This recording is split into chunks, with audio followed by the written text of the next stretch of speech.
Aguasana, el gesto más sencillo para empezar a cuidarse. A mí me la recomendó el pediatra cuando nacieron mis hijos y desde entonces no compro otra.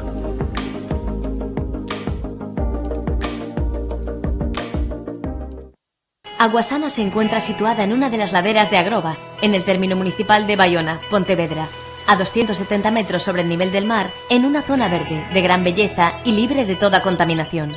A pie de manantial se sitúa la moderna planta de envasado, con un proceso de embotellado totalmente automatizado para mantener la pureza original del agua y asegurar la adecuada conservación de sus propiedades naturales.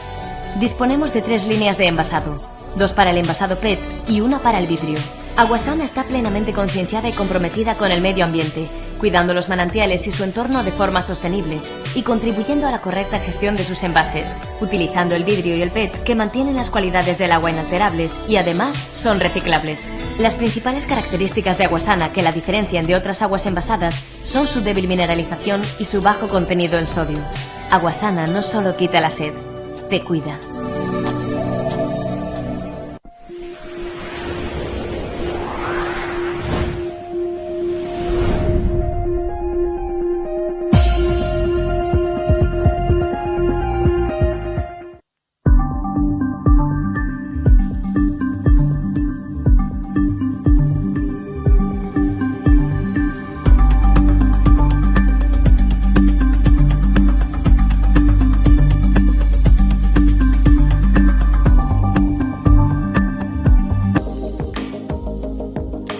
Aguasana, el gesto más sencillo para empezar a cuidarse. A mí me la recomendó el pediatra cuando nacieron mis hijos y desde entonces no compro otra.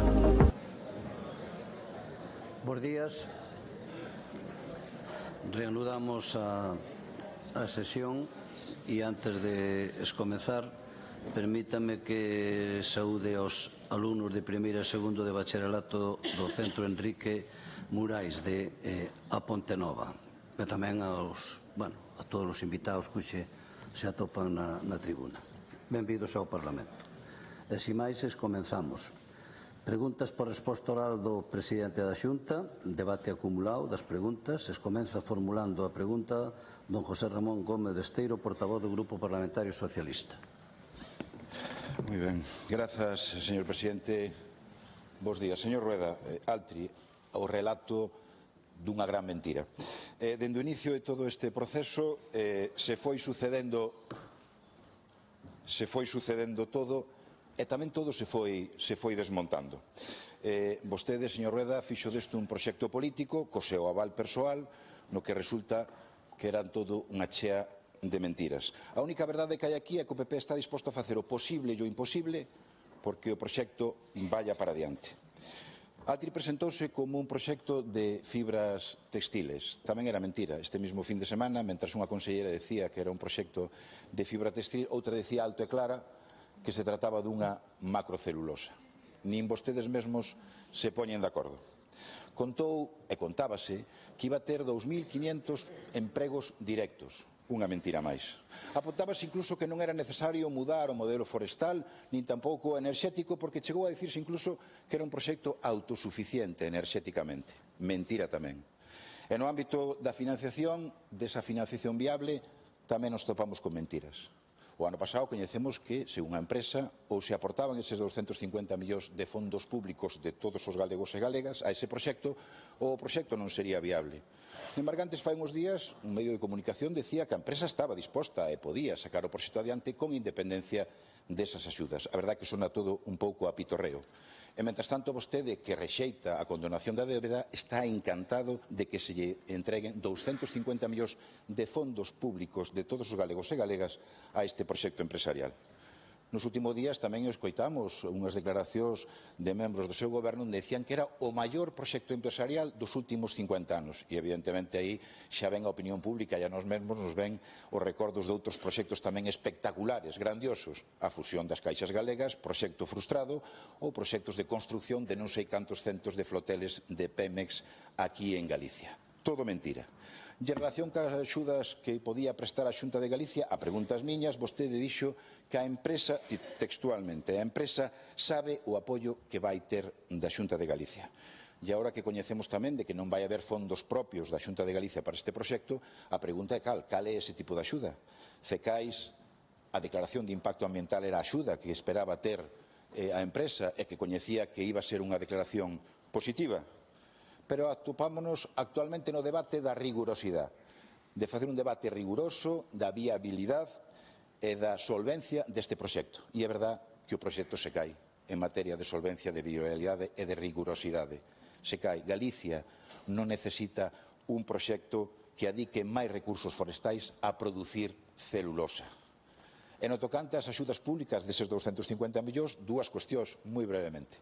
En primeiro lugar, ahora xa coñecemos por que o Partido Popular quería xestionar os fondos públicos e os fondos europeos. Ahora témolo claro. Porque se por vostedes fora, hoxe os 250 millóns, se os xestionaran vostedes, xa estarían en mãos desa empresa e xa se estaría construindo ese proxecto empresarial. E, en segundo lugar, o quero decir claramente aquí, en sede parlamentaria, sin ocultacións, como vimos facendo desde fai moito tempo, se polo PSDG dependera, este proxecto recibiría 0 euros de fondos públicos, porque nin cumple nin o merece, señor Rueda. Gracias.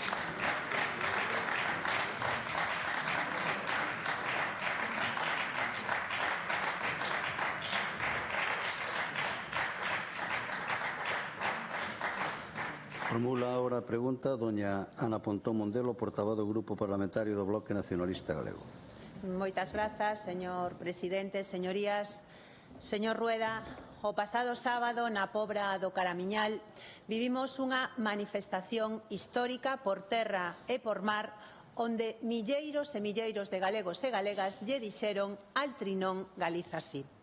Miles de galegos e galegas aos que vostede ten a desvergoña de chamar alborotadores e propagadores de bulos, aos que acusa de estar desinformados e manipulados. Miles de galegos e galegas dos que vostedes se mofan mesmo en sede parlamentaria dicindo que queren volver vivir nos castros. Esta é a resposta do Partido Popular. Desprezo e insulto. Esa é a súa resposta ante unha cidadanía que democráticamente se opón á bomba ambiental de Altri. Son vostedes o Partido Popular máis ultra, máis antidemocrático e máis antigalego. Pero non nos van parar nin con mentiras, nin con insultos, nin con propaganda. Señor Rueda, eu levo durante meses facéndolle unha pregunta que aínda non foi capaz de responder. Altri é unha empresa portuguesa. Se a macrocelulosa é tan boa, por que non a queren en Portugal? Fagamos algo de memoria.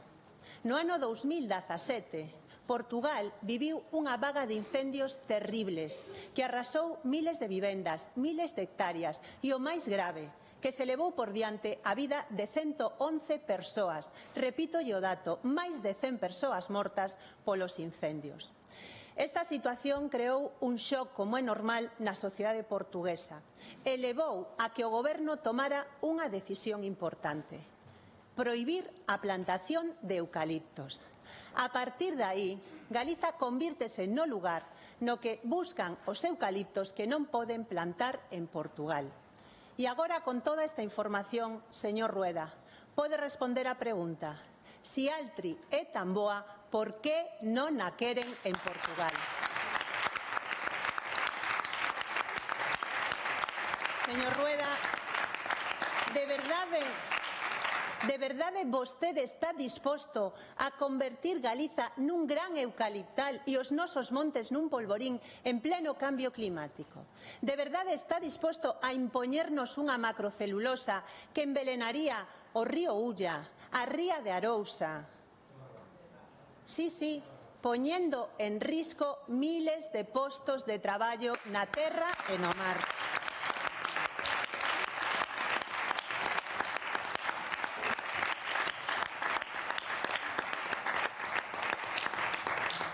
Altri é un atentado ecolóxico en contra de Galiza e a cidadanía galega e nós con ela non llo imos a permitir. Esta batalla ímola gañar pese ás súas mentiras e ás súas manipulacións. Mentiras, señor Rueda,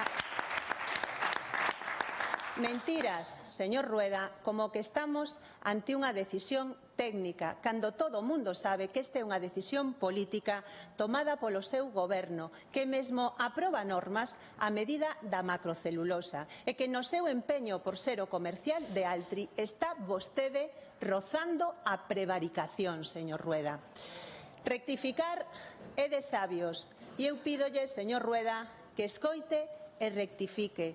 Rectificar é de sabios. Rectifique, señor Rueda, porque senón a cidadanía deste país non lle vai perdoar nin a súa deslealdade nin a súa traizón a Galiza.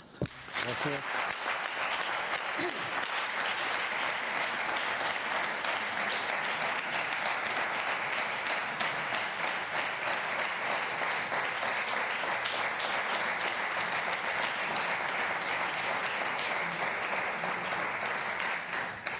Resposta do presidente da Xunta. Moitas gracias, señor presidente. Señorías, saúdo os alumnos que están hoxe na tribuna e tamén os representantes políticos que non merecen os saúdos por toda a oposición, porque debe pensar que como non son dos seus non merecen ser saudados. Eu os saúdo en nome de todo o hemiciclo e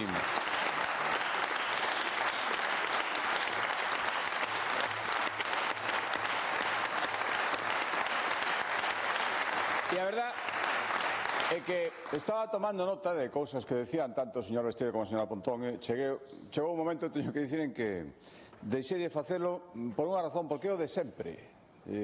Chegou un momento en que agora que tanto se fala de que os esforzos non valen a pena, non valen nin para presentar un orzamento neste país, digo, valerá o esforzo a pena? Decía meu pai que o esforzo inútil conduce a melancolía, e eu escoitándolles acórdome, digo, pois tiña razón, pero creo que vale a pena seguir intentando antes de caer na melancolía.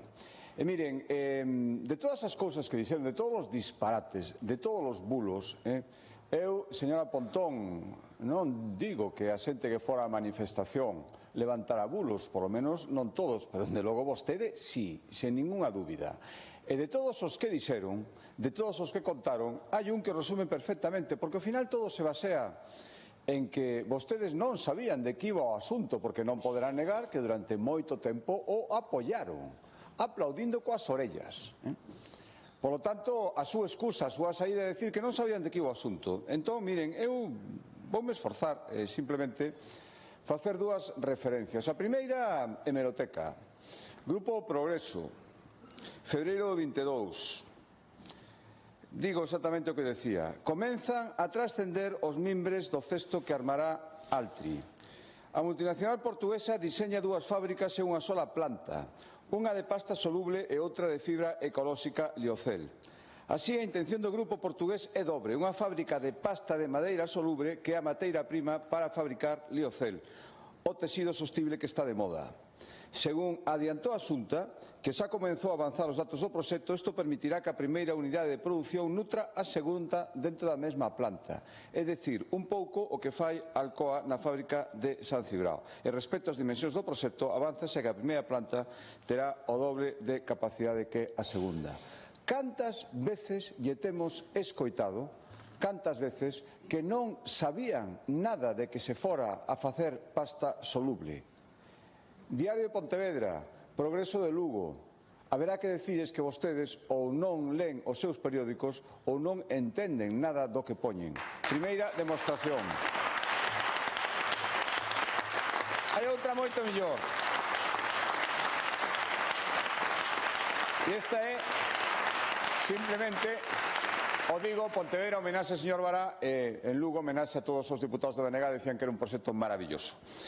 Hai outras moitas noticias na hemeroteca. Marzo de 2023, proposición non de lei. De quen? Do Grupo Parlamentario Socialista. Exposición de motivos, aquí no Parlamento. Decía o seguinte: o grupo portugués Altri anunciou que o denominado Proxecto Gama estaría ubicado en Palas de Rei. Isto o di o Partido Socialista na súa exposición de motivos. Este proxecto supón a creación dunha planta para a elaboración de pasta de papel que se integrará parcialmente na produción de Liocel ata alcanzar a súa capacidade.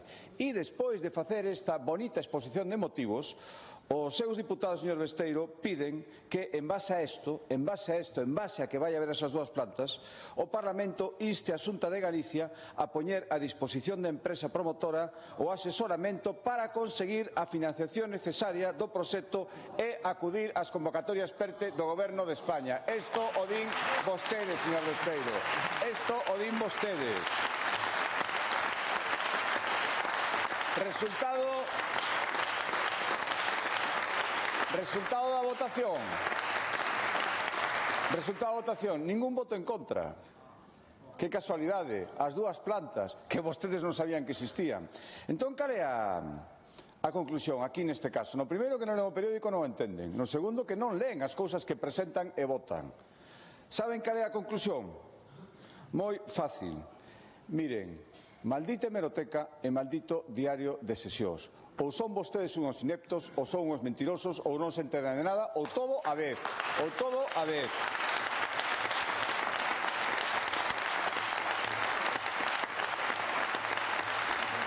Miren, vostedes dous, que agora sobreactúan todo o que poden para intentar tapar isto que está aí, é irrebatible, son os mesmos que decían que isto era maravilloso, pelesaban por apuntarse o tanto de que fora os seus concellos.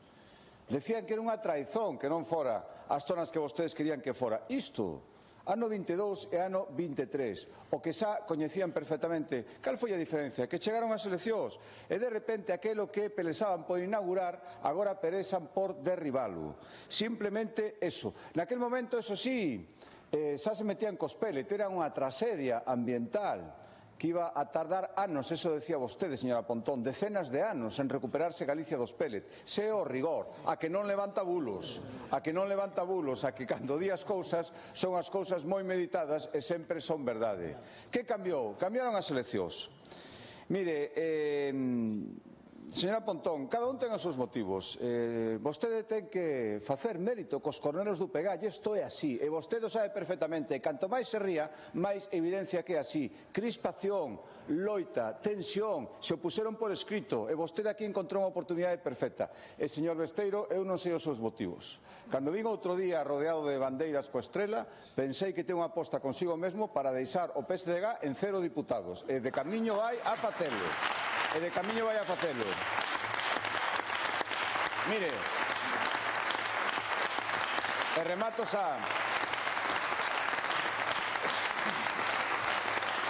xa, señor presidente. Non llevo a ler, teño aquí 5 cartulinas de declaracións dos ministros socialistas falando do bo que era o proxecto de Altri. O proxecto que lle deixei o señor Pedro Sánchez cando me recibiu na Moncloa, exactamente o mesmo que vostedes coñecían. As dúas plantas non cambiou, salvo que el lle dera o cambiazo.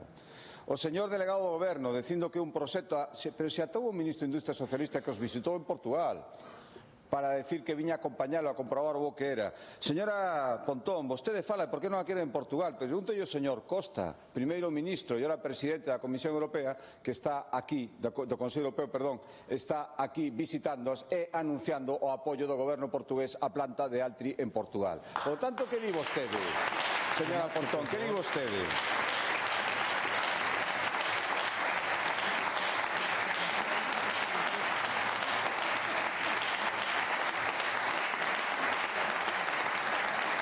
En todo caso, o resumo dos xornais do ano 2025, e isto vai por vostede, señor Besteiro, resume perfectamente tamén a situación. Tras meses de zozobra e respostas como mínimo ambiguas, o PSOE de Besteiro de repente pegou un cambio de rumbo agora na oposición a Altri.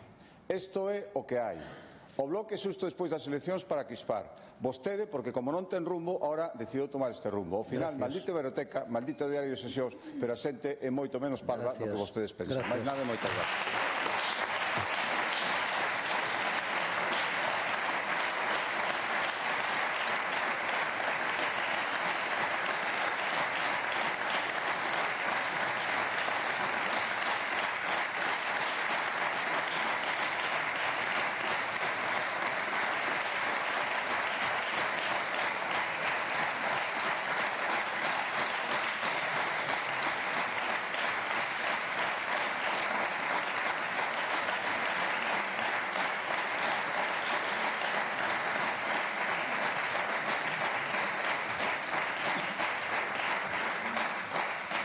Réplica, señor Gómez Besteiro. Moitas grazas, señor presidente. A verdade é que decir si a todo é fácil, como decir no a todo é fácil tamén, é verdade. O complexo, e eu por iso lle reto a que recolla algunha declaración miña en sede parlamentaria ou neste período de sesións. Sí. A ver onde atopa esa contradicción. Desde o primeiro momento nos afirmamos que esta cuestión había que analizada desde o punto de vista medioambiental, económico e social. Si, eu claro que lembro a portada do Progreso do ano 22, e dice claramente: Altri se instalará en Palas. La multinacional creará unos 2.500 empregos con súa fábrica de fibra textil, la única en España. Feijóo asegura que la obra empezará a final de año e pide el apoyo de todos para hacer este proyecto realidad. Esta é a portada do Progreso. Isto era o que dicía o Progreso no ano 22. A cousa iba rápida, a cousa nese momento iba rápida. Por iso que nosotros, lle decía na miña primeira intervención, de que estamos a falar aquí do que hai que falar, da solvencia, do rigor, se aporta valor añadido, se é un proxecto de futuro para Galicia, se é positivo. E eu lle digo que non é positivo, que hai outros proxectos tamén maravillosos, por certo, con menos inversión e que van a provocar moitos máis empregos en proporción. Hai un proxecto en Lugo maravilloso, xa que falamos de Lugo hoxe, que ten unha inversión de 50 millóns e vai a xerar 300 empregos. Este proxecto vai a generar, según din, que eu tampouco me creo que ao final de todo, vistas as mentiras durante os últimos meses, que vai a xerar 500 empregos directos. Esta é a realidade. Se propón vostede analizar eso, nunca o fixo. Mire, a sensación que dá é que vostede está atado a este proxecto e eu son absolutamente libre. Por iso lle podo decir que a convicción que teño é que non é merecedor deses fondos públicos. Eu teño esa convicción, é que se polo PSDG dependera, este proxecto recibiría 0 euros de fondos públicos, porque nin cumple nin o merece. Pero a diferencia de vostede, eu son libre de facer esa valoración. E esa é a mesma valoración que vimos facendo durante os últimos meses, que hai que analizar a cuestión medioambiental, que hai que analizar a cuestión económica, e creo que exemplo xa lle puxen das mentiras e dos cambios deste proxecto. E que finalmente tamén hai que analizar a valoración social, os empregos que xenera e o futuro que crea ou que hipoteca. E nós creemos que facendo todo ese análisis, que foi o que fixemos desde o principio, desde marzo pasado, do ano pasado, foi o que fixemos cando se empezou a descubrir a verdade deste proxecto, cando coñecemos de que efectivamente de fibra textil pouco e de celulosa moito. E todo eso o que repercute neste país é que non hai xeración de valor engadido, que non é futuro. Vostede debe facer unha reflexión, debe pensar que país lle deixamos aos futuros, que tipo de antepasado quere ser vostede. Si quere pasar por un antepasado depredador do noso país, sin apostar por os verdadeiros proxectos empresariais industriais que nos respaldamos, que xeneran valor añadido, que xeneran emprego, e sobre todo que están no momento no que nos encontramos de emerxencia climática apostando pola transición enerxética, ou estamos noutra cousa. Vólvelle decir, vostede está e incomprensiblemente atado a este proxecto, nós somos libres. Gracias.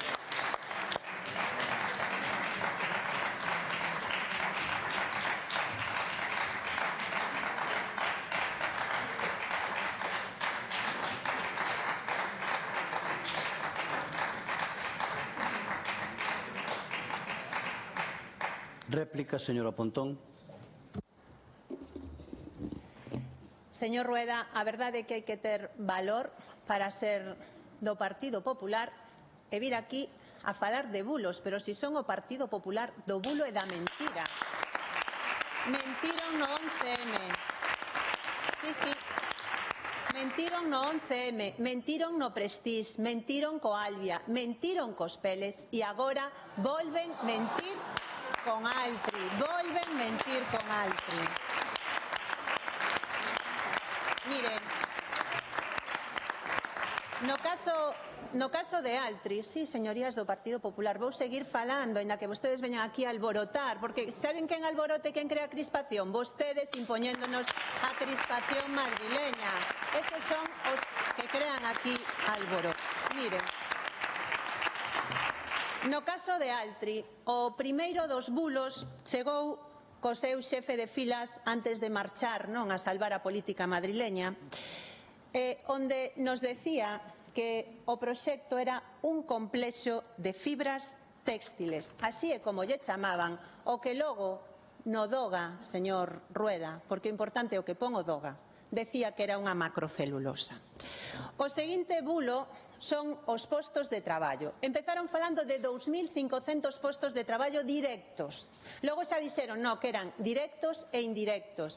E agora, como moito, o que anuncia a empresa é que serán 500 no papel. Sabe cales son os empregos de verdade? Os máis de 4.000 que hai na comarca da Orzoa Ulloa no sector do agro e os 19.000 da Ría de Arousa que vostede pon en risco con esta multinacional.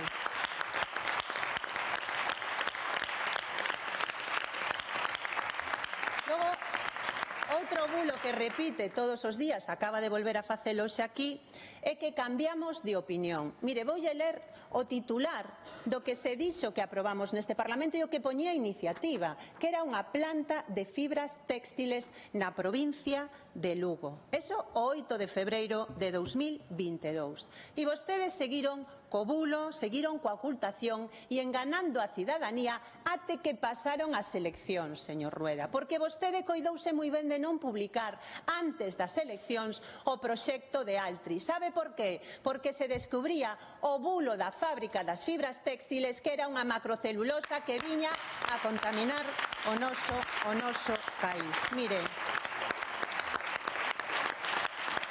son o Partido Popular, son o partido, non sei que estos me falla, señora Prado. Eu pediría un pouco de educación e respeto, que estamos no Parlamento de Galiza, por favor, un pouco de educación e respeto, que estamos no Parlamento de Galiza. Eu xa sei que vostedes non están que lles gusta máis a realidade do telexornal, porque son o Partido Popular do bulo e da mentira. Do bulo e da mentira. E é desde logo lamentable, señor Rueda, velo a vostede facendo de comercial de Altri, de despacho en Madrid e en Bruselas, para pedir 250 millóns de euros a unha empresa que vai vir a contaminar o noso país e que pon en risco máis emprego do que promete e do que anuncia. Que xa sabemos logo que pasa cas promesas que se fan neste país. Eu díxenllo desde o principio, señor Rueda, rectificar é de sabios. Non desprecie a cidadanía que lle está dicindo libre e democráticamente que non quere a esta macrocelulosa, porque realmente, señor Rueda, vostede hoxe falounos de melancolía. Remate, por favor. A súa melancolía vémola na política industrial, cando quere traer aquí o franquismo industrial. 60 anos despois, unha nova ENCE. Eso non é futuro para este país. Este país necesita empresas tecnolóxicas, empresas de vanguarda. Hai que apoiar a produción de alimentos, que eso sí que é estratégico para un país, señor Rueda, e non facer de comercial dunha macrocelulosa que ven a contaminar. E mire, gustaríame, remato, señor presidente, que algún día puidéramos ver esta imaxe do presidente de Portugal perseguindo os eucaliptos cas súas propias man, porque os acusaba dos incendios que se provocaron. Non convirta a Galiza nun eucaliptal, pense no futuro dos nosos fillos e fillas.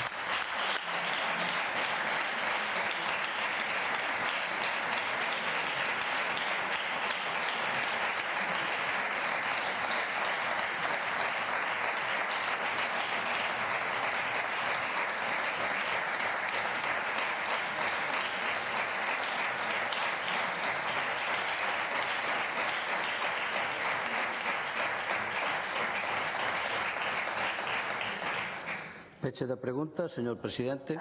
Das preguntas, vamos. Sí, moitas gracias, señor presidente. A verdade é que teño que dicir, esperaba algo máis deste ataque conxunto. Señor Besteiro, resulta que a solución que vostede dá á evidencia palmaria de que votaron vostedes mesmos e pediron o que agora din que non sabían é que vostede non é responsable do que facía o seu grupo ata que vostede chegou. Pois teña cuidado, porque hai diputadas que agora lle aplaudían e aplaudían con mesmo entusiasmo o contrario do que está dicindo agora. Teña cuidado, teña cuidado. E señora Pontón, teño que dicirlle que hoxe vina especialmente nerviosa. Sacou todos os demos a pasear, Franco, Feijóo, a Tubegá, a señora Prado, todos os clásicos, e como sabo coñecendo, xa sei, cando se queda sin argumentos, cales son as cousas ás que vostede recurre. E, polo tanto, isto é o que hai. isto que hai. Resulta que nos pellets os que levantamos bulos fomos nós. A tragedia ambiental da que Galicia iba a tardar 50 anos en recuperarse, que vostede dixo, eso non era un bulo. Os peixes que comían bolas de Sri Lanka e Texas, esos non era un bulo. Os bulos somos nós. Isto é a señora Pontón en estado puro. En estado puro.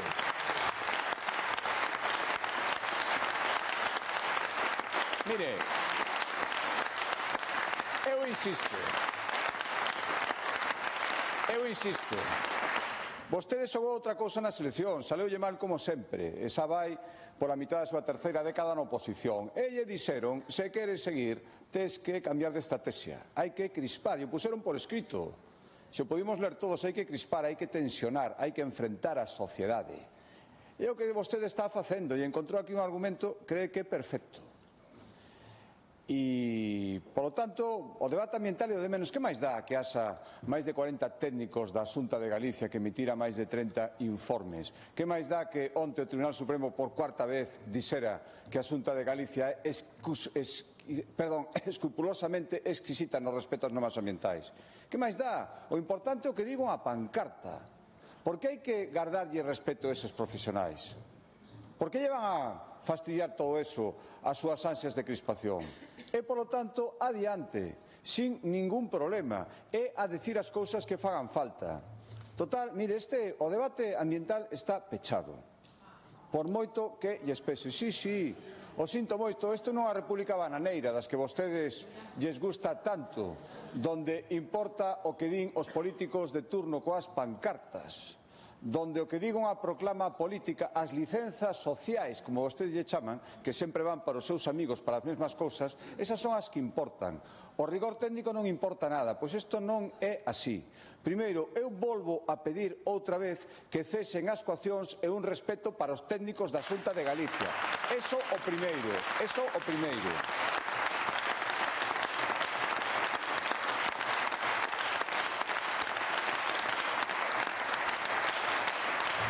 E segundo, aquí o debate agora mesmo é se en Galicia queremos postos de traballo e investimentos. Se en Galicia queremos que veñan aquí empresas que senón irán a outros lados, eso sí, exixíndolles que sean respetuosas co medio ambiente, sendo especialmente exixentes, como fomos con esta empresa e como imos ser con todas. Porque lles digo unha cousa, se teñen seguro, xa estamos vendo, moitos bulos que lanzar todavía, moitas mentiras, moitas ansias de crispación, moito querer enfrentar a sociedade. Eu recomendaría que as gardasen un pouco, porque van vir máis investimentos. Porque a Xunta está dando un exemplo de firmeza e de objetividade. A todos aqueles investidores que din, queremos que se sades exixentes, pero se as cousas van ben queremos seguridade xurídica. Por eso queren vir as empresas a Galicia. E por eso vostedes non queren que veñan. Porque se dan conta de que os éxitos, o investimento, o traballo é persuicio electoral. E vostedes só pensan no seu rédito electoral, señor Pinto. Eso é o que hai.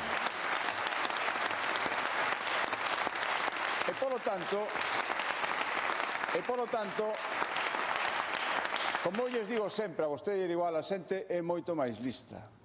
Hai unha maioría silenciosa que observa o que fan os seus gobernos e actúa en consecuencia. E non nos están pedindo que fagamos o que ten que facer un goberno responsable. Que fácil é dende a oposición. Vostede non creo nin que sueñe na súa vida con ser presidente da Xunta, señor Besteiro, teño que dicirlo. E a señora Pontón, o mellor lle deixan intentar unha vez máis. Non o sei. Pero, dende logo, mentre nós teñamos a responsabilidade, imos facer o que estamos facendo. Decir non a todo aquel que non pode instalarse e dicirlle que sí a todo aquel que queira investir e quere postos de traballo, porque é o que a xente quere. E basta xa de boicots, basta xa de superioridades morais, basta xa de pensar que con unha pancarta se chega a todas partes e dá igual o que digan os técnicos. Se les pode coaccionar, se les pode descalificar, se les pode faltar o respeto sempre pensando en intereses electorais. Galicia non é así. E maioría dos galegos non queren que sexa así. E, señor Besteiro, de verdade, se me admite un consello, que xa sei que nunca nos admite, non pase vostede historia como que a única ocasión que foi capaz de influir algo en Pedro Sánchez foi para que non viñeran cartos a Galicia. Que é o que está vostede facendo, é o que nos di todo o mundo. Vostede o di públicamente. Estou intentando que non veñan subvencións. Cando vemos que reparten subvencións a proxectos singulares sin ningún requisito, cando vemos que reparten centos de millóns a empresas que nin siquiera empezaron a súa declaración de impacto ambiental, vostede ven aquí de técnico falando dun informe que non leu nin polo forro, estou absolutamente seguro, non ten nin idea do que di, a decir que non lle vale. E con esa autoridade moral que non sabemos de onde a saca, dende logo dos votos que tivo, non a pode sacar, vai a decir a Madrid a dar a orden que non lle den cartos a Galicia, que non lle den proxectos. Pois mire, polos postos de traballo, pola decencia, pola seguridade, polo futuro desta terra, seguiremos dicindo que o que cumpre pode vir a Galicia, que os investidores que veñan aquí en serio terán as portas abertas, que non queremos que os nosos jóvenes, os nosos fillos teñan que ir a traballar fora, queremos que traballen aquí, que eses índices de producción industrial que iban en picado no bipartito, que ese traballo industrial que non se producía en Galicia, máis ben escaparon ao bipartito, e que agora está medrando e ten que medrar moitísimo máis. Se o camiño é ter que aturar as súas coaccións, os seus bulos, pois mire, non é un precio tan alto. Ao final, vostede me decía como quero pasar, como gustaría que me recordaran os meus sucesores, a miña familia, que tipo de antepasado quero ser. Quero ser un antepasado que, cando tivo a responsabilidade, gobernou con decencia polo futuro da miña terra. Máis nada e moitas gracias. Gracias.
Continuamos ca orden de día, punto cuarto, volvemos ao punto cuarto, proposicións non de lei, neste caso unha do Grupo Parlamentario Popular, iniciativa de don Roberto Rodríguez, sobre a demanda que a Xunta de Galicia debe dirixir ao Goberno Central co obxecto de que atenda as solicitudes de información e reunión realizadas polo Executivo galego en relación coa autoestrada AP9. Para formular a proposición non de lei ten a palabra o señor Rodríguez Martínez.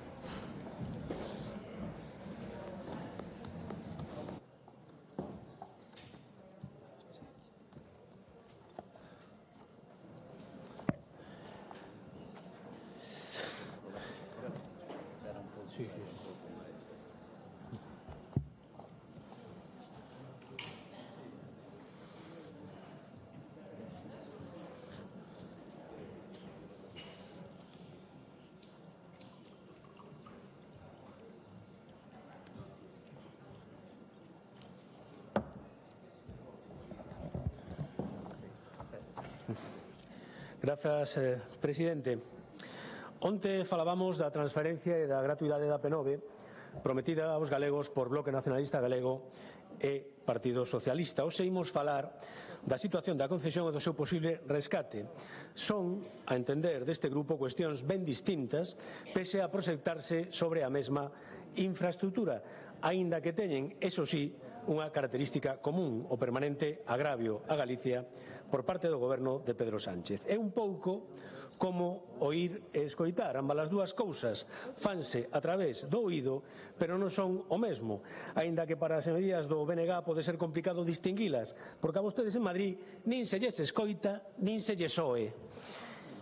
É certo que o rescate non foi prometido aos galegos, pero a día de hoxe non se entende por que o Goberno negase se quera avaliar coa Xunta a oportunidade de leválo a efecto. E isto, como non, coa entusiasta colaboración dos socialistas galegos, os máis aplicados soldados de Sánchez, que logo de apoiar inicialmente a transferencia da AP9 no seu recente congreso, acondicionaron a un rescate previo, pese a ser cuestións totalmente independentes, e bautizaron o todo como o camiño á gratuidade.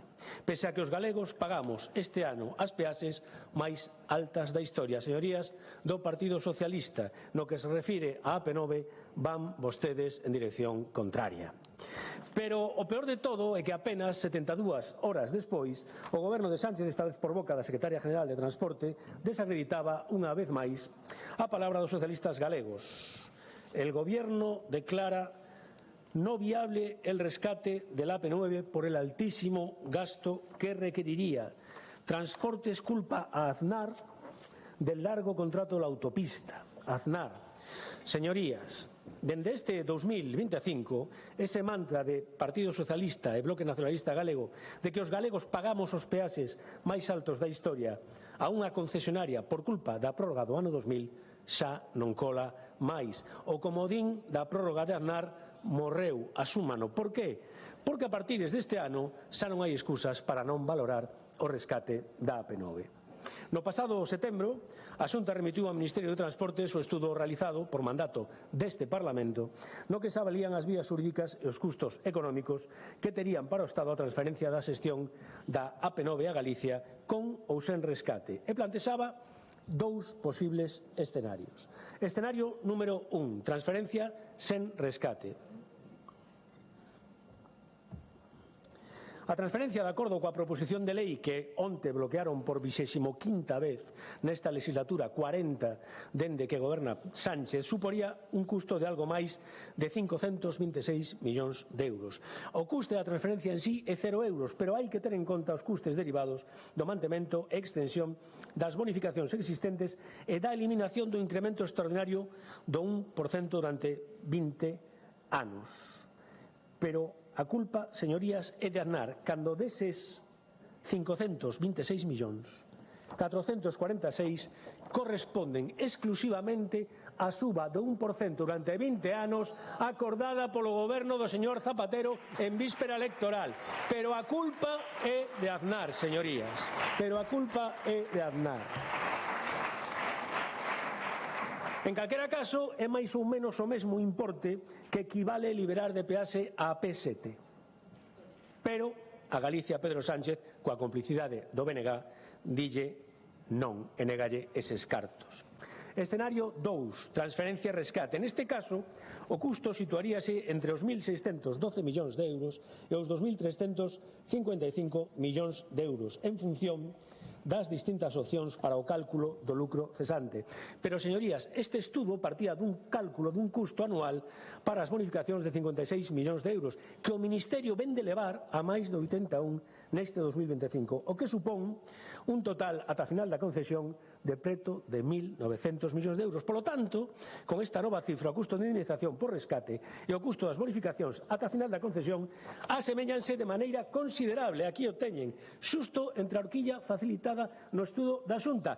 Pero a culpa é de Aznar. Pero que tomadura de pelo é esta, señorías? Pero que tomadura de pelo é esta? Por certo, señorías do BNG, vostedes tamén fixeron un estudo que arroxaba incluso un cálculo de custo aínda menor que o da Xunta. Por que calan, señorías? A cambio de que o seu apoio incondicional a Pedro Sánchez? Que lle están a ocultar aos galegos? O dito a vostedes en Madrid non se lles escoita, pero que tampouco se lles oe. Non levantaron ningún chío a voz, señorías. Por favor. Miren, o goberno galego gustaría ter a oportunidade de trasladarlle personalmente ao goberno do Estado a petición de que avalíe a oportunidade deste rescate da autoestrada AP9. Neste primeiro ano de goberno, a conselleira señora Martínez Allegue tentouno ata en 8 ocasións. O resultado, 0 respostas. Exiximos un trato xusto e equitativo que o goberno do Estado, apoiado polo BNG, nos está a negar. E exiximos tamén rigor e transparencia en todo o relacionado coa AP9, porque a día de hoxe descoñecemos a información que lle foi remitida á Comisión Europea tras a apertura dun expediente para analizar a situación da moratoria na concesión. Que trámites está a facer o goberno para evitar unha posible multa, señorías? E temos que ler que o PSDG interpreta que el rescate de la AP9 no es viable mientras la Unión Europea investigue la prórroga de su concesión. Todo o contrario, señorías, todo o contrario. Precisamente, este expediente aconsella máis que nunca valorar o rescate, pero non. O ministro Puentes anunciou que remate como remate o expediente, vai agotar a concesión mesmo pleiteándose necesario. Pero que interese teñen vostedes en que os galegos paguemos pola AP9 unha concesionaria, pese a que a día de hoxe todo parece indicar que sería máis rentable para todos rescatar esa concesión, señorías. Pero que interese teñen vostedes? Descoñecemos tamén os termos do estudo, se é que existe, sobre o custo económico do rescate, que leva a dicir que non é viable polo seu altísimo gasto. Ningunha soa cifra. Isto non é serio, non é admisible. Non pode ser que o propio ministro, o señor Puente, pola mañá diga que son entre 1.200 e 2.600 millóns, pola tarde entre 2.500 e 4.000 e pola noite que son 6.000. Non é serio. Descoñecemos tamén as condicións e as negociacións que mantén o Goberno Central coa concesionaria. O que sí coñecemos son os pronunciamentos do Consello Consultivo de Galicia e da Comisión Galega da Competencia que alertan do carácter abusivo dos acordos entre Estado e concesionaria. Urxe revisar os acordos con audaza e adoptar medidas ante as evidencias dun enriquecimiento insusto e excesivo por parte da concesionaria, que por primeira vez vai superar os 200 millóns de euros de facturación na AP9. E non grazas á prórroga da NAR, señorías, grazas á decisión de Zapatero, dun ministro galego socialista, Xosé Blanco, na véspera das eleccións do 2011, de que as obras de ampliación de Santiago Grande apagaran os galegos con subas extraordinarias e acumulativas do 1% durante 20 anos, e grazas ao esquema de bonificacións do señor Sánchez do ano 2021. Miren, remato. Señorías, hoxe 26 de marzo de 2025. Dentro duns minutos non o vai parecer, por eso insisto.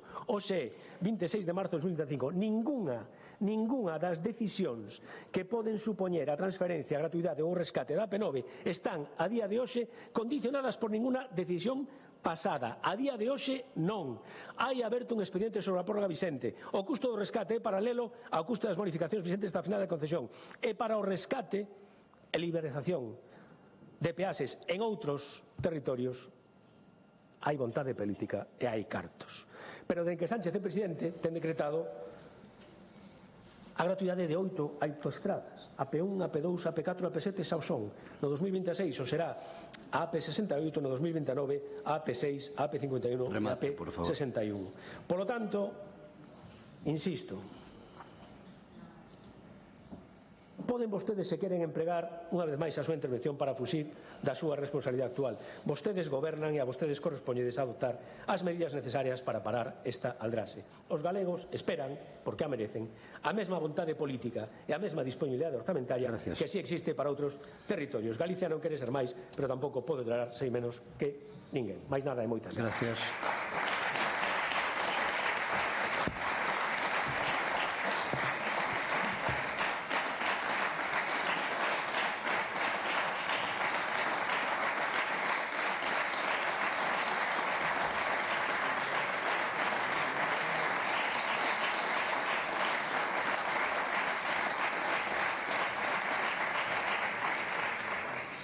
Saludamos tamén os alumnos do Centro de Leliadoura de Ribeira. Benvidos ao Parlamento e tamén aos profesores profesoras que os acompañan.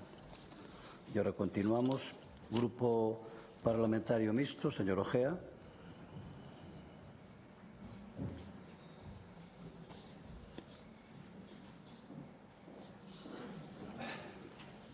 Gracias, presidente. Bos días. Insistiu tanto na data, hoxe o portavoz do Grupo Popular, que mirei en Google a ver se había algún efemérides, cúmplense anos da morte de Beethoven, entre outras. Bueno, vamos a votar a favor desta proposta do Partido Popular. Os motivos para recuperar a AP9 para a súa gratuidade están suficientemente tratados aquí. Hai unanimidade de todos os grupos, hasta ahora polo menos, pero hai outra cuestión que tamén figura na proposta do PP, que é a recuperación, a gratuidade da que vai de Dozón a Santiago, que é unha AP53, unha ruta moi utilizada por os ourensáns, por tanto por particulares como por por negocios que supón un coste moi grande, sobre todo para as pymes incluso que manexan camións, e que en moitas ocasións, dado a carestía do peaxe, porque habitualmente teñen que ir e volver, e moitas veces a diario, moitas pymes e moitos particulares de Ourense que traballan en Santiago, pois vense obrigados moitas veces a utilizar no tramo de pago a nacional de sempre, co cual pois se incrementa pois o risco de accidentes. É unha nacional que remata por ter moito tráfico, que ademais atravesa moitas poboacións onde non se pode circular máis que a velocidade das travesías, como saben, incrementando pois o tempo de viaxe, polo tanto disminuindo a calidade dos servicios que prestan esas PEMES que utilizan ese tramo. Ademais de pola AP9, lóxicamente, pero desde o punto de vista dun ourensán, pois esa segunda parte que tamén pide a proposición do Partido Popular, que é a gratuidade da AP53, considerámolas os ourensáns moi importante. Moitas persoas que veñen desde Ourense a Santiago para estudiar, para traballar, para vir a determinados facultativos, médicos, especialistas que figuran, que están en Santiago e que non hai desa calidade médica noutros lugares. Entón, bueno, fundamentalmente por esa razón apoiaremos lóxicamente esta proposta. Nada máis, gracias. Gracias. Grupo Parlamentario Socialista, señor López Font.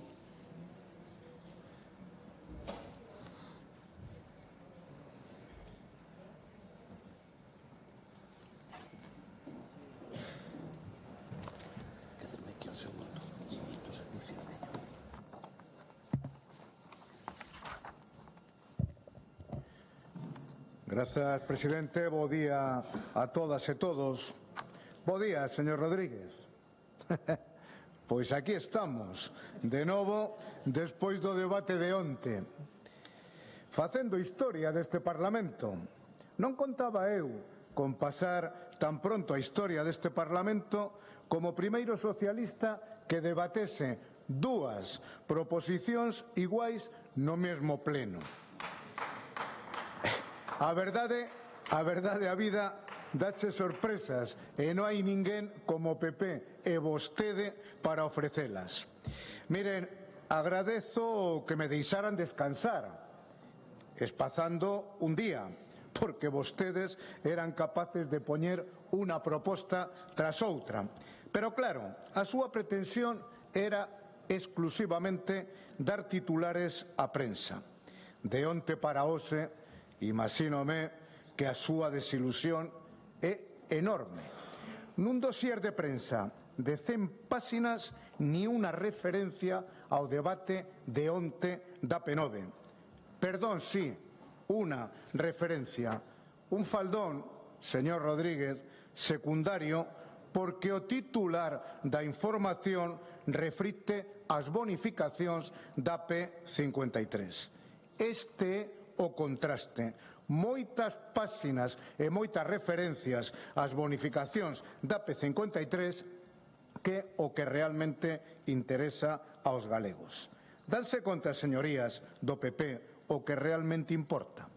E o debate de hoxe poñeno de inmediato as preguntas ao presidente sobre Altri, que sí se poden acumular. Imagínome que queren que terminemos pronto para sacar rapidamente os titulares dun novo acordo sobre a P9. Queren que termine pronto ou podo consumir os 8 minutos. Estou hoxe preguntón, pero de verdade, señor Rodríguez, non lle dá vergoña presentar dúas mocións sobre o mismo tema que poidan refundir nunha con 3 apartados? Ao Grupo Popular non lle dá vergoña as intervencións do señor Rodríguez. Fala de ter cara, cando o señor Rodríguez é o millor exponente da hipocresía deste hemiciclo. Aproveitando a quenda final da súa intervención de onte sobre a P9, claro, o señor Rodríguez falaba de estafa. E sigo falando. Non lle parece a vostedes unha estafa política ao interese público o que fixo Aznar? Si, Aznar ten a culpa. Ten a culpa, señor Rodríguez. Lo de non coa ten que agachar a cabeza. Claro que coa. Ilustrareille sobre a cantidade, gustalle moito a vostede as cantidades, ilustrareille sobre a cantidade da devandita estafa política de Aznar. A facturación de Audasa pola P9 está arredor de 200 millóns anuais. Lembran que Aznar prorrogou 25 anos, si se mantén esa media anual de facturación, 200 millóns por 25 años suman un total de 5.000 millóns de euros. 5.000 millóns de euros regalados polo PP en contra do interese xeral. Vostedes multiplican moi rápido outras contas, pero esquecen a máis importante. A máis importante é a estafa de Aznar valorada en 5.000 millóns de euros.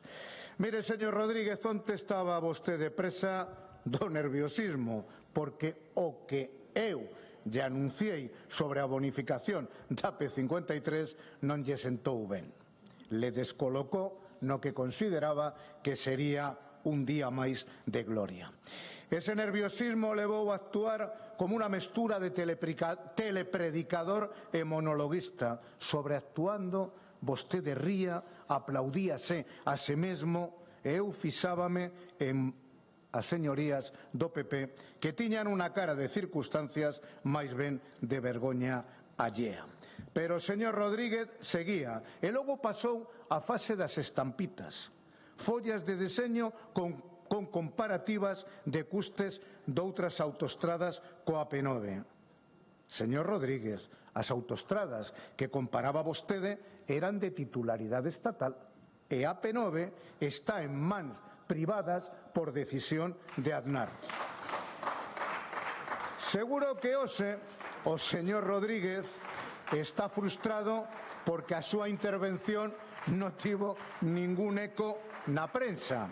Frustración maior ao ver as moitas informacións sobre as bonificacións da P53. Cando van a presentar outra iniciativa sobre a P9? Ninguén lles fai caso.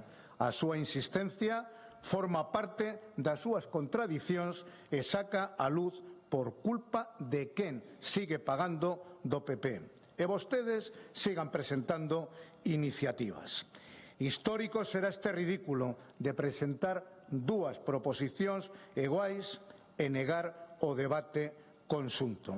Onte foi un mal día para o PP, o repito, pola decisión das bonificacións do 75% a P53 igual que a P9. Pero vostedes, que reclaman os logros socialistas antes de chegar, tratan de ignorarlos cando son unha realidade. Sabe a diferenza? Que os beneficiarios das bonificacións si o celebran e para vostedes é un día de luto. E para continuar con seu intento de desviar a atención, presentan unha segunda proposición non de lei sobre o mesmo tema e coas mesmas argumentacións. Como necesariamente se obrigan a introducir un elemento nuevo, na segunda proposta toca falar do posicionamento do Goberno do Estado sobre os requerimentos de la Unión Europea. En primer lugar, sigo preguntando, es consciente vostede de que o que se está investigando é a decisión de Aznar por vulnerar as leis da competencia, da contratación e da igualdade de oportunidades? É consciente? Pero a maiores, son conscientes de que unha sentenza sobre a ilegalidade da decisión de Aznar colocaríalles a vostedes como herdeiros de Aznar nunha situación política de auténtica responsabilidade sobre a carga de pagar peaxes durante 25 anos máis? Creo que ni pensan as consecuencias a hora de redactar. Pero entremos no que vostedes expoñen. Trátase dun tema judicializado en ámbito europeo como outros tantos. Seguro que serán os técnicos do Ministerio quien estea elaborando a contestación xurídica ante os requerimentos, sen ninguna interferencia política. Porque me sorprende a súa petición porque é contraria a que vostedes veñen defendendo durante meses neste Parlamento. Deixemos traballar aos técnicos, non nos presionemos, non é unha decisión política, etc. Hoxe o presidente Rueda volveu a repetir insistentemente: que doble vara de medir a do PP. Isto mesmo valerá para todos, imagínome. A súa demagoxia é certamente ilimitada. Miren, cada un seguimos un camiño... Sí, concluyo.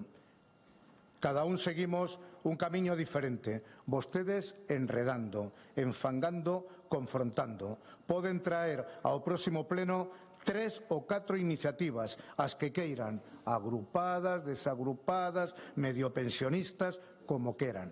A vostedes non lles importa a P9, só lles importa formar parte del batallón de Feijóo. Moitas grazas. Moitas gracias.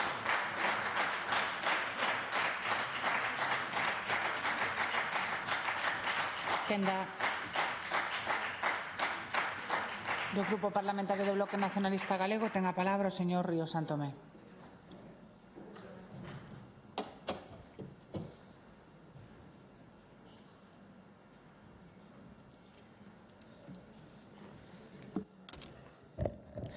Grazas, presidenta. Bos días, señorías. Segundo asalto, señor Rodríguez. A min, do debate de onte, quedoume unha pequena dúbida, e a ver se me pode responder vostede. Cando se refería a rima co número 25, a que se refería? Pódeo explicar? O mellor podería yo preguntar aos alumnos e alumnas que están aquí hoxe véndonos neste debate. Agardo, por sorte non había ninguén máis vendo este debate onte xa casi a noite, porque a verdade é que quizáis poderían decir: canta moqueta ten esa taberna. Nun intento bastante lamentable, non sei se de parecer gracioso ou, como decía eu onte, de rebaixar aínda máis o nivel que vostedes formulan nesta institución. En todo caso, nós entendemos que o Parlamento Galego, a Casa do Pobo Galego, non se debe rebaixar a ese tipo de discursos, nin convertelos en discursos, como tamén o fixo así a conselleira onte a señora Lorenzana, como un discurso de barra de bar ou de taberna. Non hai sitios suficientes para facelo. E vostede hoxe traía aquí unha especie de dicotomía entre oír e escoitar. Eu, que sonlle do Morrazo, as miñas dificultades son máis entre ver e mirar. Pero sexa como sexa, e como tamén lle dixen onte, os diputados e diputadas galegas no Congreso dos Diputados e das Diputadas nin se lles oye, nin se lles escoita, nin se lles ve, nin se lles mira. Non fan absolutamente nada pola P9, señor Rodríguez. Porque non é o que queren. Non é o que queren. Ahora, por visto, a prórroga de Aznar morreu. Iso seguramente é o que lle gustaría a vostedes, non? Borrar o historial de desprezo a este país, de mercadeo, de mercantileo con este país que sempre tuvo o Partido Popular cando gobernou no Estado, coa complicidade necesaria naquel momento do señor Fraga sendo presidente da Xunta de Galiza. Eu lembro, e se eu teño dito en algún outro debate sobre a P9, eu lembro onde estaba eu naquel inverno de 2017 para 2018, cando vostedes, o señor Rajoy á cabeza, o señor Feijóo despois, e moitos e moitas diputadas do seu grupo no Parlamento, ían á Ponte de Rande a inaugurar unhas obras que aínda non estaban rematadas, simplemente para que un par de días despois puideran subir as peaxes e a Eudasa puidese seguir engordando os seus petos. Eu lembrome donde estaba, porque eu estaba coa veciñanza do Morrazo, coa veciñanza de Chapela, do outro lado da ponte, rodeados de antidisturbios, mallando en nós, mentres vostedes estaban tranquiliños e tranquiliñas do lado da empresa, onde sempre estuveron, e non no lado da veciñanza que levaba anos, décadas, soportando unhas peaxes totalmente abusivas. Aí a P9 a vostedes non lles importaba absolutamente nada. Igual que non lles preocupa absolutamente nada que aínda lle teñamos que pagar, segundo os estudos que fai a Xunta de Galiza, lucro cesante a Eudasa para o rescate. Señorías, a Audasa xa chuchou bastante da sangue do pobo galego con esta infraestructura que vostedes lle puxeron en bandeixa. O informe que o BNG lle encargou a varios técnicos especialistas da UDC efectivamente é máis barato porque non entende que ese lucro cesante teña que ser pagado, e cando a Unión Europea resolva, se é que así o fai, que a súa prórroga foi ilegal, pois todos nos veremos aquí as caras para saber que responsabilidade ten cada quen. Nos decimos sempre: AP9, galega, transferencia da AP9, gratuidade da AP9, e que deixemos de permitir que a Audasa lle chuche sangue ao pobo deste país que xa ten pagado bastante. Efectivamente, eu agradezo a intervención do señor Ojea. Eu entendo que as bonificacións da P53 conseguidas polo BNG axudarán moitísimo a tanto usuarios e usuarias ourensás e de outras partes do país, así como a pequenas e medianas empresas. Ese é o camiño que temos que seguir. E nós, modestamente, con un diputado no Congreso dos Diputados e unha senadora no Senado, fomos quen de conseguir moitísimo máis. Decía yo onte, señor Rodríguez, vostede non foi quen, eu fixenlle unha pregunta, vostede non foi quen de decirme ni unha soa cousa que conseguise o Partido Popular, nin no goberno, nin como xefes da oposición no goberno de España pola AP9. Eu, cando menos, podo dicir dúas cousas que conseguiu o BNG cun só diputado e unha soa senadora, que son as bonificacións históricas da AP9 e da AP53. Señor Rodríguez, non é suficiente, correcto, non é suficiente, xa lle dixemos.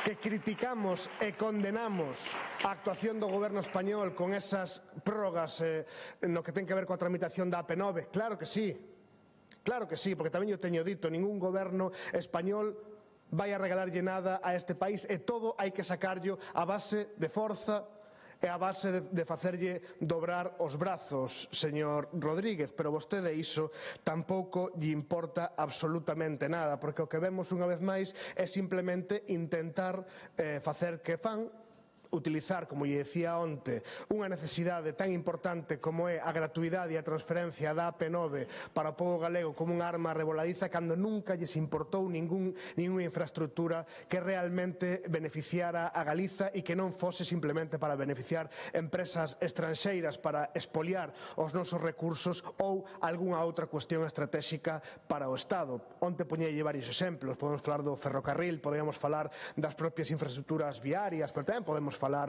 do que significan as industrias de enclave e totalmente coloniais, como é o caso de Altri ou como moitas outras, non? Cando é infraestructuras, cando son proxectos para beneficio do pobo galego, vostedes nunca están. Cando é para beneficiar os seus amiguetes nese capitalismo de amiguetes do tufo do século XX que eu lle falaba onte fronte a esa historia, esa fantasma do comunismo do século XXI que vostedes intentan agora abandeirar, pois non ten ningún tipo de sentido. E hoxe decía o señor presidente, agora vai un momento, que por certo, eu onte lle decía ao señor presidente que estaba presente que en 5 anos nunca lle escoitar responder unha pregunta, un suma e sigue, non, nesta sesión de control, e acusaba a nosa portavoz nacional de traer hoxe aquí a todos os demos. Eu, a verdade é que quero romper unha lanza en favor da secretaria xeral do Partido Popular, porque non sei se merece que o presidente da Xunta lle chame demo en sede parlamentaria. Vostedes saberán o que fan, pero bueno, como supoño que todo vale, pois non haberá ningún tipo de problema en chamarlle demo. Nos asitábamos os demos, mentras o presidente da Xunta se limitou a falar da UPG, de repúblicas bananeiras que nos apoiamos, comunismo do século XXI. Vostedes non teñen ningún tipo de credibilidade. E non é que non teñen ningún tipo de credibilidade. O certo é que é totalmente triste que se intente facer política da mala, da lameira, da confrontación estéril e partidista cunha cuestión tan importante como a AP9. Empecen a oír, empecen a escoitar o pobo galego, empecen a ver e empecen a mirar, aínda que algúns teñamos dificultades para facelo, o que di a xente, que quere unha AP9 gratuita, galega, libre de peaxe e que non quere proxectos coloniais como Altri na Ulloa. Máis nada. Moitas gracias.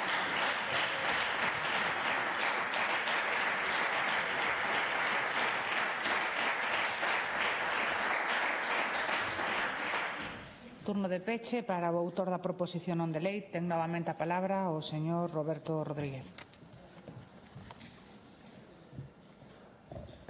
Grazas, presidenta. Señor Font, se cree vostede que hubo caer na tentación de personalizar as miñas intervencións que todavía non me coñece en absoluto. E mire que o tería fácil con vostede. Pero sí coincido nunha cousa, señor Font. Isto de mentirlle aos galegos coa P9 non é nada novo nos socialistas galegos. Saben de vello, mire, en ningún caso, ningunha actuación de incremento da capacidade da P9 vai ir unida nin a un incremento do prazo da concesión nin a un incremento da peaxe. Emilio Pérez Touriño dixo acompañado da súa conselleira naquele entón de política territorial, señor Fongo, vostede a coñece ben, a señora Caride. Por certo, señor Ríos, vostedes tamén eran goberno nese momento. 2 anos despois, o ministro socialista e galego, o señor Blanco, dixo que os novos carrís de Rande faríase con cargo a unha prórroga da concesión. Esta sí que é boa, señor Font. Que pasou? Que non o puido facer porque non era posible legalmente. Igualiños que co Cunqueiro, señor Font, teñen a desvergonza de vir aquí a criticar o mesmiño que querían facer vostedes, pero non puideron. Hai que ter a cara de cemento armado. E logo de 3 anos, señor Font, negando a suba das peaxes, na véspera dunhas eleccións xerais no 2011, o señor Zapateiro e o señor Blanco acordaron a suba extraordinaria do 1% acumulativo durante 20 anos, que supón o 85% do custo actual da transferencia. Esa suba que, por certo, vostedes dous asinaron no 2020 que ia desaparecer na pasada legislatura. Por favor, señoría, xa está ben de tanta desvergonza. Asinaron que ia desaparecer e aquí seguimos falando dela. Señor Font, sexa vostede máis prudente ao falar das ampliacións da concesión a cambio do financiamento de novas infraestructuras. Vostedes ían o facer, pese a prometer que non o farían, e non o fixeron porque non puideron, pero a cambio subiron as peaxes. Vostede di que os valentes populares do presente somos herdeiros dos cobardes populares do pasado. Pois ben, señor Font, vostedes son os socialistas mentireiros do presente, herdeiros dos socialistas mentireiros do pasado, señor Font. Mire, por certo, siguen mentindo hoxe. Claro que a P1, a P2, a P4, a P7 agora son estatais. Home, agora sí, claro, ou porque non se robou a concesión cando rematou, ou porque algún aínda tiña concesión en vigor. Léase vostede o que está a ocurrir en Alicante coa P7. Señor Ríos, fíxome 2 preguntas. Vou tentar responder as dúas moi sucintamente. Que fixo o PP na P9? Mire, de entrada que chegara a Ferrol e a Tui, que para iso foi a prórroga do ano 2000. En segundo lugar, a gratuidade para os usuarios do tramo Pontevedra Norte e Pontevedra Sur, Vigo Puseiros e o retorno no día no tramo Pontevedra-Vigo. Vostede é desa circunstanciación, señor Ríos. Seguro que alguna vez percorreu eses traxectos. Pois agora sabe xa grazas a quen non os paga. E non é grazas a vostede. Tamén a gratuidade para os usuarios dos tramos Santiago Norte, Santiago Sur e Ferrol Fene. A segunda pregunta que me fixo, home, eu tiven o decoro onte nesta Cámara de non reproducir a rima. Eu vou creer que vostede non sabe a que me refería. Pero sabe como pode sabelo? Só ten que acompañar a seu diputado en Madrid e ao resto de diputados socialistas galegos en Madrid, porque a semana que ven van a dar unha nova clase práctica da rima, cando volvan por 26ª vez a prorrogar o trámite de enmendas. Un pouco de vergonza. Noraboa, parabéns, remato xa, presidenta, parabéns polo logro da AP53. Olles levou 5 anos cumprir con unha das 68 medidas que teñen asinadas co Partido Socialista e que, por certo, supón anualmente menos aforro que todas estas peaxes en sombra que lle acabo de mencionar. Parabéns.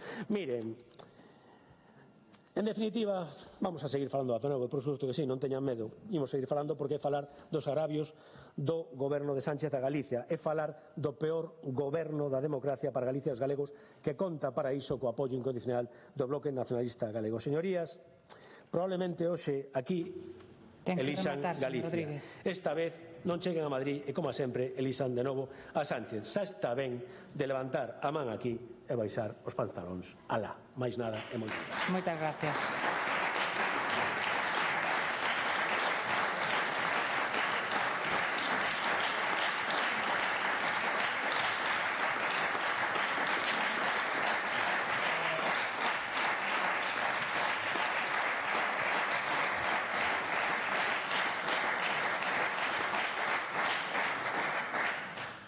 A Antes de dar paso á seguinte proposición non de lei, saudamos e damos a benvida aos alumnos e alumnas de terceiro de ESO do Colexio Castro Baixo de Miño. Benvidos e benvidas ao Parlamento. Continuamos coa proposición non de lei do Grupo Parlamentario do Bloque Nacionalista Galego por iniciativa de dona Rosana Pérez Fernández e 2 deputados e deputadas máis sobre as actuacións que o Goberno galego debe levar a cabo ante o impacto ambiental, económico e social que supoñería a reapertura da mina de Touro. A esta proposición non de lei presentouse unha emenda do Grupo Parlamentario dos Socialistas de Galicia a iniciativa da señora Iglesias. Para formular e defender a proposición non de lei, ten a palabra a señora Pérez. Moitas grazas, señora presidenta. Moi bo día a todos e a todas. Tamén moi bo día a todo o alumnado que hoxe nos acompaña. Quero comezar, se me permiten, agradecendo aos milleiros e milleiros de comunistas patriotas deste país a súa presenza o sábado pasado na Pobra do Caramiñal, manifestando a súa oposición radical aos proxectos de Altri e da reapertura da mina de Touro o Pino. Apoiamos tamén as miles de persoas manipuladas que asistiron esta fin de semana ao estadio de Riazor a berrar Altri non, con tanta claridade que os oíron e os entenderon en todo o mundo agás na Radio Galega, que unha vez máis amosou o estado de descomposición ao que vostedes, o Partido Popular, levaron aos medios de comunicación que pagamos todos e todas as galegas. E solidarizámonos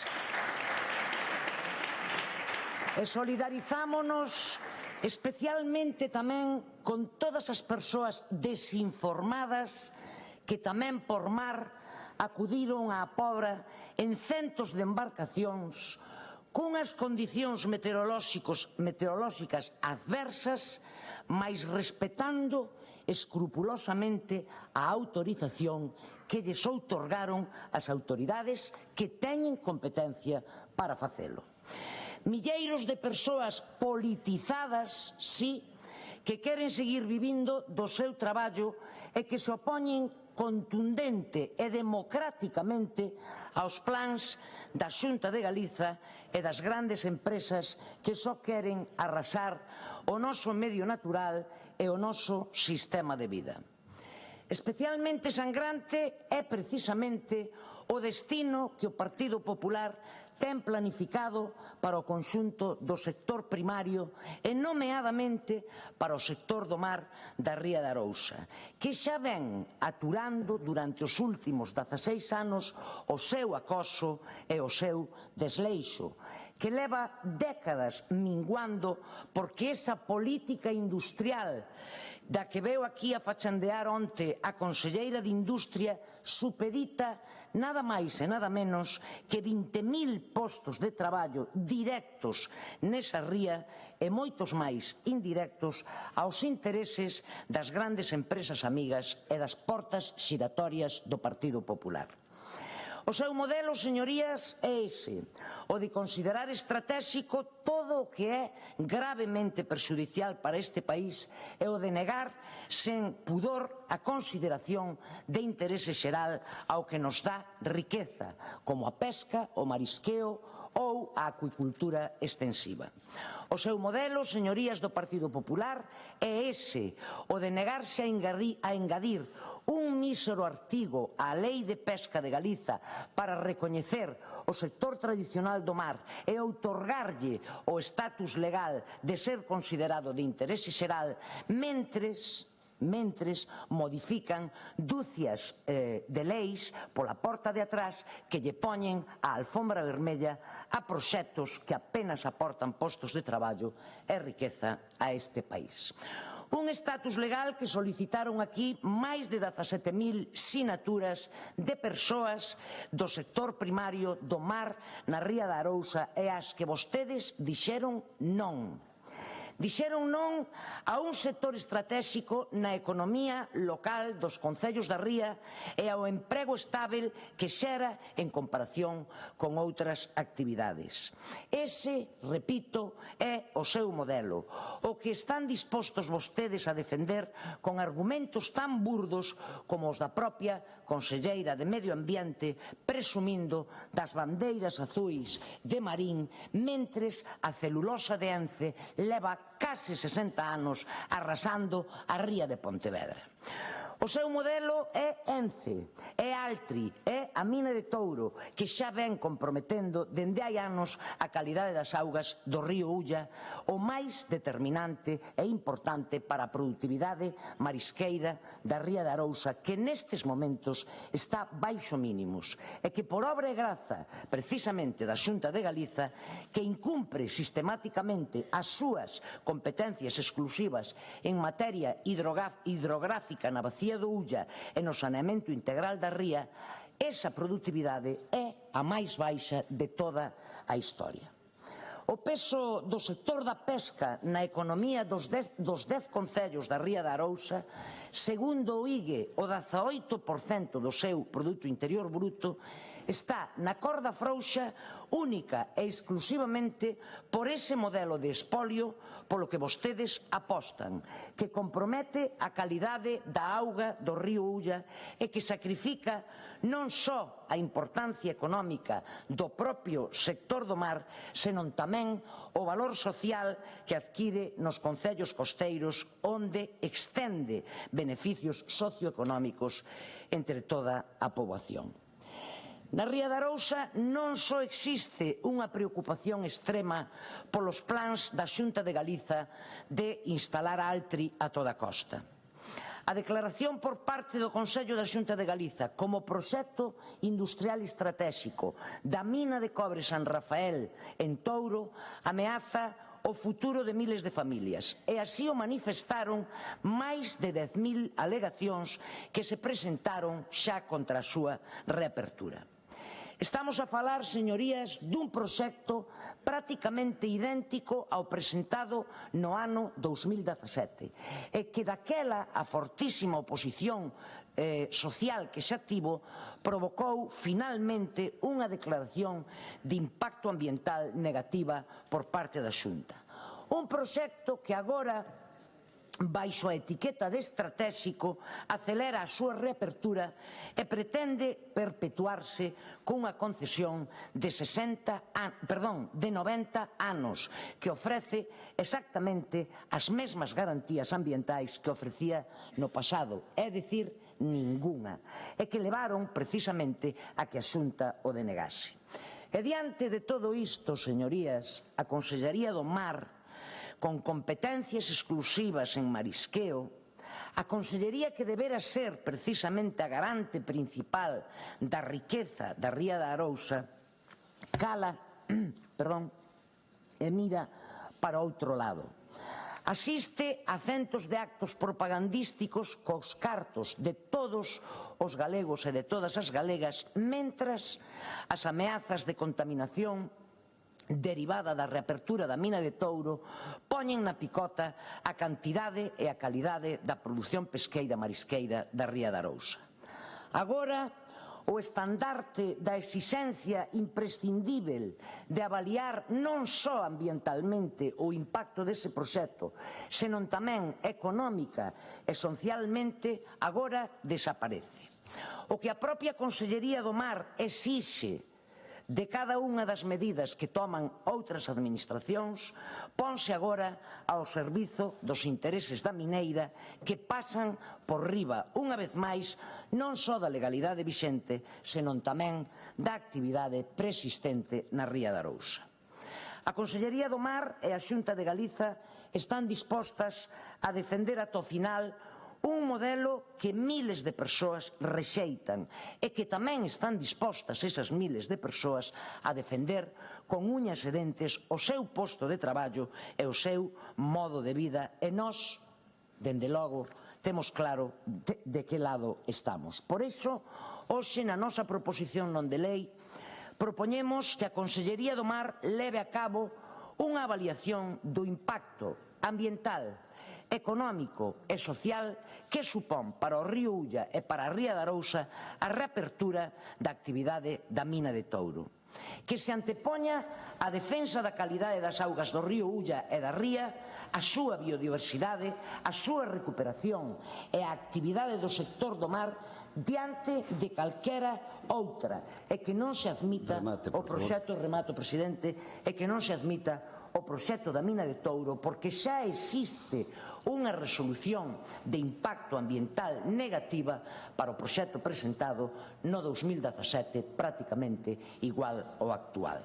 Gracias. O camiño ten que ir xusto na dirección contraria na que vai o goberno galego, e todos os esforzos teñen que dirixirse á mellora integral da calidade da auga e da biodiversidade da bacía do Ulla e a rexeneración productiva da ría de Arousa. Gracias, presidente.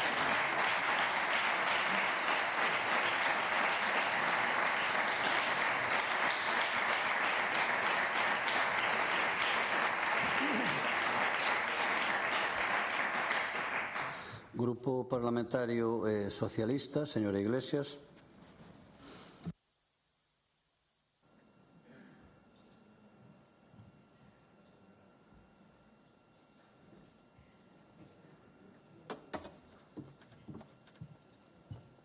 Grazas, presidente. Bos días a todos e a todas. Fora dun debate de taberna e teatro tráxico-cómico que o que abunda nesta bancada do PP e tamén, onde vimos nos membros do goberno, pois vamos a falar de política en maiúsculas, de política da útil, non? As socialistas galegas sempre dixemos que todo, o noso argumentario foi que todo proxecto que se quera implementar no noso país, se é un proxecto industrial, un proxecto mineiro, un proxecto eólico, ten que cumplir tres condicións unidas: a sustentabilidade ambiental, a sustentabilidade económica e a sustentabilidade social, que dicía onte o señor Pazos, que non entendía que era a sustentabilidade social. Escoitar a poboación, e antes que un proxecto que ten impacto no territorio exista unha participación pública real na planificación previa, non no procedimento autorizatorio, e xa está dicindo tamén a Unión Europea. Evidentemente as decisións non se poden adoitar, as decisións políticas de impacto no territorio nos despachos de San Caetano. Teñen que se escoitar e, sobre todo, tomarse de baixo a arriba, non de arriba a baixo. Que o goberno galego é opaco e moi transparente na tramitación das autorizacións mineiras é un feito certo, irrefutable, pero tamén é certo que para a socialista hai unha liña vermella que non podemos pasar, como é o de apoiar o punto 3 da iniciativa do BNG, que pide inadmitir a autorización de planos sen avaliación, sen un exame de fondo riguroso sobre o cumprimento legal e do procedimento para ben admitir ou denegar o novo proxecto mineiro que se presentou da mina de cobre. Para nós o límite negativo e positivo sempre vai a ser o cumprimento riguroso da legalidade medioambiental e mineira. Por iso, confiamos en que se acepte esa emenda do punto 3. Evidentemente, as socialistas exixiremos sempre que o goberno galego o cumprimento riguroso de toda a normativa. A vez, tamén que lle pedimos o BNG un debate máis de fondo, máis solvente, máis riguroso dentro da mesura e do equilibrio. Poderemos chegar a ese equilibrio que é moi necesario, como dicía, sobre todo nun contexto xeopolítico mundial que se está a tambalear. Non podemos mirar para outro lado, no que todo se construe a base de tuits, de bulos, de pseudoverdades, onde máis ca nunca as normas e as reglas de que nos dotamos deben ser respetadas. O sistema e o Estado de Dereito debe ser o límite a ese movimento antisistema. O doado é situarse sempre no non. Onte mesmo a Unión Europea declara 7 proxectos mineiros estratégicos no que se atopa un galego en Doade de extracción de litio. Hai que reducir certo a dependencia de terceiros países e, sobre todo, temos que ser menos dependentes do mercado asiático. Temos, por tanto, que ser conscientes do contexto xeopolítico que estamos a vivir, pero sempre, digo sempre, cun cumprimento riguroso da normativa legal e medioambiental. Tamén quero dicirlle os veciños da plataforma da mina de Non que estiveron na Pobra do Caramiñán e que tampouco, evidentemente, ou sí, non? Son comunistas perigosos do século XXI que comprendemos perfectamente as súas inquedanzas e as súas alegacións, sobre todo tendo en conta os antecedentes da contaminación da mina de Touro, as aberracións cometidas no procedemento, así como a permisividade da Administración galega no seu deber de sixilo. Pero tamén vos digo que a proba de que o sistema funcionou foi que houve unha día negativa no proxecto orixinario en 2021 debido a varios factores críticos que supoñían un risco medioambiental e social significativo. O proxecto denegado non presentaba garantías suficientes, pois había risco de filtración de metais pesados e outras sustancias contaminantes que poderían afectar os ríos da zona, especialmente o río Ulla e clave tamén para a ría da Arousa. Ademais, o plan de peche e restauración que se presentou no proxecto anterior da mina non ofrecía solucións claras nin eficaces para recuperar a zona unha vez que a actividade extractiva pechara.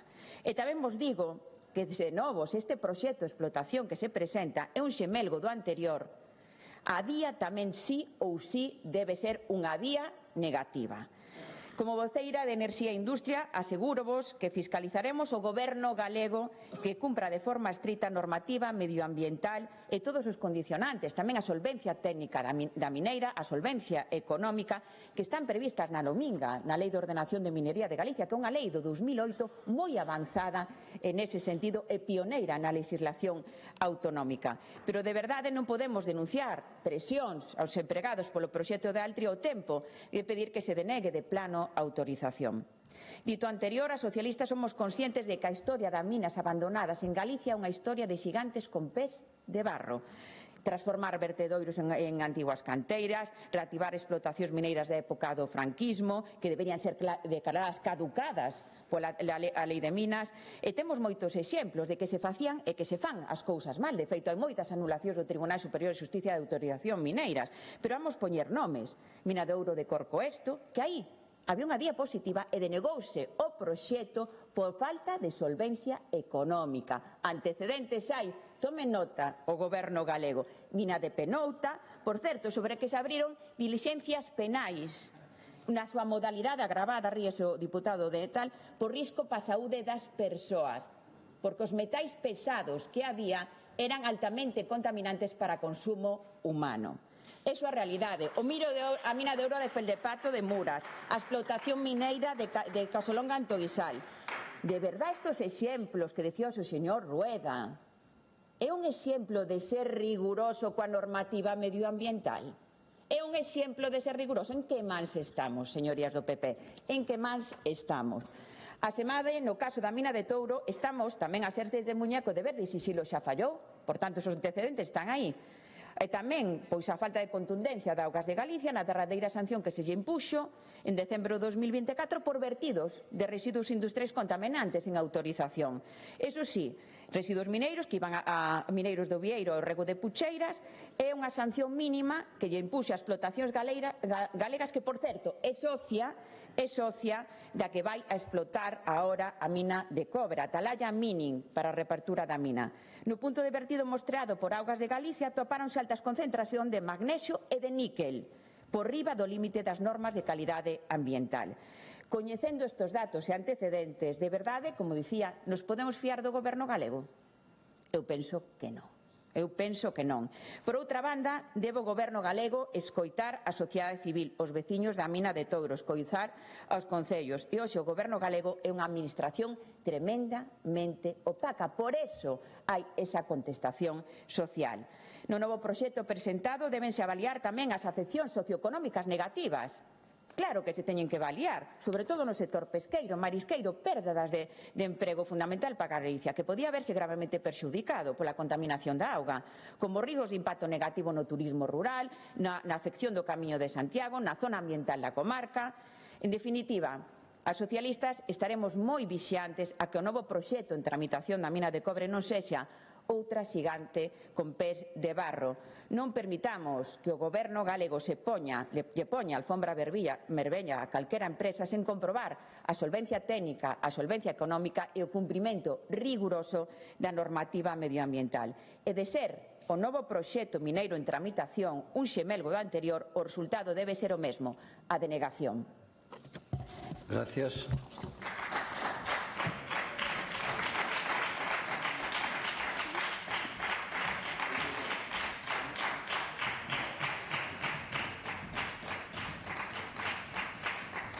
Grupo Parlamentario Mixto. No. Gracias. Grupo Parlamentario Popular. Señor Trenor.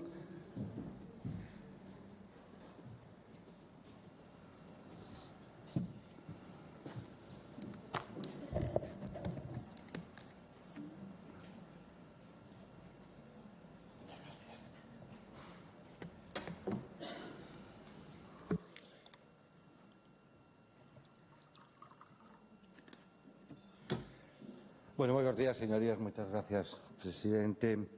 Señora Iglesias, perdoe que non me tome en serio cando vostede fai referencia a iso da política útil, da política en mayúsculas, porque non se pode empezar unha intervención dicindo iso e seguidamente mentir facendo referencia a unhas declaracións que fixo un compañero meu onte.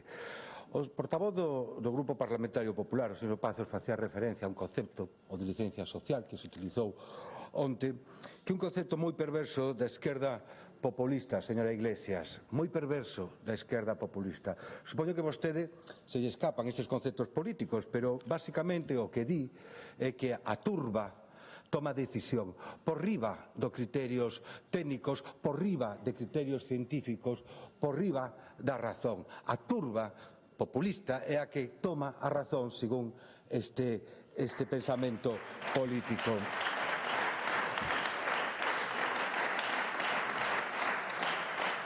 Pero mire, señora Iglesias, para ser útil o primeiro que hai que facer é creerlo.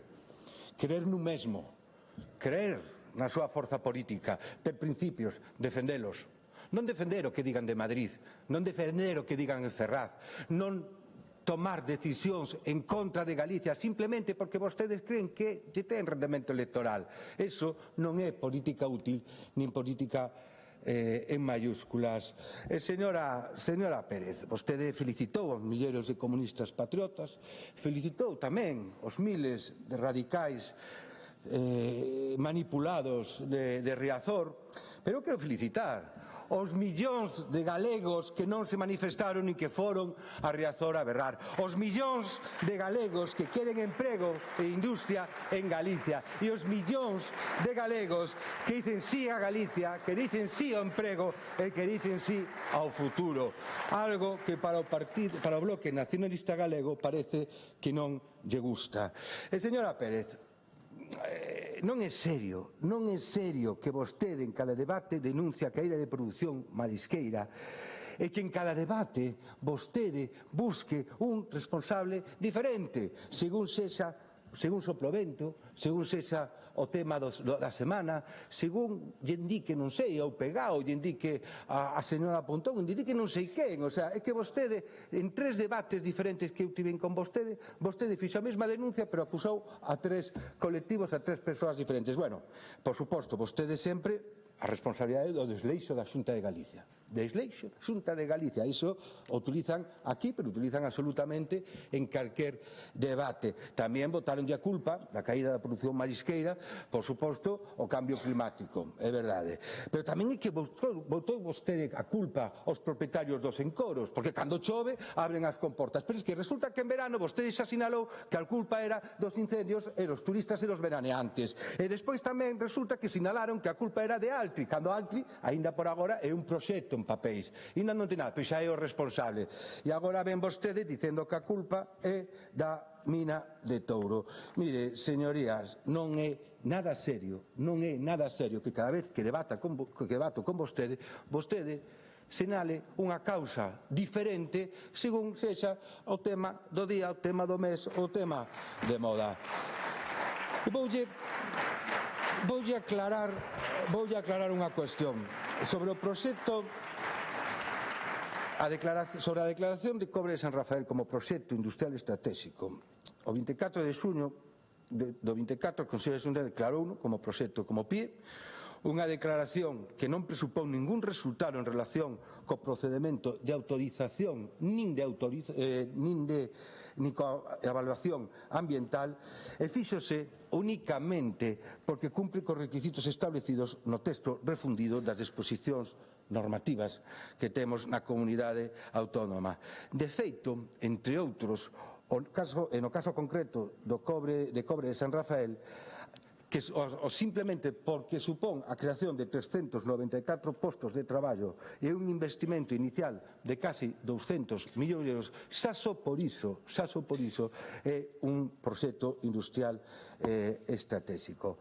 O 22 de novembro expúxose a información pública e, ademais, enviouse, como vostede seguramente sabe, entre outros, o Concello de Arzúa, do Pino, de Touro e de Vileira de Cruces para a súa publicación nos seus tabuleiros de anuncios para que toda a cidadanía teña acceso a esa información. Hasta o 31 de xaneiro do 25 estuvo aberto o prazo de consulta e de alegacións.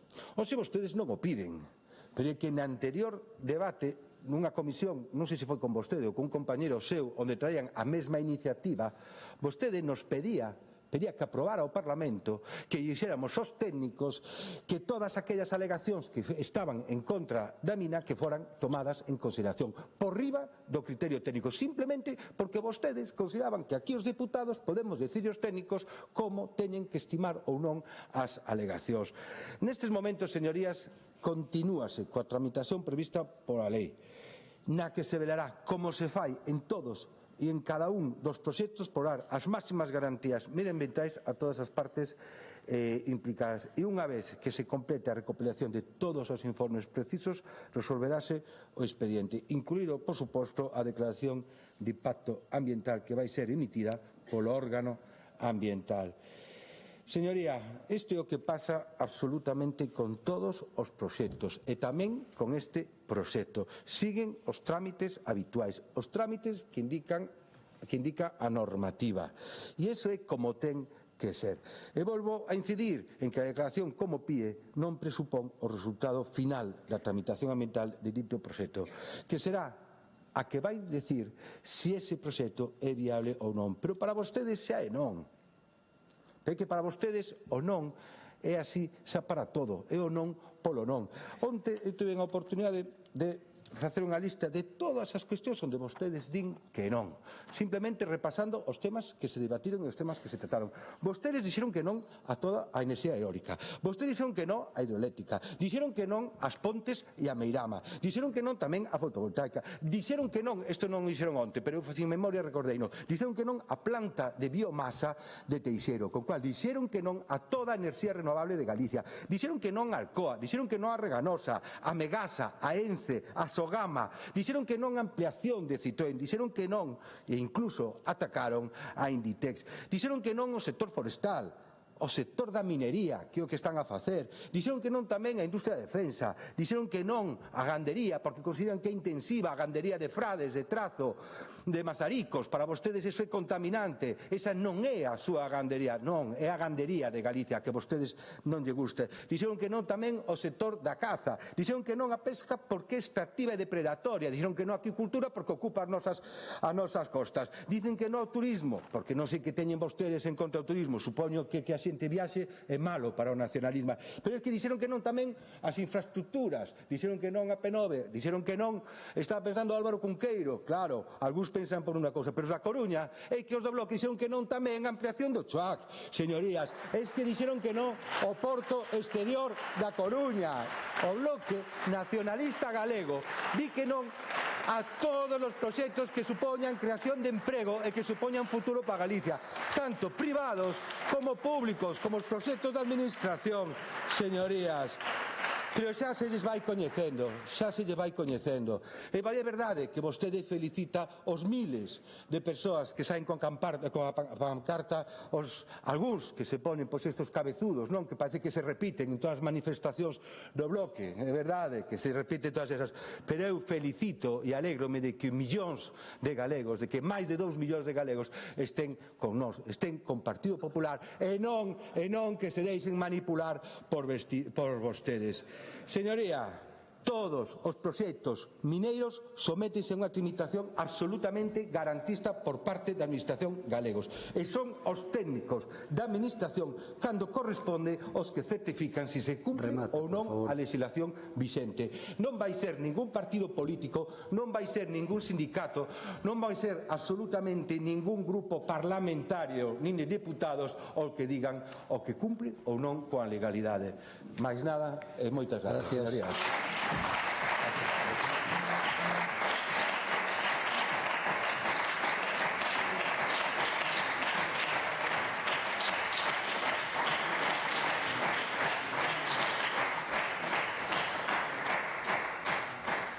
Grupo autor da proposición non de lei, señora Pérez Fernández.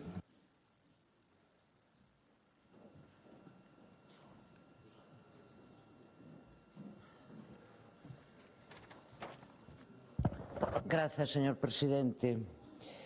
Señor Trénor, o que non ten sentido é que vostedes, ademais de insultar todos os días a todas as persoas, aos milleiros de persoas, efectivamente, que rexeitan proxectos como a mina de Touro ou de Altri, ademais de insultalas por terra, mar e aire, veña vostede en particular aquí, a esta tribuna, tamén a insultalos. Iso é o que non ten sentido, o que non pode ser de un representante do Partido Popular ou de un representante público. E lee vostede unha serie de cuestións que poden ser esas ou poden ser outras, as que, según vostede, nós decimos que non. Pois,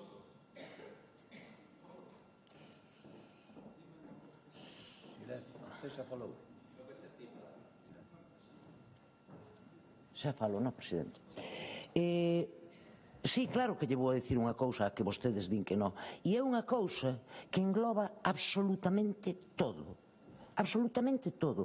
Vostedes falan de creación de emprego cando realmente o que lle están dicindo é un non rotundo ao emprego que xa temos creado en este país durante séculos. Vostedes din non a un modo de vida que é realmente sostível, e que reparte a riqueza precisamente nas localidades e nas comarcas deste país. A todo iso din non vostedes. E ademais, e tiña razón a compañeira do Partido Socialista, din non cada vez con máis tropezóns. Como pretende, señor Trénor, que nos fiemos de que o propio goberno da Xunta é o que garante o procedimento precisamente para as garantías ambientais de calquera destes proxectos? Como pretende que nos fiemos deso? Despois de ver non só o que citou a señora a portavoz do Partido Socialista, Lémbrolle que, por exemplo, na mina de Sanfins foi a propia Augas de Galiza quen despois de dar autorización de vertidos tuvo que recuar porque recoñecía efectivamente que ali se estaban vertendo materiais pesados. E a mina de Touro leva vertendo materiais pesados non porque o digamos nós, sino porque a propia Augas de Galiza impuso sancións, por certo, absolutamente ridículas, impuso sancións precisamente á empresa. Leva vertendo materiais pesados que chegan, señor Trénor, á Ría de Arousa. Como quere vostede que nos fiemos dos informes deses supostos técnicos que finalmente acaban sendo asinados por cargos políticos e que din, por exemplo, na declaración de impacto ambiental sobre Altri, a Dirección Xeral de Pesca, nada máis e nada menos, ten un resumo e un visto a prace dese proxecto absolutamente vergoñento. Sabe o que di, entre outras cousas? Que parece ser que parece ser que a empresa xa presentou outro contrainforme e corrixeu as determinacións que se lle pedían por parte da Dirección Xeral de Pesca. Parece ser, e polo tanto conclúe a Dirección Xeral de Pesca que como parece ser que hai ese informe da empresa, pois damos o visto a prace definitivo. Como podemos fiarnos de un informe ou de calquera informe destes proxectos cando din que non hai perigo ningún sobre a Ría de Arousa porque hai máis de 70 kilómetros en línea recta de distancia hasta a Ría de Arousa? Como podemos fiarnos se hai polo medio un río, o propio río Ulla, que evidentemente é o que traslada e o que transporta todos esos residuos á Ría de Arousa? Remato, presidente. Sí, sobre a emenda. Sobre a emenda non a imos a aceptar porque cando nos falamos de inadmisión falamos precisamente en base a unha denegación que xa se dou no ano 2017. Gracias. Por lo tanto, señor Trenor, sigan vostedes por ese camiño. Gracias. Non sei, ten presa. No. Vostede paganlle por estar aquí. Sí, bueno, remate. Pagan por estar aquí. Remate, por Claro, favor. é que non sei a donde vai. Ainda non acabei de falar con vostede. Gracias. Claro, é que lle pagan por estar aí. E non lle pagan, por certo, por insultar a xente. Fálanlle por prepararse as intervencións e vir aquí a dar argumentos serios e sólidos. Non como os que dá vostede. Gracias.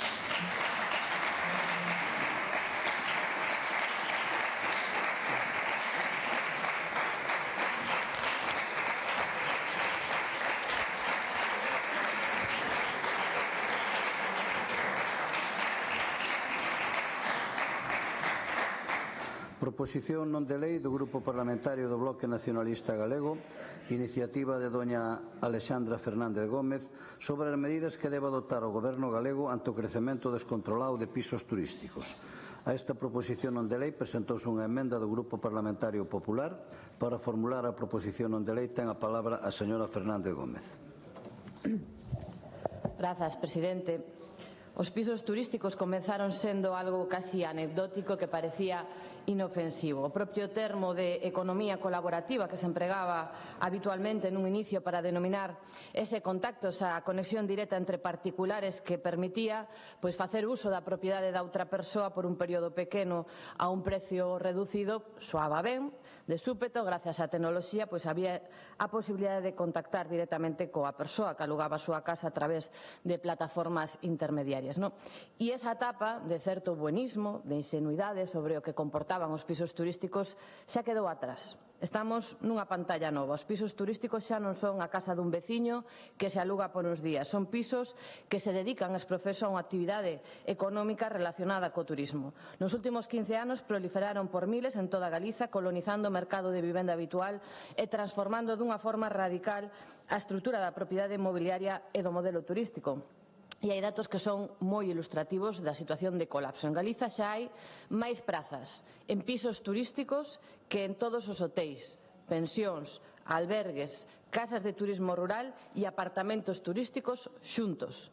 Dun total de 30.000 aloxamentos turísticos que hai no país, 26.000 son xa pisos turísticos, 86% dos aloxamentos, cando en 2017 representaban apenas o 11%. E isto en detrimento dunha oferta de vivenda para uso residencial. Son 26.487 vivendas que foron arrebatadas do mercado inmobiliario residencial. Parece un tanto curioso, ademais, que a mesma Xunta de Galiza que intenta convencernos de que o problema fundamental que ten este país en materia de vivenda é un problema de escaseza de oferta, que non lle pareza problemático que en menos de 10 anos máis de 26.000 vivendas deixasen de ser eso, vivendas para convertirse en negocios. Parece que o Partido Popular o argumento da escaseza de vivendas só se lle acorde como unha excusa para aprobar medidas regresivas como as que veñen de incorporar na lei de acompañamento, onde decían que como precisamos máis vivenda, había que impor o cambio de locais comerciais a vivenda. Aprobaron permitir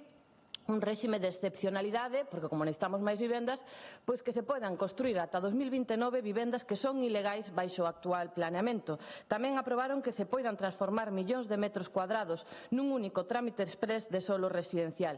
E como necesitamos máis vivendas, había que quitarlle impostos a grandes capitais que compren inmobles enteiros para facernos o grande favor de alugárnoslos. Ahora ben, tocar os dous aspectos fundamentais para modificar a oferta, como son os pisos turísticos, que supoñen xa o 2,5% do total das vivendas principais, aí non. E xa non falemos de actuar sobre a vivenda baleira, que representa unha de cada 3 vivendas deste país. Aí o Partido Popular xa non advirte problema ningún de oferta. Pero volvamos ao retrato do momento no que estamos, porque falta unha pregunta fundamental. E de quen son todos estes pisos turísticos? Pois 4 de cada 10 están en mans de empresas ou persoas que teñen varios pisos turísticos funcionando ao mesmo tempo. Hai, de feito, 65 propietarios que eles sós acumulan 1.278 pisos turísticos. E un tercio das vivendas que son explotadas por empresas están en mans de empresas de fora de Galiza. Máis de 230 son de Madrid, que lidera o ranking. O que indican estes datos son uns indicios dun proceso de acumulación e unha presencia importante de capitais de fora que ven un negocio rentable en transformar vivendas do noso país en negocios turísticos. E xa basta de buenismo, de ingenuidade impostada, xa está ben de que a Xunta mire para outro lado, hai que pôr límites dunha vez por todas aos pisos turísticos en todas as zonas onde exista unha alta concentración, porque supoñen un problema para acceso á vivenda, porque aumentan precios e detraen oferta. Supoñen un problema para a calidade urbana e territorial, porque cando os veciños son suplantados masivamente por turistas, temos unha perda de vida cotiá, de complexidade social, que se acompaña ademais dunha sustitución de comercios por tendas de souvenirs, por franquicias, e cando se dá todo este proceso de baleirado, de homoxeneización, en definitiva tamén se acaba poñendo en perigo o propio turismo, porque se destrúe a súa riqueza turística inicial. E dende a Xunta están demostrando que teñen unha vontade directa de omitir este debate e de retrasar a limitación dos pisos turísticos. Incluso podemos falar dunha actuación cómplice cos pisos ilegais, porque a Xunta négase a dar de baixa do seu rexistro pisos que sabe perfectamente que son ilegais. E o caso máis paradigmático é o do Concello de Santiago, onde hai 750 pisos inscritos pola Xunta no seu propio rexistro, cando resulta que nese Concello só hai 64 que conten co título habilitante municipal. Hai centos de pisos turísticos que carecen dese título pola sinxela razón de que están localizados en zonas onde xa está prohibido polo Concello que haxa pisos turísticos. O Concello de Santiago vén de pedirlle novamente á Xunta que dea de baixa eses pisos que son ilegais. Non pode alegar en ningún caso a Xunta descoñecemento, porque xa lle levan enviado o listado desas vivendas varias veces, incluso é público na web do Concello, e a Xunta négase sistematicamente a dalas de baixa. É unha vergoña que un Concello como de Santiago, que fai os seus deberes, que pon límites aos pisos turísticos para protexer os veciños, para protexer a cidade e a sostibilidade do turismo, teña que estar pelexando cunha Xunta para que dea de baixa os pisos ilegais. Que quen fai ben as cousas se tope cunha Xunta que o único que fai é boicotear.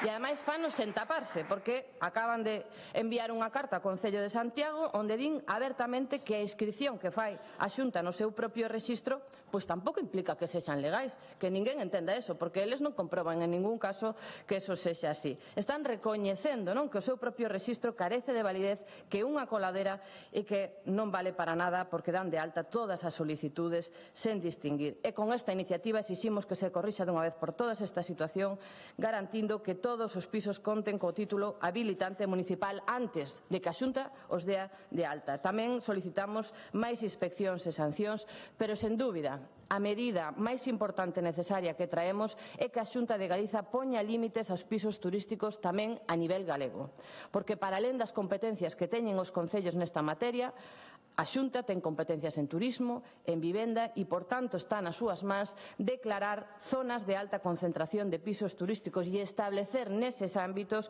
un réxime de limitación, é dicir, poñer un tope máximo, un número máximo de pisos turísticos e tamén establecer un réxime de control para garantir que teñan licencias antes de que operen e que esas licencias tamén teñan a obriga de renovarse.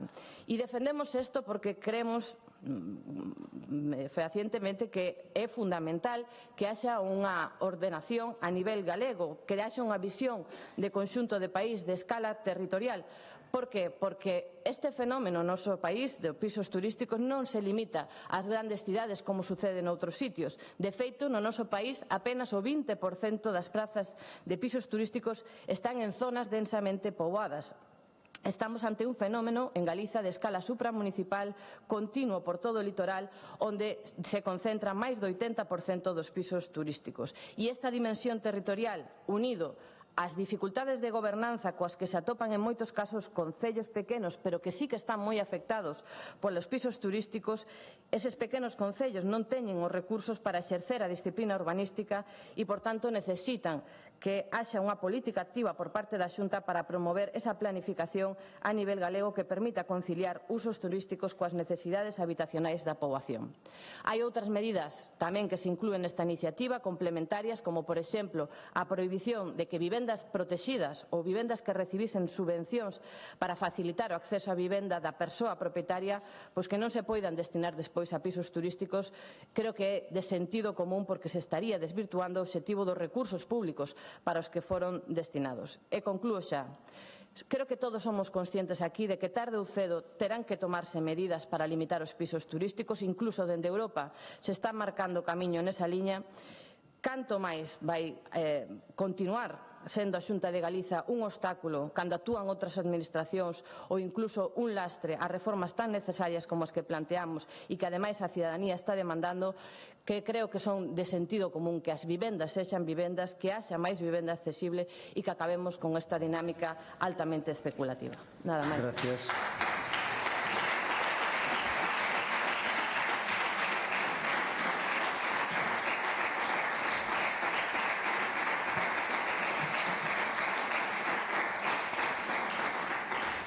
Grupo Parlamentario Popular, señora Deza.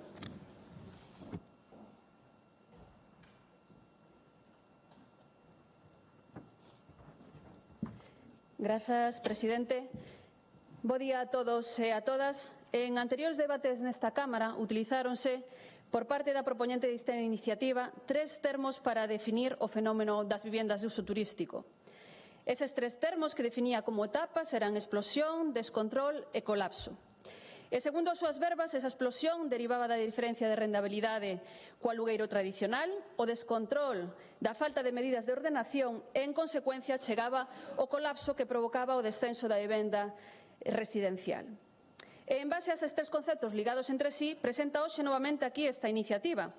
Unha iniciativa coa que a priori poderíamos estar de acordo, se non resultase novamente catastrofista, porque pronúnciase non para ordenar, non para aportar medidas de mellora, senón para impoñer, prohibir, para sancionar e para, como é costume, limitar a realidade á súa realidade. Porque parten da base errónea de que a eliminación desas vivendas de uso turístico garante que as mesmas vayan pasar ao mercado residencial. Dicen que foron arrebatadas do mercado, acaba de dicir. Pero a realidade é testuda e as políticas intervencionistas en materia de vivenda, como xa se veu a demostrar coa aplicación da lei estatal, só provocan inseguridade xurídica e que os arrendadores retiren os seus inmobles do mercado. Ademais, a prohibición desta modalidade aloxativa podería conlevar a perda dunha parte da actividade económica xerada en sectores como o comercio, a restauración, o lecer e a cultura, e un enfraquecemento da competitividade da nosa comunidade e da súa potencialidade turística, sen resolver os problemas de fondo de acceso á vivenda. Porque a solución ao problema de vivenda pasa por adoptar medidas en positivo, como as que está a levar a cabo a Xunta de Galicia, con políticas que pivotan sobre 4 piares fundamentalmente. Incrementar o parque público de vivenda, co obxectivo de duplicalo. Facilitar solo para construir novas vivendas. A creación de novos incentivos para mellorar as condicións de acceso á vivenda, tanto en venda como en alugueiro. E a adopción de medidas normativas, legislativas e fiscais que procuren flexibilizar e dar seguridade xurídica ao mercado de vivenda. E non por prohibicións, imposicións e sancións, como vostedes propoñen. Miren, todos os aquí presentes creo que compartimos que debemos dispoñer de medidas que regulen e controlen o sector. En este senso, Galicia foi unha comunidade pioneira na regulación desta modalidade aloxativa.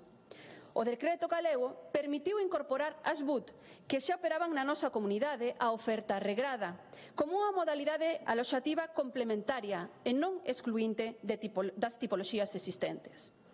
De feito, as súas prazas non están activas sempre, xa que poden compatibilizar, se así o desexan, o seu uso residencial co turístico. O propio sector calcula que o 40% das vivendas rexistradas non operan como tal. Ademais, desde hai tempo comprobouse que existe unha correcta convivencia entre as vivendas de uso turístico dadas de alta e o resto de tipoloxías de aloxamento tradicional.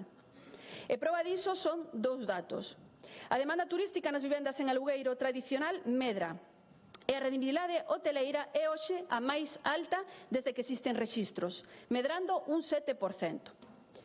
Ademais, o ano pasado aloxáronse nos establecementos tradicionais máis de 7 millóns de persoas, fronte a algo máis de 1 millón nas vivendas de uso turístico. Porque a realidade de Galicia é distinta de outras comunidades autónomas. En Galicia, preto do 90% das BUT son de particulares e a meirande parte desas xa operaban no mercado desde fai décadas, como un complemento na renda das familias, sobre todo nos concellos máis turísticos. O decreto da Xunta simplemente veu dar visibilidade a un sector xa emerxente, a regular unha realidade xa presente. Non obstante, atendendo ás demandas que plantexan na súa iniciativa e que poñen o foco na comprobación das vivendas inscritas no rexistro, no seu control e vixilancia, debemos reflexionar sobre que papel debe xogar cada unha das administracións públicas. Porque creo que nestes momentos as xa numerosas resolucións xudiciais foron acoutando os termos discrepantes relativos á interpretación do concepto de BUT. Xa non é controvertido se é ou non unha actividade económica, xa non é controvertido o tipo de uso, xa non parece que poida ser controvertida a intervención municipal. Polo tanto, en consecuencia, todas as administracións deben regular a parte que lle toca, con maior ou menor laxitude, dentro da esfera das competencias que lle poida corresponder. O noso Tribunal Superior de Xusticia xa se pronunciou respecto diso e establece unha clara distinción entre as habilitacións autonómicas e as municipais.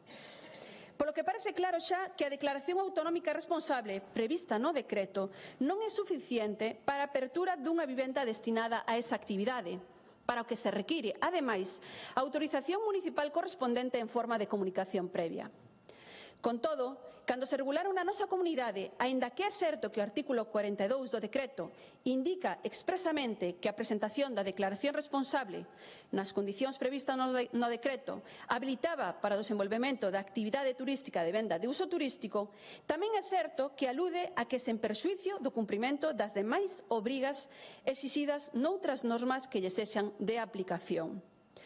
Non poden facer vostedes unha lectura parcial, xa que esta habilitación para o desenvolvemento da actividade turística non exime ao propietario ou persoa ou empresa que comercializa a vivenda da obriga de obter as autorizacións, permisos, licencias e os informes que establezan as distintas normativas sectoriais e municipais que lle son de aplicación.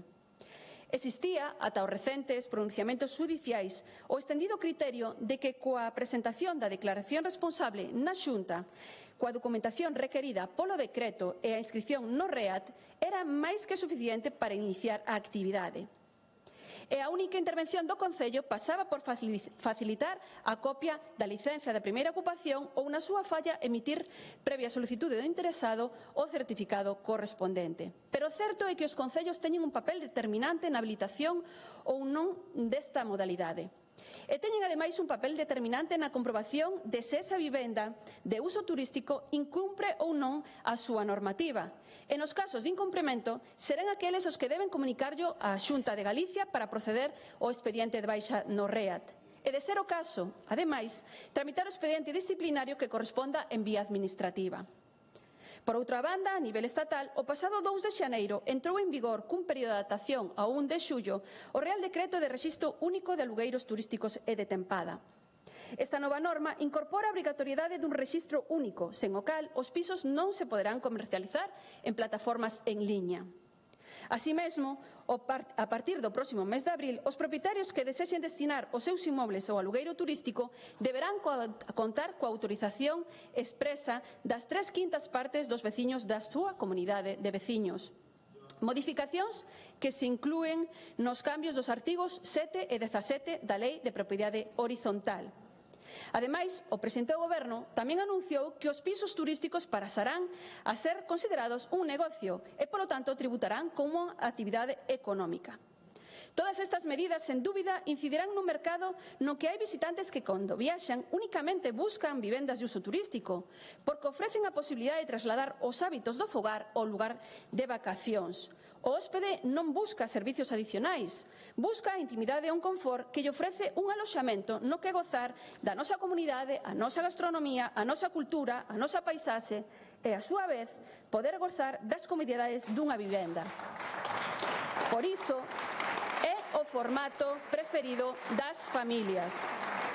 Un formato que está presente no 90% dos concellos de Galicia, fronte a un 60% de hotéis, polo que en moitos municipios pequenos son a única oferta posible e, polo tanto, esta tipoloxía de aloxamentos teñen que formar parte do mix do turismo de Galicia. Ao turista xa non se lle pode teledirixir, elixe onde ir e onde aloxarse.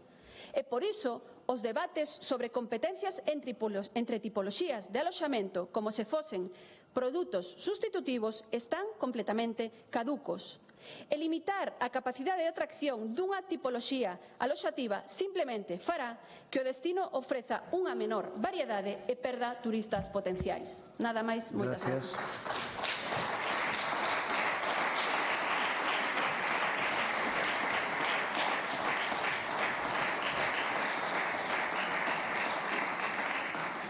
Grupo Parlamentario Mixto, señor Ojea. No. Grupo Parlamentario Socialista, señora Méndez.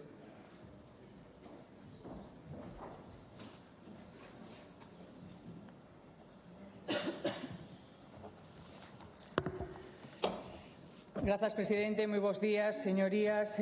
Señora Deza, eu non sei se en algunha ocasión o Partido Popular teledirixiu aos turistas en este país, pero esa premisa xa de por sí de entrada dice moito do pensamento do Partido Popular e das políticas do Partido Popular. Se pode ofertar, en función da oferta se escolle, pero teledirixir as políticas que levan a cabo en este e en outras cuestións. Mire, me teñen escoitado en moitas ocasións falar de que hai que ter unha mirada a longo plazo, non quedarse na política cortoplacista que practica o Partido Popular, na que está instalada. O noso portavoz, José Ramón Gómez Besteiro, ten preguntado en moitas ocasións en este Parlamento que está a facer a Xunta de Galicia para paliar as necesidades de vivenda existentes en Galicia. Bueno, a resposta creo que é clara e única. Executar os fondos que veñen de Europa, porque iniciativa propia para combatila, cero, co cual se limitan a executar os fondos. É unha realidade que preocupa a unha ampla maioría da sociedade, a mocidade, as familias con menos recursos, as familias monoparentais, ben por decisión ou ben por ruptura da parella, que se convirten en dúas familias monoparentais, que non poden acceder a unha vivenda nin en réximen de aluguer e moito menos pensar en compra. E como di José Ramón Gómez Besteiro, debemos evitar que o PP favorezca a especulación e que a protección social sobre as vivendas sexa permanente, que é un dos grandes obxectivos que temos dende o PSDG. E a vivenda destinada en exclusividade ao uso turístico ten xerado un problema notorio en Galicia, dificultando o aluguer ordinario, que require condicións máis exixentes para os propietarios e menor ingreso anual. Así o reflicten os datos, que van en incremento e, ademais, de maneira exponencial. A aparición de plataformas online que canalizan estas vivendas e ofrecen grandes bolsas de oportunidades a modo de portal de vivendas redimensionou moito este escenario. A adicación en exclusividade de vivendas a uso turístico é hoxe o modelo predominante neste campo. E dende o PSDG sempre defendemos que o uso prioritario da vivenda debe ser o residencial, pero para iso hai que actuar tamén. Estamos ante unha desorde legislativa e un enorme espazo de desregularización que prexudica sempre os mesmos, os cidadáns que ven como os seus dereitos e os seus espazos son vulnerados por falta de criterio. Como sempre, son os concellos os que están a tomar medidas limitándose xa nas súas propias competencias, esperando a Xunta de Galicia para que esta amose algunha iniciativa, cousa que non se dá salvo a execución dos fondos, como decía, que é quen ten as competencias en materia de vivenda, que hai que recordalo. E segundo o decreto da Xunta, o 12/2017, as BUCs teñen que estar incluídas no REAT. E segundo ese mesmo decreto, ten que facer a comprobación de inexactitude por parte da Axencia de Turismo de Galicia en consonante coa Lei 7/2011 de Turismo de Galicia. Pero non o fai. E non só iso, xa que a propia Xunta de Galicia pon en dúbida a eficiencia do REAT, outro instrumento da Xunta que a propia Xunta cuestiona. Esa é a política do Partido Popular. E a pesar de que a Xunta ten que velar polo control dos requisitos para que a vivenda poida estar inscrita, é a Xunta que pode dar de baixa aquelas BUT que non cumplan, pero non o está a facer, a poñerse de perfil como adoita a facer o PP. O que se propón en esta iniciativa podémola agrupar en tres bloques. Unha, a modificación da Lei 7/2011, da Lei de Turismo de Galicia, para comprobar BUT e acreditar co título habilitante municipal e determinar a temporalidade aos títulos habilitante, pero van decir que non, porque xa o dixeron nunha comisión cando se pideu realizar unha nova lei de turismo. Ademais, no propio preámbulo da lei de turismo do 11 fala que pola necesidade de eliminar imprecisións conceptuais e resolver disfuncións e lagoas na regulación dun sector clave na economía galega. Isto decíase dunha lei que tiña 3 anos, porque a lei do 2011 derogou a lei do 2008. E 3 anos despois había xa moitas imprecisións, disfuncións e lagoas. É curioso que 17 anos despois, a pesar de como cambiou o modelo turístico en Galicia, de como cambiaron os patróns e os hábitos, non sexa necesario modificar a lei de turismo, onde se pode contemplar tamén as BUT en esta propia lei. Pero é máis. Fai 6 meses aquí, en esta sesión plenaria, aprobamos por unanimidade a proposta do PSDG un plan integral turístico de Galicia. E 6 meses despois dixeron que non, para saber que non a mesma proposta. Queremos saber ese cambio do Partido Popular.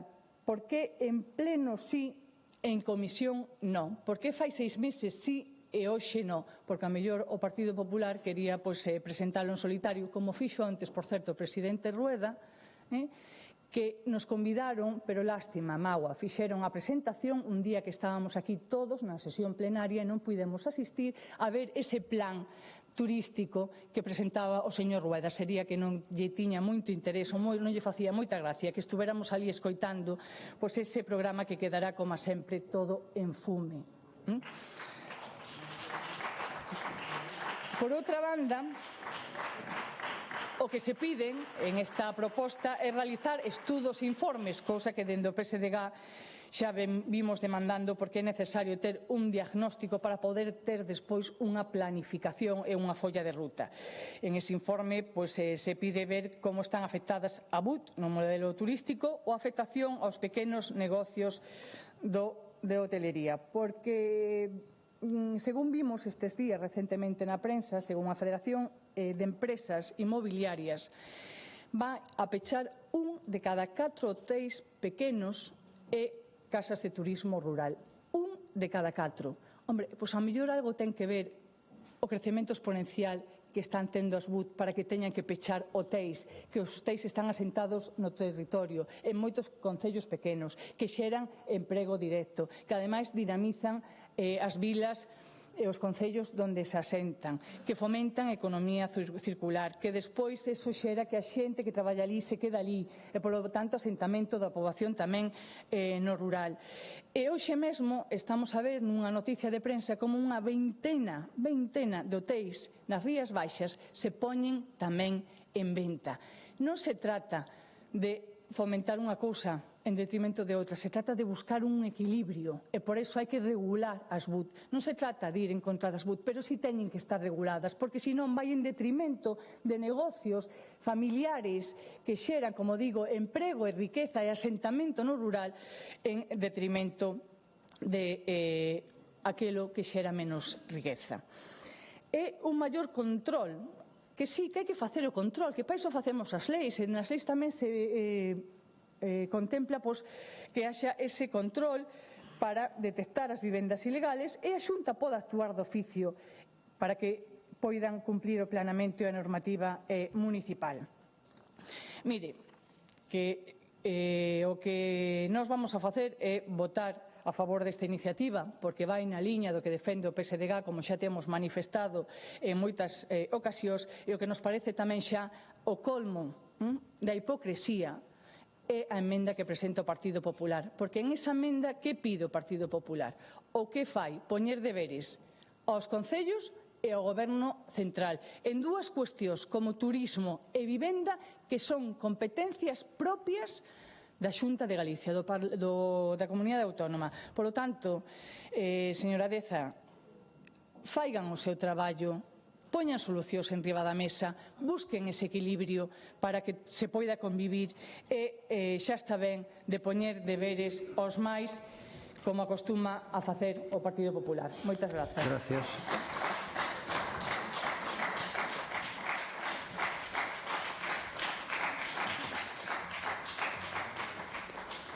Grupo autor da proposición non de lei, señora Fernández Gómez.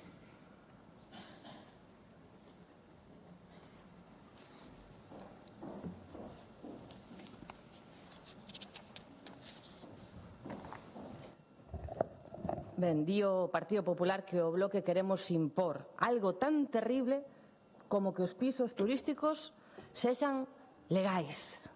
Que terrible. Pobre Xunta, como lle podemos exixir algo así? Que comproben si son legais. Hai que facer como o Partido Popular, que o que quere impor é a ilegalidade dos pisos turísticos. Un rexistro que acepte todas as solicitudes. O que quere impor o Partido Popular é a lei da selva, que a oferta mingüe, que os precios suban. Eso sí, eso é ben. Tamén me parece un pouco forte ese argumento de que a xente quere pisos turísticos, que é un turismo moi especial, cheo de virtudes, non podemos parar o crecemento dos pisos turísticos. E pareceme un pouco forte porque pasar por alto as consecuencias negativas que está tendo os pisos turísticos na oferta do mercado inmobiliario pareceme un pouco forte, porque hai un malestar social máis que evidente, que vostedes só vexan flores e maravillas nesa proliferación dos pisos turísticos, estar moi lonxe da realidade do que opina a maioría da xente. E ademais é que había turismo antes de 2010. Había turismo, a xente viaxaba antes. Parece que incluso están vostedes menospreciando a todo o resto de aloxamentos turísticos que parece que non lle chegan. Sí, bueno, pois entón xa sabemos cal é a política da Xunta de Galicia. Moi ben, claro, nos queda moito máis claro. E logo, coa emenda do Partido Popular, tamén aclara bastante as cousas, porque sustitúen os 10 puntos completos en que exiximos que actúe a Xunta de Galicia e o sustitúen todo por que fagan os demais. Que faga a FEGAMP estudios, porque a Xunta non os fai. Que o Goberno Central veña aquí a analizar a situación e incluso piden que asuman as competencias que ten a Xunta de Galiza nesta materia. Dá unha patada tan forte ao balón que lle piden a Europa que fagan un marco legal que homoxenice todo. Eso sí, que fagan todos, menos a Xunta de Galicia, que ten as competencias en turismo, en vivenda e en ordenación do territorio. Vaya. E ademais é que nos din na súa emenda que o que deben facer os concellos é aclarar que é un título habilitante. Señora Deza, un título habilitante é o que se especifica nun decreto creado pola propia Xunta que regula as actividades económicas de apertura dos establecementos, son as comunicacións previa e as licencias de actividade. E que está no artigo 12 dun decreto da propia Xunta que quere que lle aclaren os concellos. O que non queren vostedes é ler. Se ademais está aclarado en sentencias do Tribunal Superior de Xustiza de Galicia que di que os pisos turísticos son actividades económicas e que non poden exercerse en ese título habilitante, non? E o perturbador é que obriguen a presentar a xente, cando dan de alta ese piso turístico, unha declaración responsable conforme teñen ese título habilitante municipal e ao mesmo tempo vostedes digan que non saben que é ese título de habilitante municipal. Pero se lle obrigan a xente a presentar unha declaración conforme o teñen, é que é de chiste, non? En definitiva, o que vemos é que a Xunta de Galicia non quere facer as cousas ben, quere manter esta situación de excepcionalidade permitindo que haxe incluso pisos turísticos ilegais e incluso está actuando de forma deliberada para que aumenten eses pisos turísticos, dando incluso subvencións directas, como fixeron en Vigo, de 700.000 euros a unha empresa que se dedica a especular para crear 11 pisos turísticos máis en Vigo. A imposición aos concellos de que teñan que convertir baixos comerciais en vivendas que vayan a acabar sendo aínda máis pisos turísticos. E tampouco exercen esa política de control para evitar que subvencións que se dan para a vivenda, para acceder á vivenda, que esas vivendas protegidas que se subvencionaron con fondos públicos acaben tamén sendo vivendas protegidas. É dicir, que eses fondos que recibiron para solucionar un problema de vivenda acaben sendo parte do problema, agravando o problema. En definitiva, quedou evidenciado que o que están vostedes intentando facer é alimentar máis esta burbulla que vai en contra das necesidades de vivenda da poboación xeral. Gracias.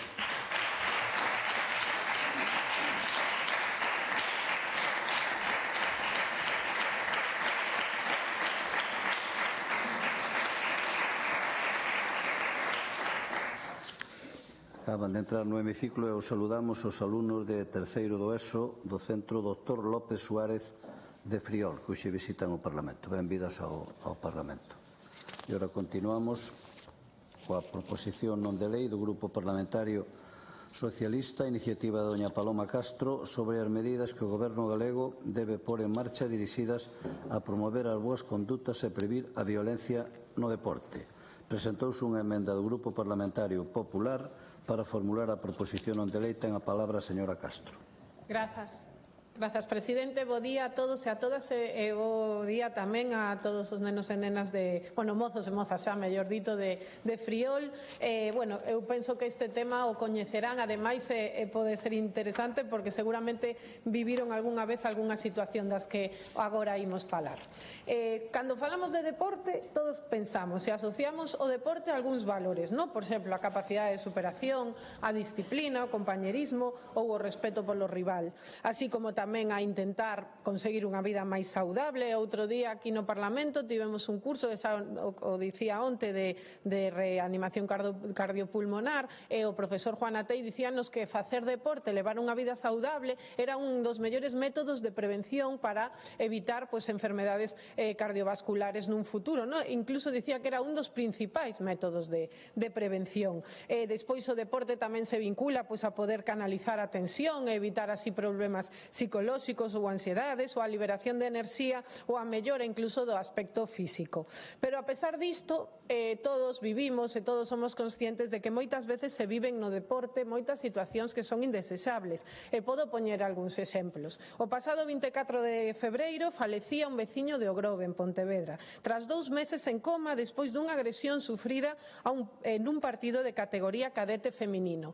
Este señor, de 64 anos, foi a acompañar o seu neto, que era o árbitro deste encontro. E ao saír do partido, un pai do equipo contrario comezou a insultar o árbitro, o avó saiu na súa defensa e foi agredido por este pai. Despois de estar 2 meses en coma, terminou falecendo. Dende aquí quero tamén mostrar o noso apoio a esa familia e todo o ánimo para que estas conductas sexa condenada e castigada como se merece. Despois, pero non é un feito illado, hai un mes tamén, en febreiro deste ano, outro árbitro nun partido de fútbol infantil denunciou que tivo que poñerse a salvo porque ao finalizar o encontro un grupo de pais cuspíronlle, insultárono e desexáronlle a morte, incluso chegando a golpear o seu coche.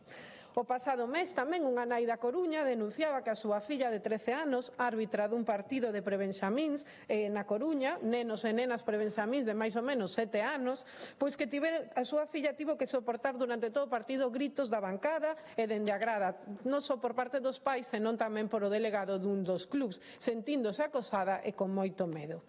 Ou hai uns meses tamén nun partido de terceira regional de Futgal que enfrentaba o Cotobade co Pollo, apoio, pois tamén o árbitro resultou gravemente ferido por unha agresión, non? Pois así podemos citar múltiples exemplos ao longo de todo o territorio. Situacións de tensión ou violentas que se producen cada fin de semana nos diferentes campos ou pabillóns deportivos ao longo de todo o país. Sendo moi preocupante, sobre todo moi preocupante que a maioría das veces se producen en competicións en as que participan nenos e nenas menores de idade. Señorías, ao final todos sabemos que o deporte actúa como un espello da sociedade, en algúns casos incluso pode servir como válvula de escape para tensións acumuladas. Dicía hai uns días un psicólogo deportivo, dicía a seguinte: moitas veces a tensión social, económica e política atopa un caldo de cultivo no deporte, onde as normas de comportamento parecen reflectirse. Moitos pais e nais tamén ven como seus fillos e fillas un potencial ascenso social, perdendo a vista do carácter educativo do deporte base. Que isto se traduce que moitos pais e nais creen que teñen na súa casa ou queren ter na súa casa un Cristiano ou un Messi e olvidan os valores principais de convivencia e respeto. Nós non podemos permitir que isto sexa así, e moito menos no deporte base. Nesto debería centrarse, non? O deporte base debería centrarse na educación, na socialización e no desenvolvemento das persoas menores. Os socialistas amosamos e manifestamos nosa sensibilidade por isto que acabo de dicir, e tamén a nosa preocupación por esos feitos que se repiten habitualmente nos diferentes campos ou nos diferentes pabillóns deportivos, transformando algo que debería ser un hábito saudable de aprendizaxe ou de superación persoal e colectiva nunha situación indesexable con efectos moi negativos para o desenvolvemento dos nosos fillos e fillas. A educación en valores, o respeto aos árbitros, e isto quero subliñarlo, non? Porque ao final son as principais víctimas destes comportamentos violentos e ás veces incluso vemos reflexados en algúns clubs de alta competición de carácter internacional que se continuamente están a cuestionar públicamente as decisións dos árbitros, pois xera unha falla de respeto cara aos mesmos.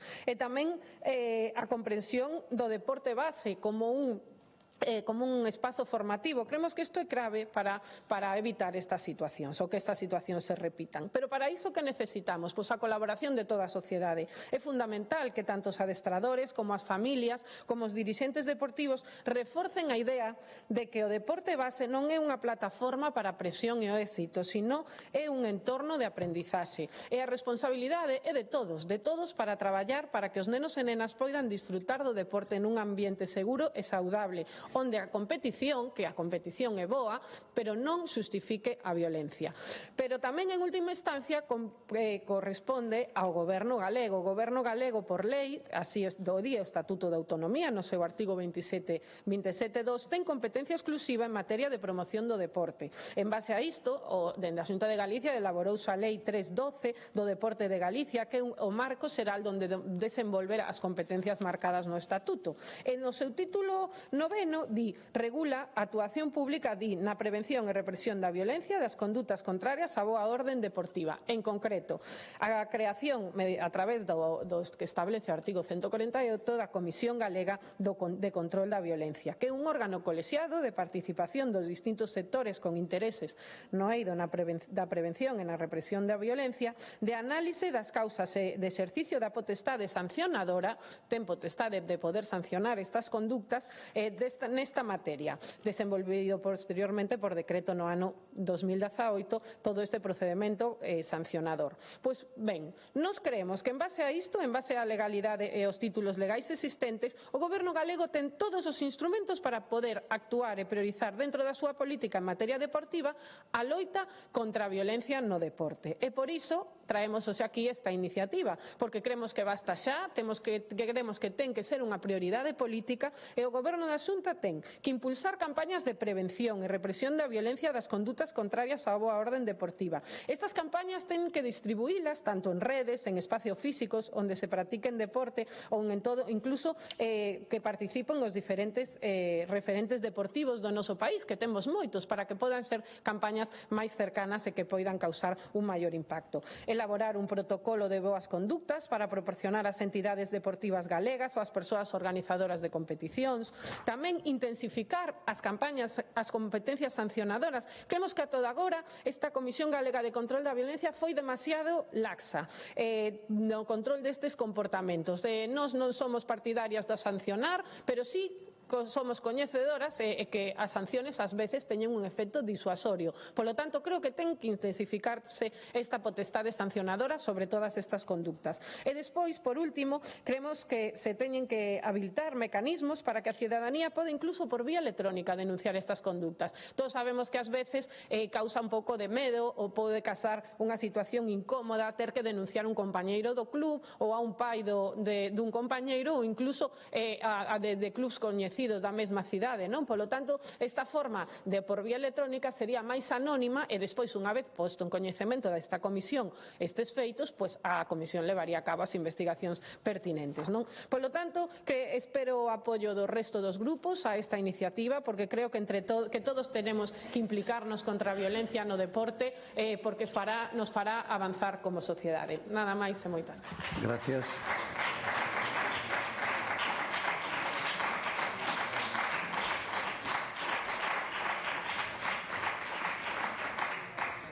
Grupo Parlamentario Popular, señor Marnotes.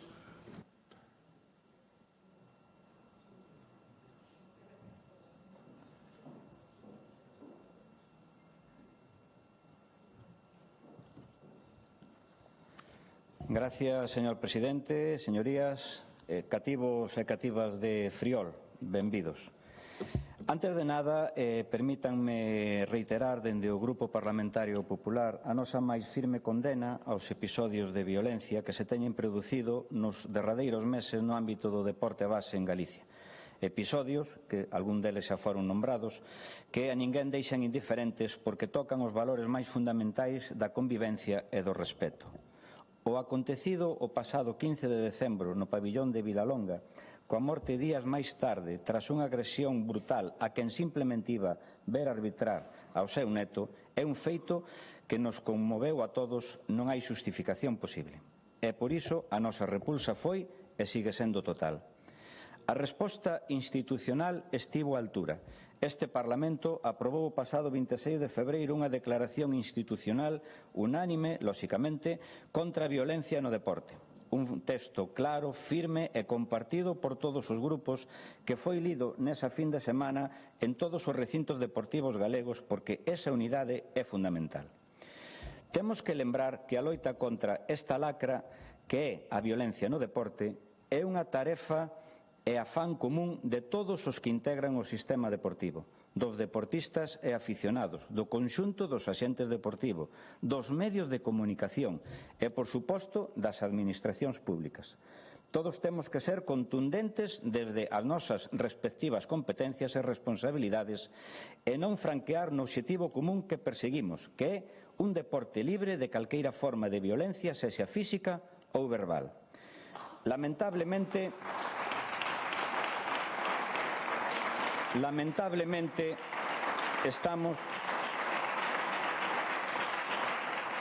estamos ante unha ameaza global que afecta non só o deporte galego, senón que é unha problemática xeral a nivel internacional. Por iso requírese dunha resposta en estreita colaboración de todos, do conxunto do sistema deportivo e da sociedade en global, que debemos defender os valores do deporte e a súa integridade. Polo que respecta ás administracións públicas, a cada unha, dende as súas respectivas competencias, a súa tarefa debe de centrarse na prevención, o control e a sanción de toda forma de violencia nos terreos de xogo. O deporte é respeto e tolerancia, é inclusión e participación cívica a cada un dos actos violentos, non importa cal sexa o alcance e forma, contravén estes valores e a propia esencia do deporte. A Lei 3/2012 do Deporte de Galicia e o Decreto 63 do 2018 que desenvolve a Comisión Galega de Control á Violencia establecen mecanismos de análise, intervención e sanción ante calqueira conduta violencia.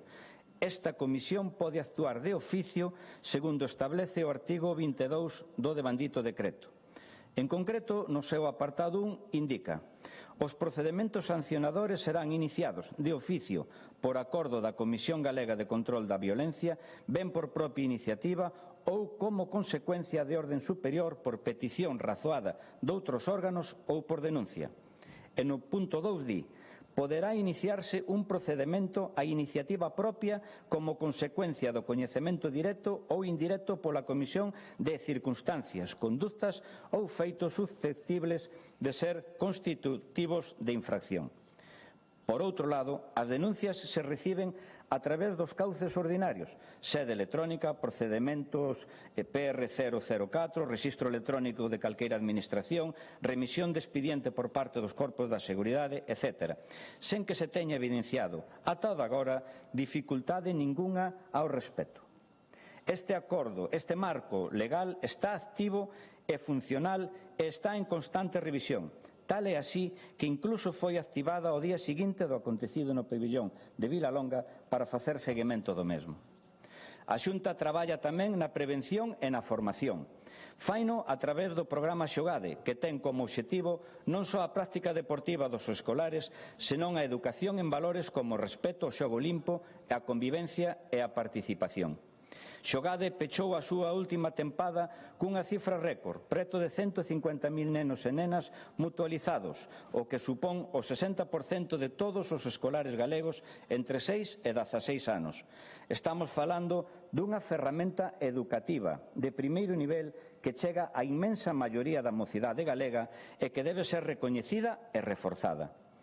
Tamén está en marcha o proxecto específico coa Unión de Federacións Deportivas de Galicia, centrado en 3 liñas: información, sensibilización e formación, porque combater a violencia non é só castigar, é, sobre todo, educar e anticiparse. Compre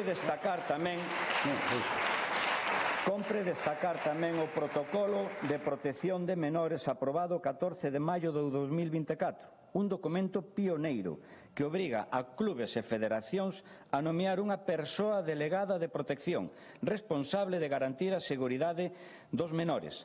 A día de hoxe hai máis de 400 delegados rexistrados e este número será medrando, pois é un requisito imprescindible para optar ás subvencións da Xunta de Galicia.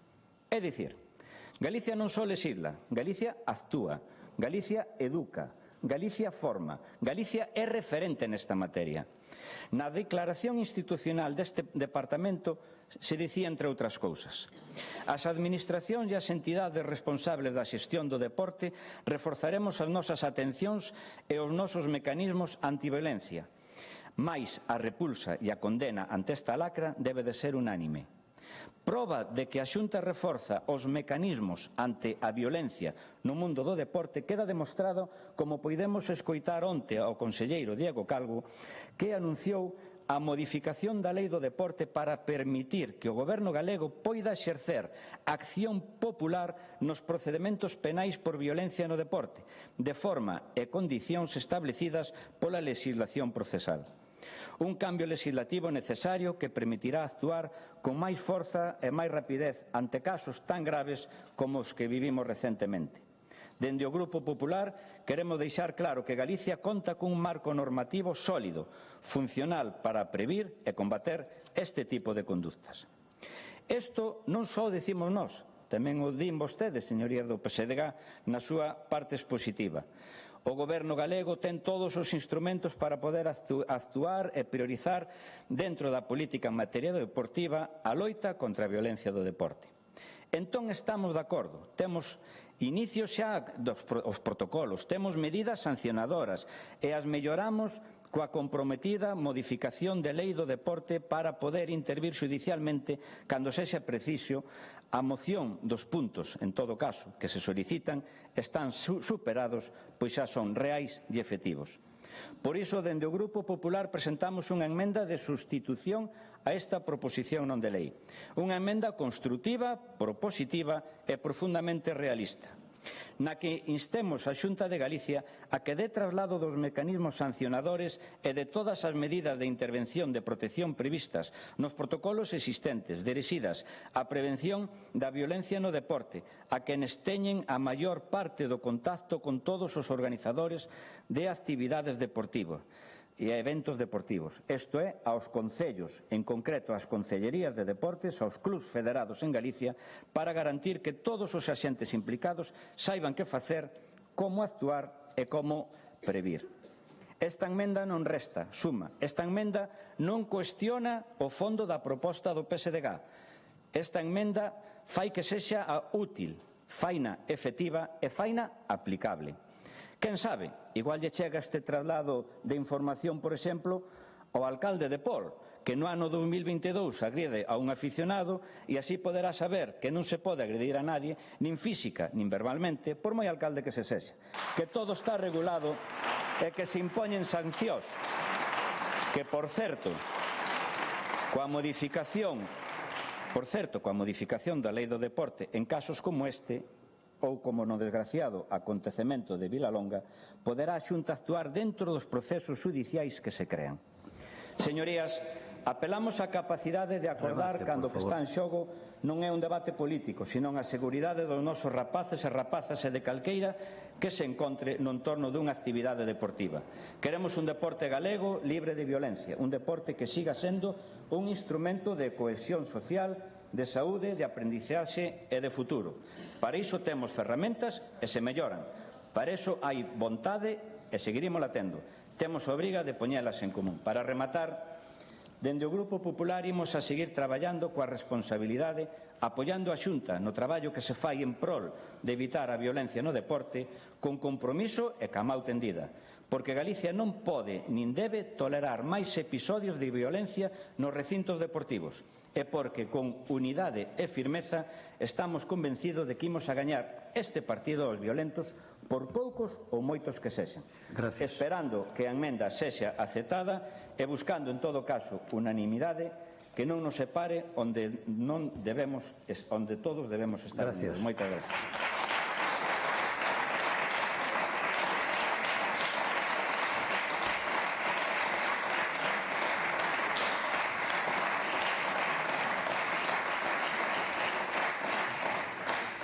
Grupo Parlamentario Mixto, señor Ojea.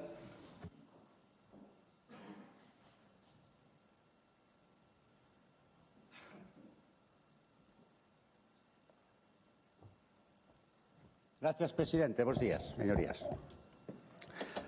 Bueno, aquí estáse falando de violencia no deporte. Eu casi restringiría a cuestión a violencia no fútbol, porque non sei, bueno, tampouco son moi aficionado a seguir o deporte espectáculo, pero nunca soupen de agresións entre aficionados a diferentes equipos de ciclismo, nunca soupen de que se pelexasen entre sí os partidarios de Korsnoy cos partidarios de Karpov nun campeonato mundial de xedrez, nunca soupen de que se pelexasen entre sí equipos de ximnasia. Con isto non estou dicindo que o fútbol sexa, digamos, potencialmente máis generador de agresión que os outros deportes, pero algo debe haber. Algo debe haber porque, non sei se lembran os que teñen máis ou menos unha edad comparable a miña, un programa de televisión dun antropólogo que se chamaba Jauregui, que se chamaba Las reglas del juego, posiblemente o lembren os que teñan no entorno da miña idade. Fixeron uns estudios que ademais se fixeron uns programas de televisión sobre o carácter tribal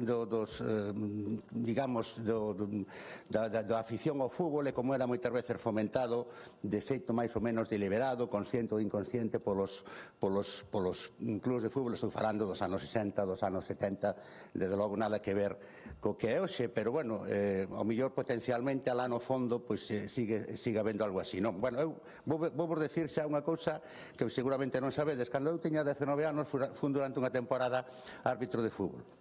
Seguramente vos sorprende, pero é verdad. Fui un árbitro de fútbol durante unha temporada, con 19 anos se arbitraba ligas da máis baixa categoría, o sea, donde, bueno, sin xueces de línea, e podo dicirvos que efectivamente algo avanzamos. porque as agresións non solamente ao árbitro, sino entre aficionados, as intervencións da Guardia Civil estaban a orden de día, daquelas todavía se permitía entrar nos campos paus e bastós, cos que algúns hasta levaban pintados os colores do equipo. Quero dicir que o problema fundamentalmente está no fútbol, e habría que tamén que ver un pouco se a veces moitas publicacións de algúns diarios deportivos pois non inducen tamén algún comportamento visceral ou que fomentan algún tipo de tal. Lembrarán que chegou a haber guerras entre países por un partido de fútbol. Non sei se recordan alá polos anos 60 largos, cerca dos 70, unha guerra que durou, creo que se chamou a Guerra das 100 horas, entre Salvador e Honduras. O sea, hubo movimentos de tanques por un partido de fútbol en algún momento da historia. Bueno, normalmente as agresións e as violencias, máis que entre os xogadores, teñen sempre lugar entre os aficionados. Entón, bueno, todos sabemos, e volvo a repetir que isto sucede fundamentalmente no fútbol, non? Moitas persoas, pois digamos, ligan a súa personalidade personal ou proyectan a súa personalidade na adscripción a un determinado equipo de fútbol, moi raramente en outros deportes, non? O sea, digamos que forma parte mesmo da súa identidade ou da súa personalidade proyectar, non? Iso que chaman os psicólogos unha proyección da personalidade nalgún obxecto, ou como unha moto, como unha guitarra, ou a veces como un equipo de fútbol. E iso, claro, fai que moitas veces unha persoa se sinta agredida, digamos, na súa persoa cando a crítica vai ao mellor cara ao seu equipo ou cara a determinadas accións do fútbol. E logo, desde logo, claro, xa o caso de persoas nas que familiares directos están xogando o partido e ao mellor entenden unha injusticia do árbitro e saltan os ánimos e tal. A verdade é que siga habendo bastante tolerancia social. Volvo a repetir que a cousa variou moitísimo. Calquera que estuvera relacionado co fútbol desde fai anos sabe que a cousa, inda que lóxicamente temos que seguir combatindo contra esas agresións, temos que seguir combatindo contra todo o que pode fomentar potencialmente as actitudes agresivas ou eu hasta diría de odio, por decirlo de alguna maneira, temos que lutar contra eso. Pero bueno, tamén é certo que se avanzou bastante nos últimos anos en xeral, pois pola propia educación xeral da xente, bueno, que a xente, pois, por término medio, pois hai máis cultura, máis educación a xente hoxe que fai 40 anos, pois por motivos que non fai falta explicar. A importancia da educación, aquí está falando moito do aspecto coercitivo, de multas e tal, que tamén non veñen mal e tal, pero bueno, o fundamental é pois unha educación. Aí alguén facía antes referencia á necesidade de involucrar a todas as administracións, a todas as consellerías, cada unha no seu. Bueno, pois na educación, na Consellería de Educación e na Consellería de Cultura hai moito que decir. A promulgación dos valores de respeto, dos valores desexables pois nas conductas en sociedade, pois se potencian ben eses valores desde a base educativa, pois xa non lle deixa hueco pois a proliferación de outros aspectos máis viscerais ou máis irracionais na persoa, non? O que se chama en términos xerais educación, que como decía Kant é o que fai persoas ás persoas, non? E con isto, lóxicamente estamos totalmente de acordo no fondo da cuestión que plantexa o Partido Socialista.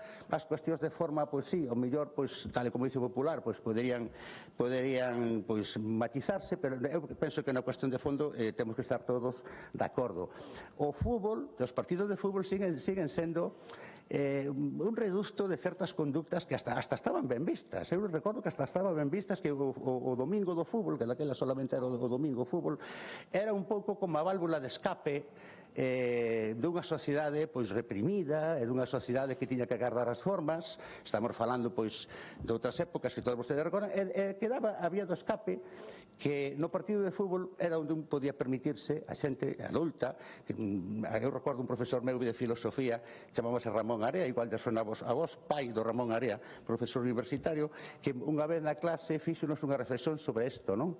como nos domingos aquelas persoas que víamos tan estiradas e tan serias durante a semana, no domingo pois se desmelenaban no partido, decían obscenidades, decían tacos e mesmo chegaban incluso pois as agresións. O sea, como podía ser que nun partido de fútbol aflorara pois a parte máis racional, non? Lóxicamente, e volvo a repetir, non sei, eu non podo dicir por que sucede no fútbol e non sucede en tanta medida en outros deportes. É unha cuestión que tamén, ao mellor, habería que analizar e se hai algunha explicación pois científica, desde o punto antropolóxico, desde o punto de vista psicolóxico e sociolóxico para eso, porque algunha razón ten que haber.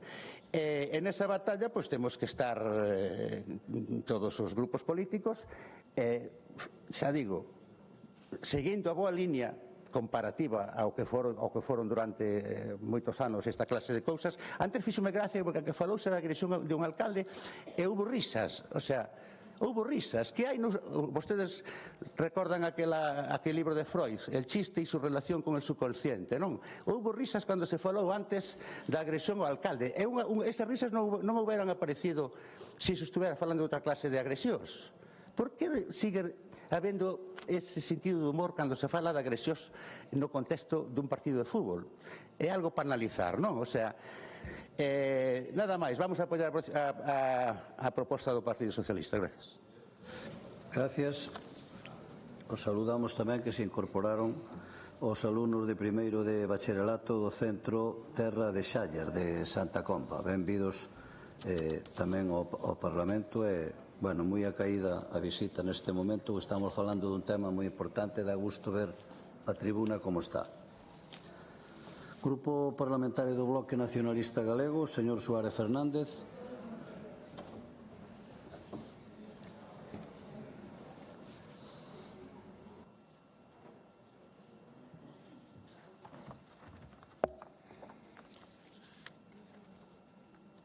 Moitas grazas, presidente. Benvidas e benvidos a todas as alumnas e alumnos de Santa Comba que nos acompañan aquí. Efectivamente, como dicía o señor presidente, unha cuestión tremendamente importante que é a da violencia no deporte. O señor Ojea falaba aquí de, bueno, se probablemente no fútbol fose máis común que noutras disciplinas deportivas. Non sei se hai algún estudo feito a ese respecto, pode ser que o haxa. Eu creo que simplemente é que o fútbol o practican máis persoas en liñas xerais, entón probablemente sexa esa explicación. O caso que motiva esta iniciativa foi un caso en balonmán. Entón, creo que, por desgracia, é unha cuestión bastante máis ampla que simplemente no fútbol. É unha cousa que afecta a todo o deporte, que, por suposto, temos que erradicar en isto e que temos que ir todos xuntos. Eu non vou reproducir aquí algunhas das frases que eu personalmente teño escoitado como persoa que está involucrada no deporte en diferentes partidos de diferentes disciplinas en diferentes idades, por respecto a esta Cámara e por respecto ás deputadas e deputados que os conformamos. Pero son verdadeiras locuras, verdadeiras animaladas que se escoitan, xa digo, en todas as categorías, moitas veces en moitas disciplinas. E as persoas que levamos involucradas certo tempo, é certo que está mellorado desde hai anos, pero eu creo que en certas cuestións imos incluso cara atrás. Xa digo, diferentes categorías, pero cunha cousa en común, que son casos que evidencian que efectivamente queda moitísimo por facer para erradicar a violencia no deporte. Desde os niveis máis baixos aos máis altos. Algúnas destas frases, destas auténticas locuras que eu teño escoitado, danse en partidos de infantís e cadetes e moitas veces por parte incluso dos pais que van a estes partidos. Estamos falando de rapaces e rapazas de 11 a 15 anos. Casos de insultos, machismo e mesmo agresións en categorías inferiores que son directamente inaceptables e que teñen que ter toda a nosa repulsa. Pero non só en casos de rapaces e rapazas, senón tamén nos máis altos niveis do deporte se ven este tipo de conductas, non? Frases como a do exadestrador do Sporting de Xixón, que en rolda de prensa dicía: o gol é como as mozas na discoteca, canto máis te achegas, elas máis se afastan. Situacións como a vivida hai uns meses cos ultras do Málaga na Coruña, na cidade da Coruña, onde entraron escoltados pola Policía Nacional desde o hotel ata o estadio de Riazor, mentras ian destrozando o mobiliario urbano e despois de acabar o partido, proferindo diferentes tipos de insultos, saúdos nazis e demais. Todo isto, xa digo, escoltados pola Policía Nacional. Grupos ultras como os do Frente Atlético, que ainda hoxe entran nos estadios de fútbol encapuchados, cando son imposibles de recoñecer, e cos cales negocia, por exemplo, hai uns meses, o propio adestrador do Atlético de Madrid negociando con eles como se fosen persoas perfectamente respetables, con visións perfectamente respetables, cando son fascistas con todas as letras. Ou o lamentable caso o ano pasado no encontro entre o Racing Vilalbés B e o San Ciprián, cunha agresión física brutal entre xogadores que tamén merece toda a repulsa, aínda máis cando había rapaces e rapazas na grada vendo o partido. En fin, situacións estas illadas, pero non illadas. É dicir, queda moito por facer, e situacións que, no peor dos casos, poden acabar en mortes como o terrible caso do falecemento de Andrés Rico, que xa se mencionou aquí. Tras 2 meses hospitalizado polas graves lesións que sufriu a defender o seu neto, árbitro de balonmán base nun partido decorrido en Sanxenxo pasado 15 de decembro. Naquel encontro entre o balonmán Sanxenxo e o balonmán Rasoeiro da categoría cadete feminina, estamos falando de rapazas de 14 e 15 anos, Rico saiu en defensa do seu neto, o árbitro, un rapaz de 16 anos que foi insultado en reiteradas ocasións desde a bancada. Un afeccionado empurrouno e o duro golpe sufrido na cabeza tras a caída que o mantiña no hospital acabou finalmente coa súa vida. O agresor está a ser investigado por un delito de homicidio imprudente. Pablo Permuy, exárbitro internacional de balonmán e fora presidente do Comité de Árbitros Estatal, alertaba sobre esta situación. Dicía: é un exemplo terrible para as familias e para as cativas que ese día estaban a desfrutar do seu deporte. É moi difícil porse na situación dese árbitro, un rapaz que viviu de primeira mão toda esta situación e posteriormente a consecuencia que tivo para ele e toda a súa familia. A longa experiencia de Permuy arbitrando faille saber que a violencia verbal, por desgraza, está instaurada e está completamente normalizada nos terreos de xogo. El nunca sufriu agresións físicas, pero matiza: non podo dicir o mesmo da miña compañeira de arbitraxe. As mulleres sofren unha violencia verbal moito máis acusada e quizás tamén máis agresións físicas.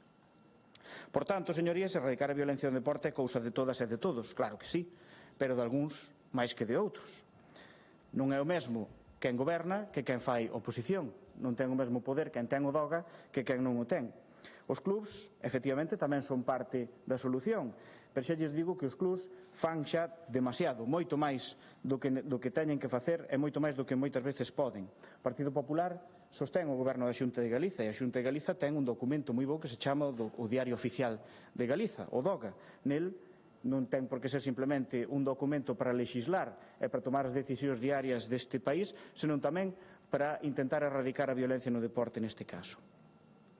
Ademais de todo isto, a Xunta de Galiza tamén debe intentar levar a serio a promoción do deporte base, que ten que ir en moitas direccións, e no BNG estamos sempre pola defensa do deporte base. Se van a seguir a desbotar propostas constructivas do BNG varias veces xa nesta legislatura, pois polo menos fágano vostedes.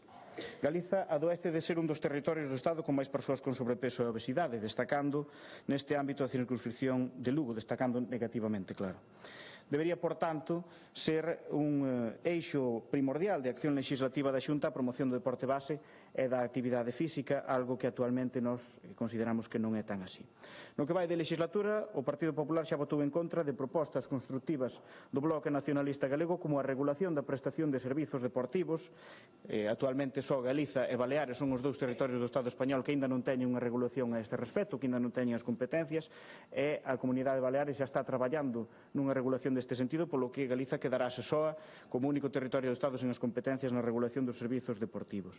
Ou tamén votaron en contra da creación do Rexistro de Axentes Prestadores de Servizos Deportivos, medidas estas amplamente demandadas polo sector dos profesionais da actividade física. Onte, o señor conselleiro, o señor Calvo, dixo que estaban abertos a modificar a Lei do Deporte de Galiza. Congratulámonos, por suposto, porque é algo que leva o BNG demandando desde hai moito tempo, sen dúbida. que sirva, por suposto, para intentar poñer un fin á violencia no deporte, claro que sí, pero que sirva tamén para facer unha promoción a serio do deporte feminino. A actual Lei do Deporte 3/2012 de Galiza fai unha soa mención ao deporte feminino en todo o texto legal. Está claramente desactualizada e espero, por suposto, que o señor Calvo e a Consellería que el dirixe estén abertos a consensuar cos diferentes grupos parlamentarios os diferentes cambios na lei, que non pasen simplemente o rodillo e que escoiten as propostas constructivas que ten o BNG e das persoas que participamos no mundo do deporte, que tamén ao mellor sabemos algo sobre o tema. Esta iniciativa, remato xa, contará obviamente co voto favorable do Bloque Nacionalista Galego por un deporte para todas e para todos, en chave galega, accesible, aberto e que sirva para mellorar a saúde da nosa xente. En definitiva, un deporte para todos e para todas e sen violencia. Mais nada, moitas gracias.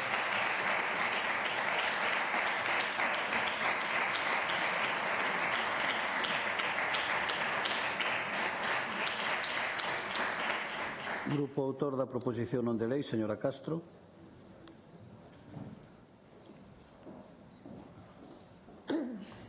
Grazas, presidente. Bueno, señor, comezo por señor Ojea.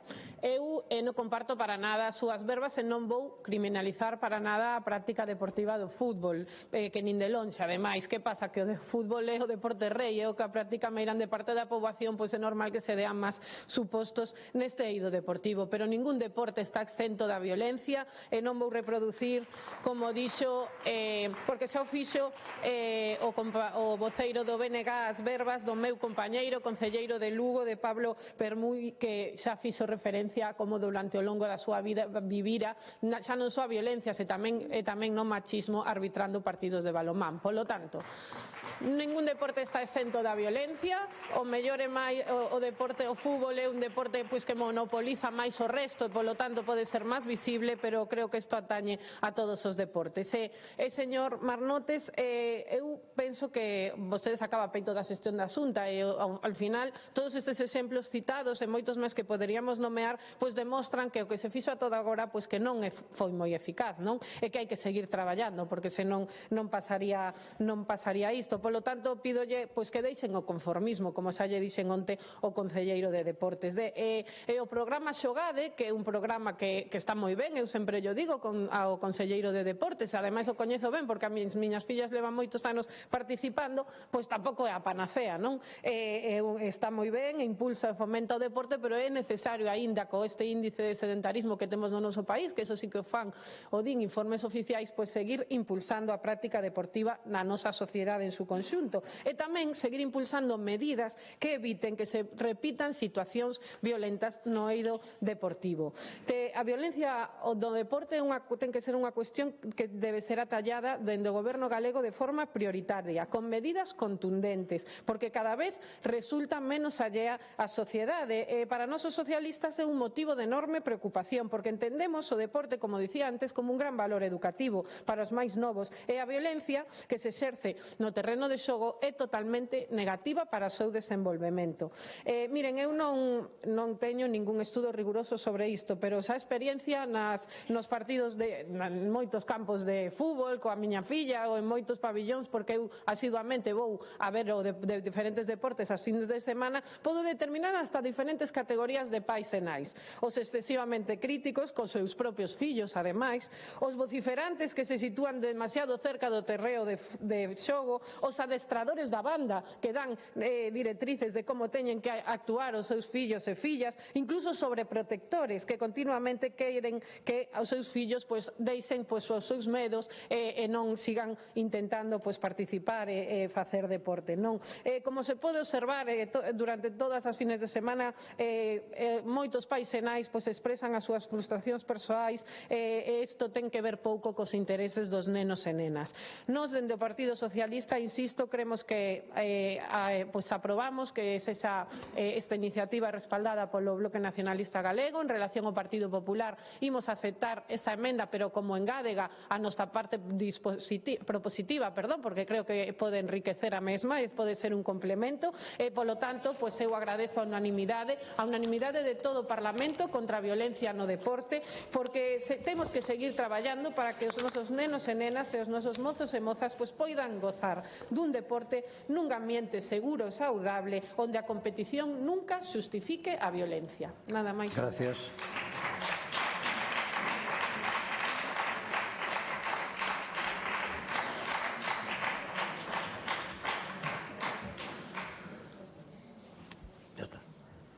Gracias por aguantar aí todo o debate aos mozos e as mozas. Proposición non de lei do Grupo Parlamentario Socialista, iniciativa de don José Ramón Gómez Besteiro e 2 deputados máis sobre a demanda á Xunta de Galicia co obxecto de que se acolla a quitación da débeda ofrecida polo Goberno Central na negociación de financiamento autonómico. Para formular a proposición non de lei ten a palabra a señora Iglesias.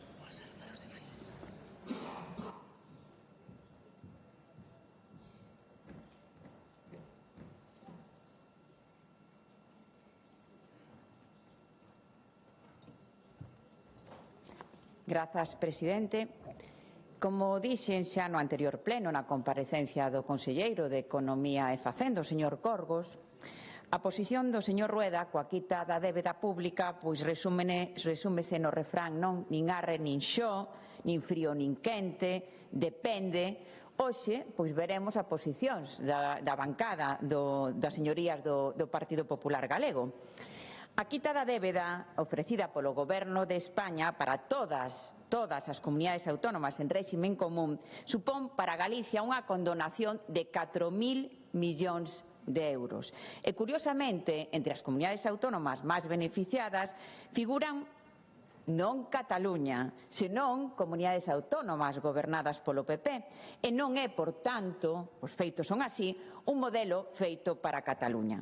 Galicia, de feito, está por riba da media da condonación das comunidades autónomas, polo tanto, é das máis beneficiadas polo cómputo do Estado. Negarse a aceptar a quita da débeda, porque outros tamén estar beneficiados, é como non aceptar unha quita da hipoteca, porque o veciño tamén ofrecen esa mesma oferta. É unha negativa, ademais, insolidaria e non pensando en termos de país. Mais ben, pensamos nós, non, que realmente o PPDG o que está pensando e o señor Rueda é executar e ser mandadiño do señor Feijóo, que pensamos as socialistas de Galicia que pensan en el, logo dun tempo volve a pensar en el. Eso sí, non foi presidente porque non quixo. A ver como concilia o señor Feijóo os intereses contrapostos das comunidades autónomas gobernadas co PP. Veremos que pasa, non, ao tempo. E as socialistas de Galicia estamos case seguros de que o señor Rueda acabará por aceptar esa quita de débeda de 4.000 millóns de euros cando se lle poñan riba da mesa. Por unha razón simple e que eu entendo de sentido común que todos os galegos e as galegas o entenden. Por que? É boa para Galicia, porque beneficia ao noso país, sí, e radicalmente sí.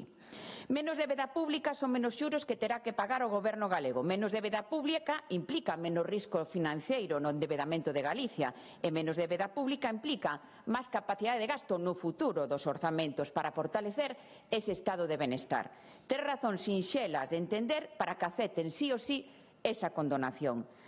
Por iso, hoxe toca tamén facer memoria e saber de onde vimos cada quen, de onde ven cada partido político, non? E lembrar cales foron as posicións do PP ao longo do tempo que evidencian bandazos, o absurdo e a confrontación por sistema cando no goberno non están. Alá polo 2010, cando se aprobou o actual sistema de financiación autonómica, o PP dicía o novo modelo de financiación responde ás necesidades persoais do presidente Zapatero e a súa debilidade parlamentaria e a necesidade de contestar os seus socios de Cataluña. Soalle isto, señorías do PPDG. Se tan perverso era ese o sistema, eu pregúntome que fixo M. Rajoy cando gobernou. Digo eu, nada de nada. E tivo tempo desde decembro de 2011 hasta xuño do 2018. Pero a verdade era outra. O PP, naquel intre e igualiño que agora, a única vontade era destruir e confrontar calquera iniciativa, aínda que sea boa para os galegos e as galegas, como o caso da quita de 4.000 millóns de euros, porque piña doutro partido que non era o deles. Evidentemente, boicotear por razón partidistas, agora liderado ese PP non en Madrid, por un galego en Madrid, que non foi presidente, como dicía, porque non quixo, que está perdido, creemos nós, e desnortado, e que carece de liderazgo e carece de un proxecto alternativo para España. Iso sí, mentres abrazas esa extrema dereita, negacionista, racista, e que nega o cambio climático, oposición sen ideas, sen dirección e oposición sen escrúpulos. E a historia repítese agora, mesmo modus operandi, destrucción sen unha súa aportación ao sistema de financiación autonómica, sen unha posición común que pensan da quita da débeda pública, e o peor, o seguidismo do señor Rueda que perxudica os galegos e as galegas. Pero imos poñer enriba da mesa 5 razóns sinxelas de entender e de sentido común e cifras tamén, que podemos entender por que xustificar e convencer a bancada do Partido Popular para votar a favor da nosa iniciativa. A primeira, Galicia triplicou a débeda pública desde que o PP está no goberno. Datos. No 2009 tiñamos 4.900 millóns de euros de débeda, ora máis de 12.000 millóns de euros. Ese mantra de vos xestores, máis ben de recortes, pois evidentemente desmorónase como un castelo de naipes. E Feijóo tamén sacou esa careta, non realmente. Segunda razón. Galicia paga agora máis de 1.700 millóns de euros de xuros por esa débeda. E a terceira, poderíamos decir, consellería en gasto, despois de sanidade e educación, máis do 10% do orzamento total da Xunta anualmente. Terceira razón. A quita proposta representa un 33% da débeda total de Galicia. Un de cada 3 euros asumiría o Estado e xa non sería a débeda galega. Cuarta razón. É a verdade que esos 4.000 millóns de euros xa non serían débeda autonómica e, como digo, te permitiría maior capacidade de gasto futuro nos orzamentos para fortalecer o noso estado de benestar. Ese estado de benestar fortemente golpeado polos 16 anos de goberno do PP, no que existen privatizacións dolorosas na nosa sanidade, educación e dependencia. Ademais, o plan de condonación que ofrece o Estado para todas as comunidades autónomas en réximen común, supera todas as previsións inicialmente que eu penso que tiña o señor Rueda e tamén o señor Corgos. Por que? Porque aplica un criterio de poboación axustada, é dicir, que se consideran as dificultades para costear os nosos servicios públicos, non esa dispersión xeográfica, ese envellecemento. Por iso Galicia, que ten un 5,5% da poboación do territorio nacional, é beneficiara, porque se ten en conta un 6,7% desa poboación axustada. Por tanto, a poboación de Galicia págase máis cara e beneficia máis o noso país. Por outra banda, se falamos de sistema de financiación autonómica, hai que falar do ilusionismo fiscal irresponsable que practica o goberno galego. Onte mesmo salía a noticia que somos a comunidade autónoma que menos recaudamos en tributos propios. Eso que? Autogoberno, do que tanto lle gusta falar, non confrontación, non como a lei do litoral. Mentes, os patrimonios altos se benefician das exencións fiscais, imposto de doacións, imposto de patrimonio, un cómputo anual de preto de 700 millóns de euros que se renuncia por parte do goberno galego. Un modelo fiscal que favorece un poucos e perxudica a maioría social.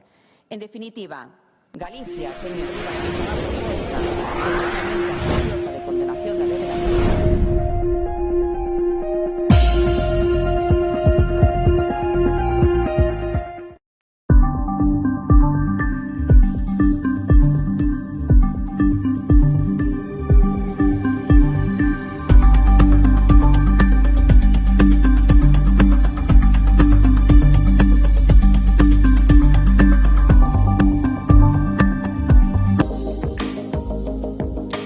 Aguasana, el gesto más sencillo para empezar a cuidarse. A mí me la recomendó el pediatra cuando nacieron mis hijos y desde entonces no compro otra.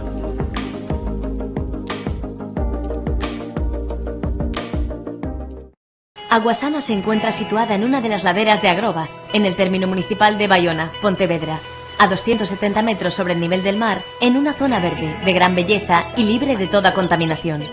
A pie de manantial se sitúa la moderna planta...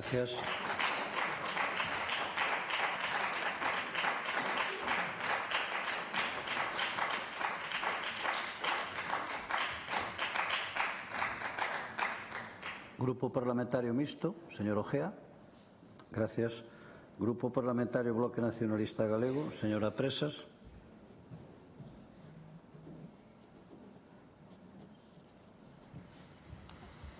Bo día. Ben, servir os intereses de Génova ou servir, por fin, os intereses de Galiza? Que vai facer o Goberno da Xunta? Esa é a pregunta, esa é a disxuntiva que hai no debate da débeda. Se, por fin, o Goberno galego vai ser, por un día na súa existencia, digno de tal nome, ou se vai seguir obedecendo máis os intereses partidistas que ten en Madrid a nivel de Estado de aquilo que beneficiaría a Galiza. Porque a realidade é esa. Hai aberta unha negociación sen precedentes na historia do Estado español sobre a quita da débeda a todas as comunidades implicadas, unha débeda que en Galiza, ademais, o Partido Popular triplicou. E parece como se o conto non fose co Partido Popular directamente. E insisto, temos unha débeda no noso país que o Partido Popular triplicou desde que chegou o Goberno galego e que chega hoxe, co último dato do Banco de España, a 12.154 millóns de euros. Repito, 12.154 millóns de euros. Unha débeda tamén sen precedentes na historia da democracia galega e o peor, unha débeda que hai que preguntarse para que serviu. Para que serviu? Porque a veces, cando falamos da débeda pública galega, parece que estamos a falar dunha abstracción, pero realmente falamos, no fondo, dos dereitos dos galegos e galegas, das cuestións de comer, de como teñen os galegos e galegas todas aquelas cuestións que dependen da Xunta e que son tan importantes como o ensino, como a política social ou como a sanidade. Eu quería poñer un exemplo precisamente do ámbito da sanidade. Como é posible que ao mesmo tempo que triplicara o Partido Popular a débeda galega e que hoxe supoña máis de 12.000 billóns de euros teñamos a sanidade nunha situación absolutamente crítica no noso país? Como é posible? Pois só é posible cunha pésima xestión e cun modelo absolutamente neoliberal, porque a realidade é esa. Poden bufar, poden torcer a cara, pero a realidade é esa. A sanidade galega está nunha situación límite e vostedes son parte do problema. Deixaron de investir case 2.000 millóns de euros en atención primaria durante os seus gobernos. Teñen tamén a atención hospitalaria, nunha situación absolutamente límite. Absolutamente límite. E que como poden negar neste Parlamento? Como poden negar coa cabeza? E que son os seus datos. Máis de 196.000 persoas agardando unha primeira consulta hospitalaria. Máis de 196.000 persoas. Máis de 48.000 persoas agardando unha ciruxía. Son as súas listas de agarda, por certo, manipuladas porque non é toda a verdade. Non teñen unha soa comarca ou colectivo profesional que non teña problemas e que non estea protestando. Señorías do Partido Popular, da Mariña ao Morrazo, de Ribeira a Ourense, das enfermeiras ás médicas pasando polas terapeutas ocupacionais, e que deixen de negar a realidade, abran un xornal ou abran o Excel dos orzamentos se dubidan de algún dos datos que estou dando, ou abran a páxina da Consellería de Sanidade ou o Instituto Galego de Estatística, e que é a realidade, non falten a verdade. E por moito que lles moleste, por moito que rosmen neste Parlamento e alboroten, e por moito que criminalicen a xente, esta situación límite é o que motiva que o próximo domingo 6 de abril tamén a sociedade galega vai se mobilizar en defensa dunha sanidade pública. Por moito que criminalicen e menosprecen. Esa é a realidade. É a realidade a que nos levaron mentres triplicaban a débeda.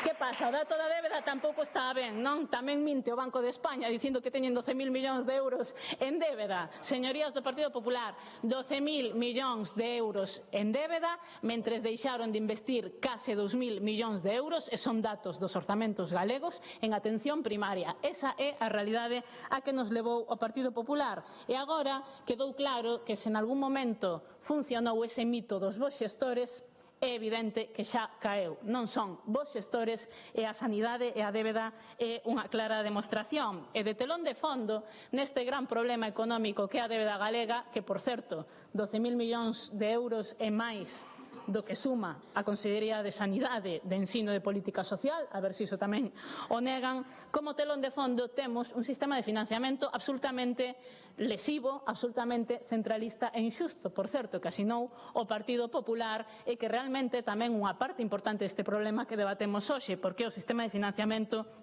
quen fai que sexa a Xunta que fai que a Xunta non teña, a chave dos nosos cartos, que a teña o Estado, que o Estado recade e decida canto volve ás comunidades autónomas. E iso é perverso, porque non é o Estado quen ten que financiar servizos tan custosos de prestar como a sanidade, o ensino ou a política social, e porén acapar a maior capacidade de gasto, e iso fixo durante as crises económicas, e iso ten consecuencias. Ese centralismo, esas políticas tamén a nivel de Estado do Partido Popular que privilexiaron pagar a banca, pagar a débeda por riba de atender a xente. Onde estaba a preocupación social do Partido Popular pola solidaridade cando se pagaba un rescate bancario que supera hoxe os 100.000 millóns de euros? Estaba, xa yo digo eu, pulsando no botón verde do Congreso, pulsando o botón de sí a todo, de sí a reformar nunha noite a Constitución española para poder privilexiar o pago da débeda por riba dos dereitos sociais. E deses polvos, estes lodos, temos unha débeda máis grande que as 3 grandes áreas sociais que ten o Goberno galego no seu gasto.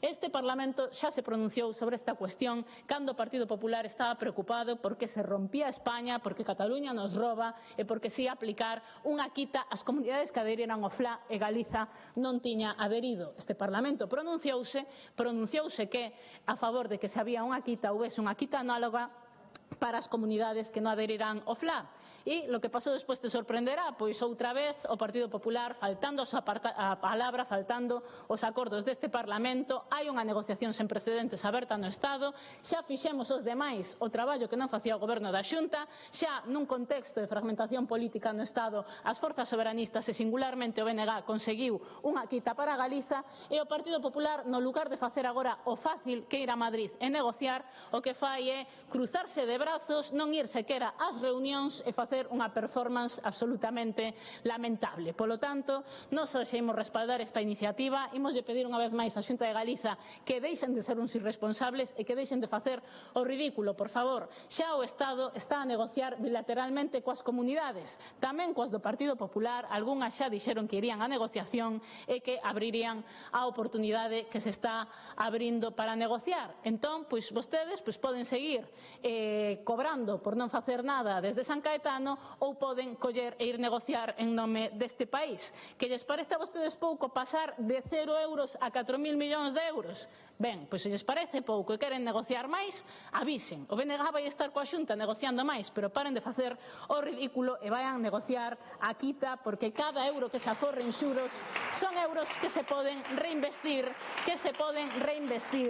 na sanidade pública e en gasto social, e ter unha débeda que supón en cada orzamento anual a terceira gran partida de gasto antes que a política social, ter unha débeda, insisto, que supón máis do que se gasta en sanidade, en política social e en ensino, pois é evidentemente un problema económico sen precedentes. Non fai falta ser Premio Nobel de Economía para sabelo. O que fai falta é poñer a Galiza por diante dos intereses do Partido Popular. Polo tanto, nos imos, insisto, a apoiar esta iniciativa e seguir insistindo en que Galiza non pode pagar o sectarismo do Partido Popular de Galiza e o seu servilismo á estrategia estatal. Galiza ten que aproveitar esta oportunidade e cada euro que se aforre no pagamento dos xuros da débeda será un euro que se pode reinvestir en gastos tan necesarios, investimentos que tanto necesita a sociedade galega como a propia sanidade pública. Non sei que lles pasa aos voceiros hoxe do Partido Popular.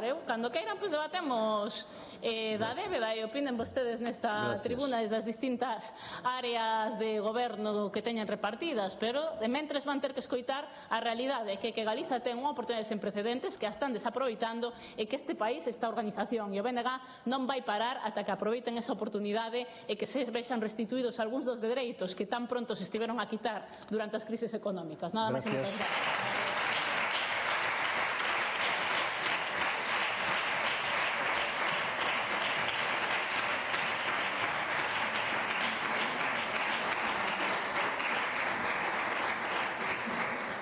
Grupo Parlamentario Popular, señora Sanz.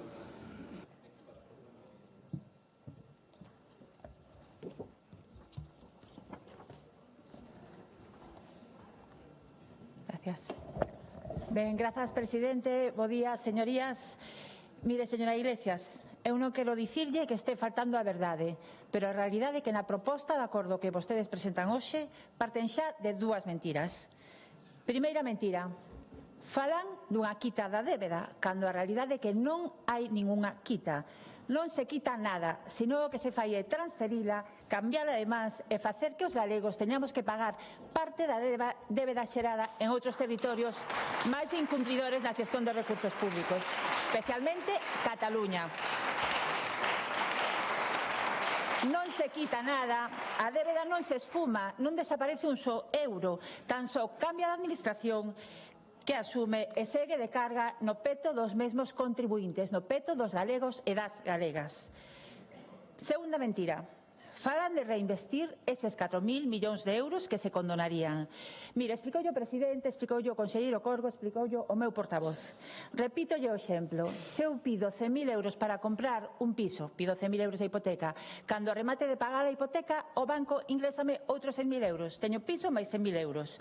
Pois iso que vostedes están dicindo, que con esta proposta de acordo Galicia disporía, bueno, a señora Presas cambiou de criterio, pero que Galicia disporía 4.000 euros máis de recursos, e iso é mentira. Esta operación non xera capacidade adicional de gasto para as comunidades autónomas, xa que a débeda e o gasto global non pode incrementar. Son regras fiscais, debería de coñecer a señora Iglesias. Galicia non vai recibir ningún só euro desa débeda, polo tanto é imposible investir en vivenda, en sanidade, en educación ou en dependencia, algo que non existe. E máis, non fai falla ser experto en matemáticas para saber que se un galego con este acordo pasa a deber 220 euros máis que con antes do acordo, estamos ante unha ruína de negocio para nós. E de onde sae ese dato? Pois é moi sinxelo, porque o Goberno central con esta proposta que nos fai asumiría 1.477 euros de cada galego da nosa débeda, pero a cada galego lle tocaría asumir 1.696 euros da débeda xeral de todas as comunidades autónomas, porque, repito, a débeda asume o Estado e pagarán todos os españois, os galegos tamén. E, como digo, non fai falta ser experto para comprender que 1.696 euros de débeda futura é unha cantidade superior aos 1.477 euros da débeda actual. Así que non conten con nós para colocarlle aos galegos unha quita trampa. Non vamos a axudar a ir de aquí a aquí. Pero, ademais, é que vostedes falan con tan pouco rigor, vémolo tamén con Altri. Aseguran que os 250 millóns de euros que a empresa solicita con cargo aos PERTE poden reasignarse a outros proxectos no ámbito dos produtos primarios na comarca da Ulloa. Lembremos a señora Pantón fai uns meses cunha cesta de produtos da comarca da Ulloa, pois leite, queixo, cosmética, creo recordar. Ben, produtos de proximidade, pero realmente estaba facendo demagoxia, porque saben que ese argumento é unha tomadura de pelo e aínda así o manteñen. Esa cantidad non é posible reasignarla a proxectos ou produtos dese tipo, porque son PERTES destinados a proxectos industriais, proxectos finalistas, así que deixen de engañar a cidadanía.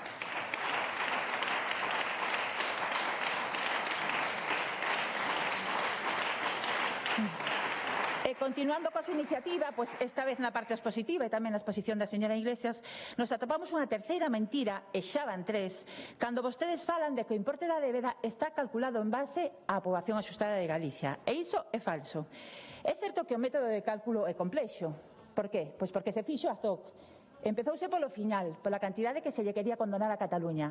E a partir de aí fixose un galimatías cara atrás de fases e de criterios complexo para que nos dese o resultado que se desexaba.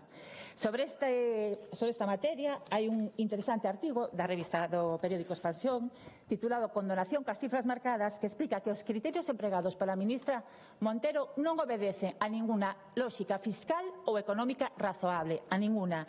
Artigo no que tamén se di, por certo, e non o dimos nós, o di un artigo en Expansión, que o método de cálculo constitúe un enorme agravio para determinadas comunidades, especialmente para Galicia. Pero a vostedes que máis desa, con tal de defender a Sánchez todo vale, pero que non comprendo que o xustifica a postura do BNG na defensa dun trato tan prexudicial para Galicia. Ben, retomo a terceira mentira. Vostedes din que recibimos fondos equivalentes ao 6,7% da débeda, cando a realidade que ya explicou o conselleiro Corgos no pasado pleno é que a cantidade que se nos asina é un 4,8% do total da nosa débeda. Non se nos asinan recursos ni por poboación axustada, que será 6,7%, nin tan siquiera por poboación, que sería un 5,5%. Se nos asinan recursos de un 4,8%, que saber de onde sale que unha porcentaxe inferior a calquera criterio que collamos.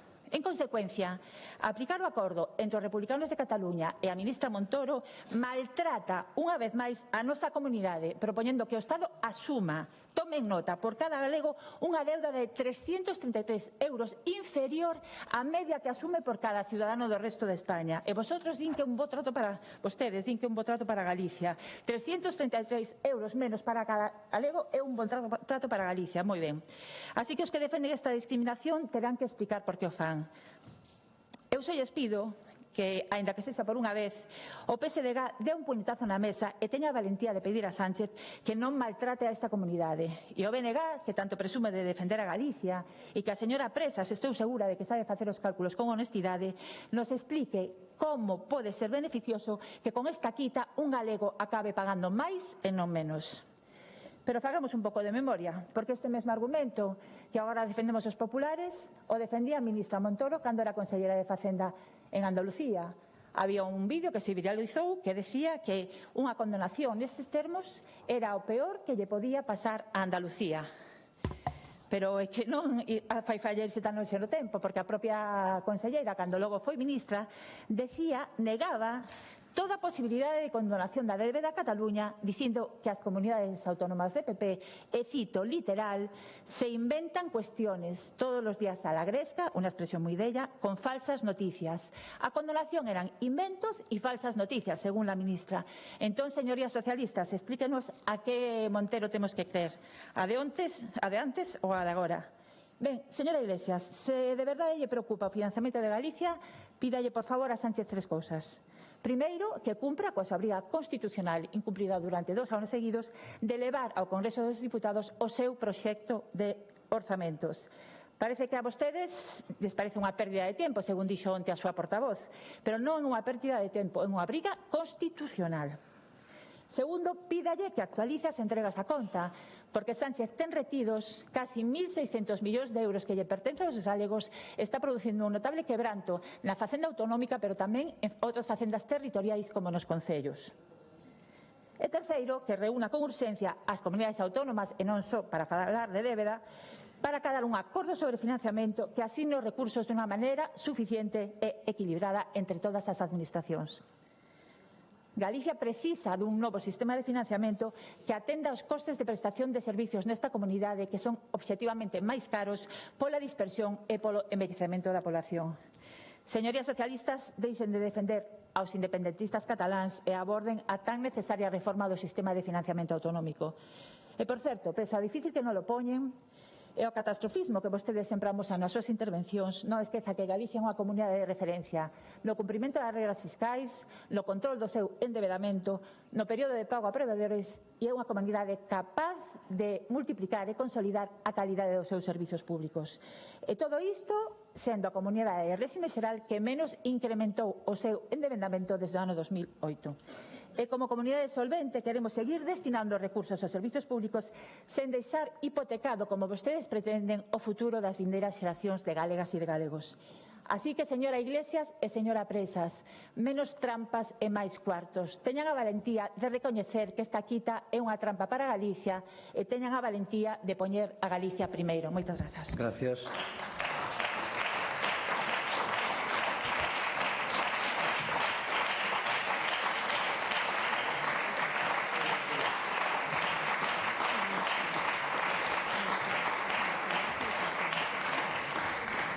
O grupo autor da proposición non de lei, señora Iglesias.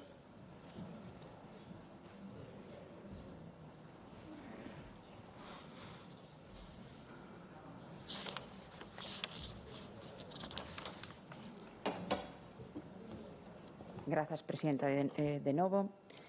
Señorías do PP, señora Sanz, excusas e máis excusas de mal pagador que ninguén entende. Perderon o debate na rúa e tamén na taberna ou en ese teatro tráxico cómico, non? Da macarra, da hipérbole constante nas que están acostumados a bancada do Partido Popular. A verdade é que lonxe de especulacións e de bulos e intentos de transmitir que Galicia vai ser maltratada, por suposto, por Cataluña, non é certo. O modelo proposto de condonación da débeda por parte do Estado a todas as comunidades autónomas de réxime común é bo para Galicia por dúas razóns esenciais. A primeira, como dicía, forma parte de todas as comunidades autónomas de réxime común, lonxe de patrañas que durante tempo contaron co sistema de financiación autonómica ou a condonación da débeda se faría só para a Comunidade Autónoma de Cataluña. Esta é unha proposta de Estado que non prioriza territorios, senón faise para facilitar a solvencia financeira das comunidades autónomas e priorizar a dotación futura dos servicios públicos básicos, esos que externalizaron e privatizaron nos 16 anos de goberno que leva o PP na Xunta de Galicia. Trátase dun plan de condonación con criterios de solidaridade, equidade, señorías, que estamos nun estado descentralizado ou non? Ou queren unha España única en donde realmente a Comunidade Autónoma de Galicia, que é unha comunidade histórica, sexa perxudicada? O cómputo do modelo, señora Sáenz, supoño que leería o documento ofertado polo Estado, é verdad, que é complexo técnicamente, non? Pero está claro que se fai sobre poboación axustada. Xa me expliquei na primeira intervención, sí, señora Sáenz. É dicir, que se consideran as dificultades para ofrecer os servicios públicos que financian estes fondos. Neste modelo se computan, por iso, a poboación de Galicia máis cara. Esa é a realidade. O demais son contos. Estes dos criterios son os que o Partido Socialista, dende sempre, desde Zapatero, defendeu. M. Rajoy non fixo nada. É o que lle dixen. A parte deféndese tamén por parte do Foro Económico. Incluso o señor Corgos tamén, ca boca pequena, defende o criterio de poboación axustada e sabe tamén que estes criterios benefician a Galicia. Ademais, non é un modelo feito a medida de Cataluña. Vou dicir, Cataluña terá unha condonación do 20%, Galicia 33%. 33 frente a 20. Se vou para Cataluña, mellor para Galicia. Segundo punto, a comunidade autónoma que máis débeda se condonará será Andalucía, con 18.900 millóns de euros, gobernada polo PP. A comunidade autónoma que máis porcentaxe da súa débeda verá condonada será Canarias, gobernada polo PP. As comunidades autónomas que máis débeda condonada per cápita terán será Andalucía, PP, Comunidade Valenciana, PP, Murcia, PP. Menudo lío vai ter o señor Rajoy. Menudo lío para poñer en común todos estes intereses contrapostos que moitas comunidades autónomas xa se dixeron que se iban setar. Que vai facer o señor Rueda? Mirar polos intereses de Galicia, poñer o gorro do presidente de todos os galegos e galegas, non só os que votaron o Partido Popular, Evidentemente, acollerse ao modelo de débeda implica rebaixa de 4.000 millóns de euros, menos xuros que haberá que pagar, amortización da débeda pública, menos débeda, menos risco financiero, menos débeda, menos xuros que haberá que pagar. E menos débeda implicará no futuro maior capacidade de gasto. Por certo, senda de estabilidade orzamentaria que o seu grupo, o do Partido Popular, que posibilita que se incremente o gasto público das comunidades autónomas e das entidades locais, votou en contra 3 veces no Congreso dos Diputados. E votou en contra o 28 de xaneiro, cando se votaba anticipos a conta para que Galicia recibira 700 millóns de euros. Intereses partidistas por encima dos intereses dos galegos e das galegas. Gracias. De débeda e miren por Galicia e queiran máis a Galicia. Gracias. Nada máis pela miña.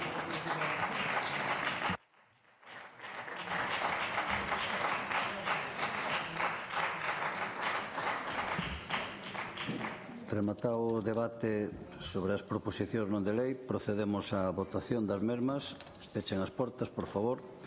E comenzamos votando a do Grupo Parlamentario Popular, que a defendeu o señor Roberto Rodríguez, sobre as demandas que a Xunta de Galicia debe trasladar ao Goberno Central en relación coa autoestrada da P9. Hai unha emenda do Grupo Parlamentario Socialista que non foi aceptada. Votamos.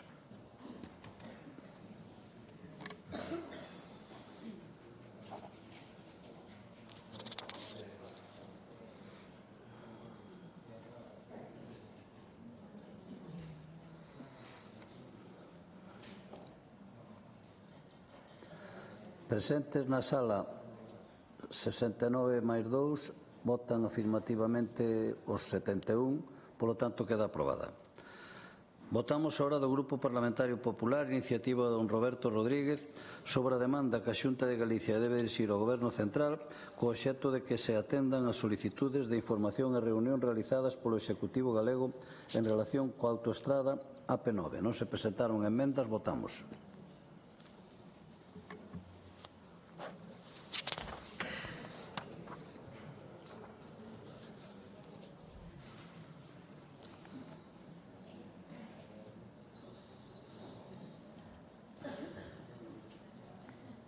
Presentes 69 máis 2, votan afirmativamente os 71, polo tanto tamén queda aprobada esta proposición de lei. Votamos ahora do Grupo Parlamentario do Bloque Nacionalista Galego, iniciativa de doña Rosana Pérez, sobre as actuacións que o Goberno galego debe levar a cabo ante o impacto ambiental, económico e social e que suporía a reapertura da mina de Touro. Non se acepta a emenda do Grupo Parlamentario Socialista. Sí, perdón.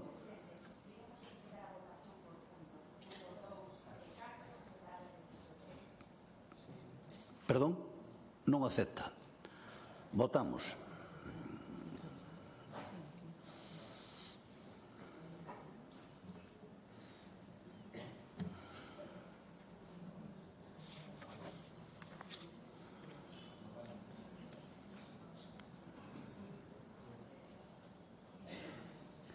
Presentes na sala 69 máis 2, afirmativamente 24, en contra 37, hai 10 abstencións, polo tanto queda rexeitada.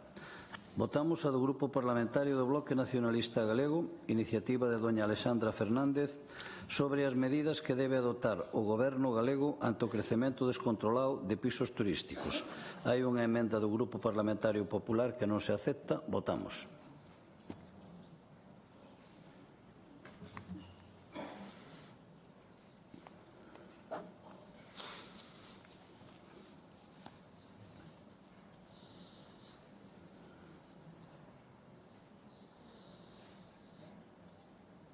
Presentes 69 máis 2, afirmativamente 34, en contra 37, queda rexeitada. Votamos a do Grupo Parlamentario Socialista, iniciativa de doña Paloma Castro, sobre as medidas que o Goberno galego debe pôr en marcha dirixidas a promover as boas condutas e previr a violencia no deporte. Hai unha transacción a que chegaron os grupos, cunha emenda do Grupo Parlamentario Popular que se acepta como engádega e tamén supón un cambio na proposta inicial do Grupo Parlamentario Socialista, donde era impulsar, di seguir impulsando. Votamos esta transacción.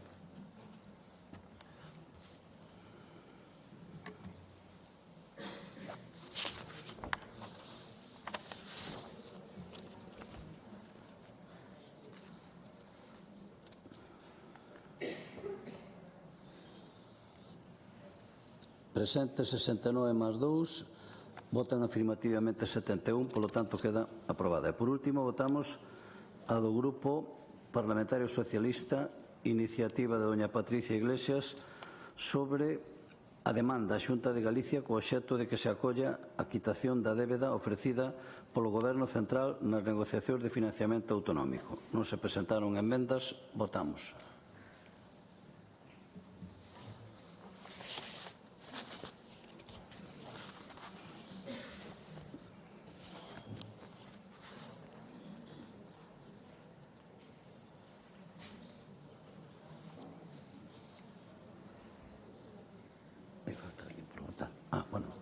Presentes 69 máis 2, afirmativamente 33, en contra 37, hai unha abstención, polo tanto queda rexeitada. E agora vou a ler unha declaración institucional que me fan chegar os grupos, que é un recoñecemento ao matemático Rodríguez, e que di: o metro, comunidade de medida, debe moito a un home nado nunha aldea de Lalín. O seu nome, José Rodríguez González. E como acontece en tantas ocasións, foi máis apreciado fora que dentro do seu propio país. Porque o matemático Rodríguez foi unha autoridade científica de a cabalo entre os séculos XVIII e XIX, impulsor da cristalografía, protagonista de achados astronómicos É, sobre todo, un dos pais do sistema métrico decimal. Naceu en Vermés, Lalín, o 25 de outubro de 1770. Hai máis de 250 anos. Os seus pais eran labregos e conseguiu estudar grazas á protección dun tío eclesiástico. Obtivo os títulos de bacharelato en Filosofía, Teoloxía e Matemáticas e con 28 anos xa exercía como catedrático de Matemática Sublime na Universidade de Santiago de Compostela. A súa carreira internacional, que foi longa e frutífera, comeza en París en 1803. Con Jean-Baptiste Biot e François Arago sae en 1806 para a medición da medida do arco do meridiano de París entre Dunkerque e Barcelona, ata a illa de Formentera. Os resultados serán fundamentais para o establecemento da lonxitude do metro e a implantación do sistema métrico decimal. En 1809, o matemático Rodríguez desprázase a Londres, onde realiza estudos sobre o meridiano de Greenwich. En 1814 chega a Alemanha, onde estuda cristalografía na Universidade de Göttingen, un auténtico europeo do século XVIII. Posteriormente, regresa a España en 1819 para asumir a dirección do Observatorio Astronómico de Madrid. Fixo carreira e chegou a ser deputado en Cortes por Galicia durante o trienio liberal 1820-1823, pero lamentablemente, perdida a cátedra en Madrid, empobrecido e enfermo, viaxou a Portugal, onde traballou coas universidades de Coimbra e Lisboa para finalmente regresar a Compostela, onde morreu en 1824. A súa tumba na igrexa de Santo Agostiño non leva inscripción ningunha. A figura deste gran home paga a pena ser lembrada e reivindicada en todo o mundo. O seu legado é un orgullo para Galicia e para toda a comunidade científica universal. Expoñer a vida e a obra do sabio de Vermés, tal e como prevé facerse no Parlamento Europeo, axudará a moitos a coñecer mellor unha das figuras máis relevantes e descoñecidas da ciencia europea.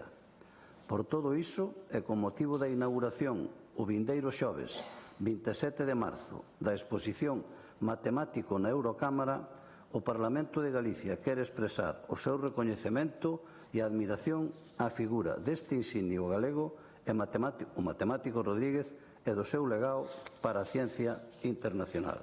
Santiago de Compostela, 26 de marzo de 2025.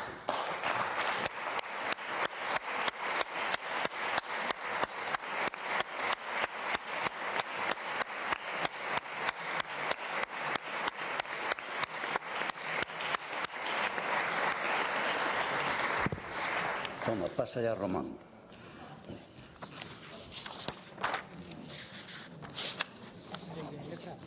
No, claro, sí, claro. Pasamos ao punto quinto da orden do día, interpelacións, neste caso de doña Olalla Rodil, do Grupo Parlamentario do Bloque Nacionalista Galego sobre o tratamento en réxime residencial das persoas con doenzas psiquiátricas. Para formular a interpelación ten a palabra a señora Rodil.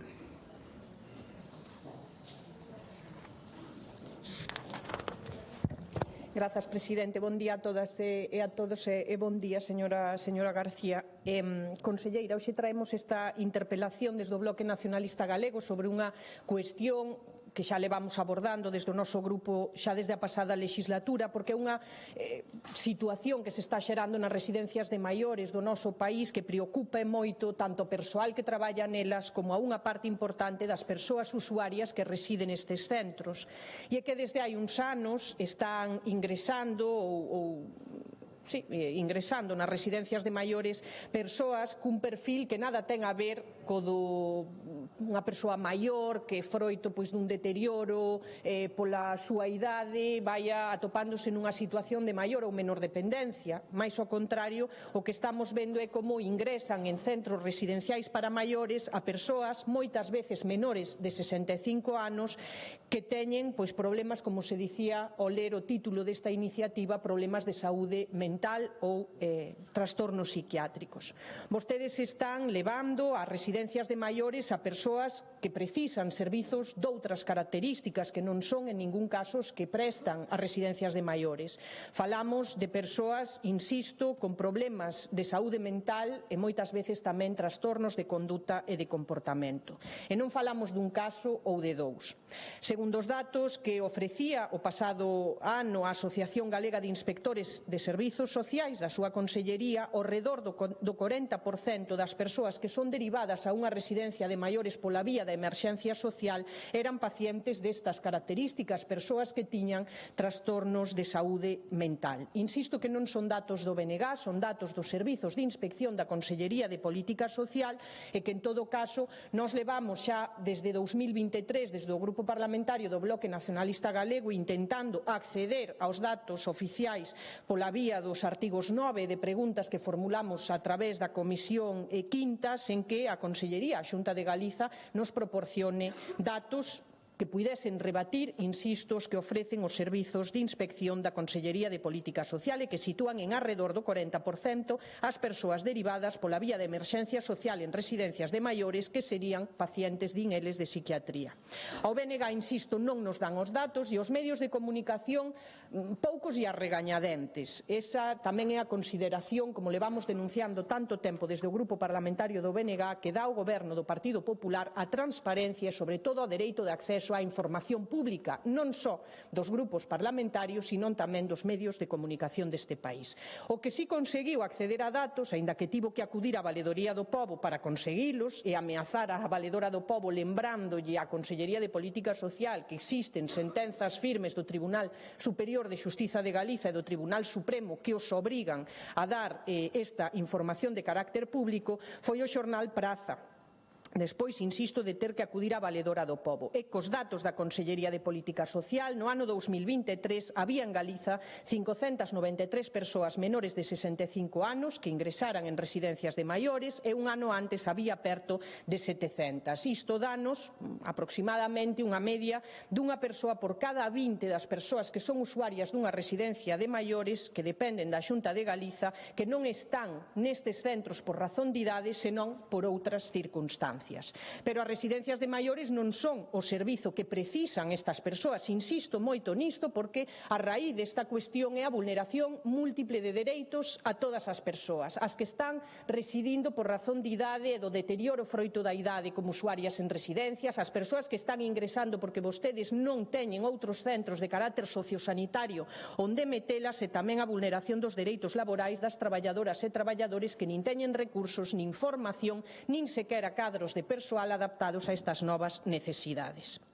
De feito, traer ou ingresar a persoas destes perfis en residencias de maiores vai en contra da legislación da Consellería de Política Social. Eu quero lembrar que vostedes introduciron unha mudanza na Lei de Acompañamento aos Orzamentos de 2022 fixando como data límite a 65 anos, como mínimo 65 anos para ingresar nunha residencia, unha reforma que vostedes impulsaron dicindo que o obxectivo da Consellería de Política Social e da Xunta de Galiza era alcanzar unha atención máis centrada nas necesidades da persoa, tendo en conta o principio de especialización dos servizos en función dos colectivos. E eu pregúntolle se a vostede, conselleira, lle parece que unha persoa cunha enfermidade mental que nada ten a ver, insisto, co deterioro cognitivo froito da idade, o servizo especializado que necesita é unha residencia de maiores.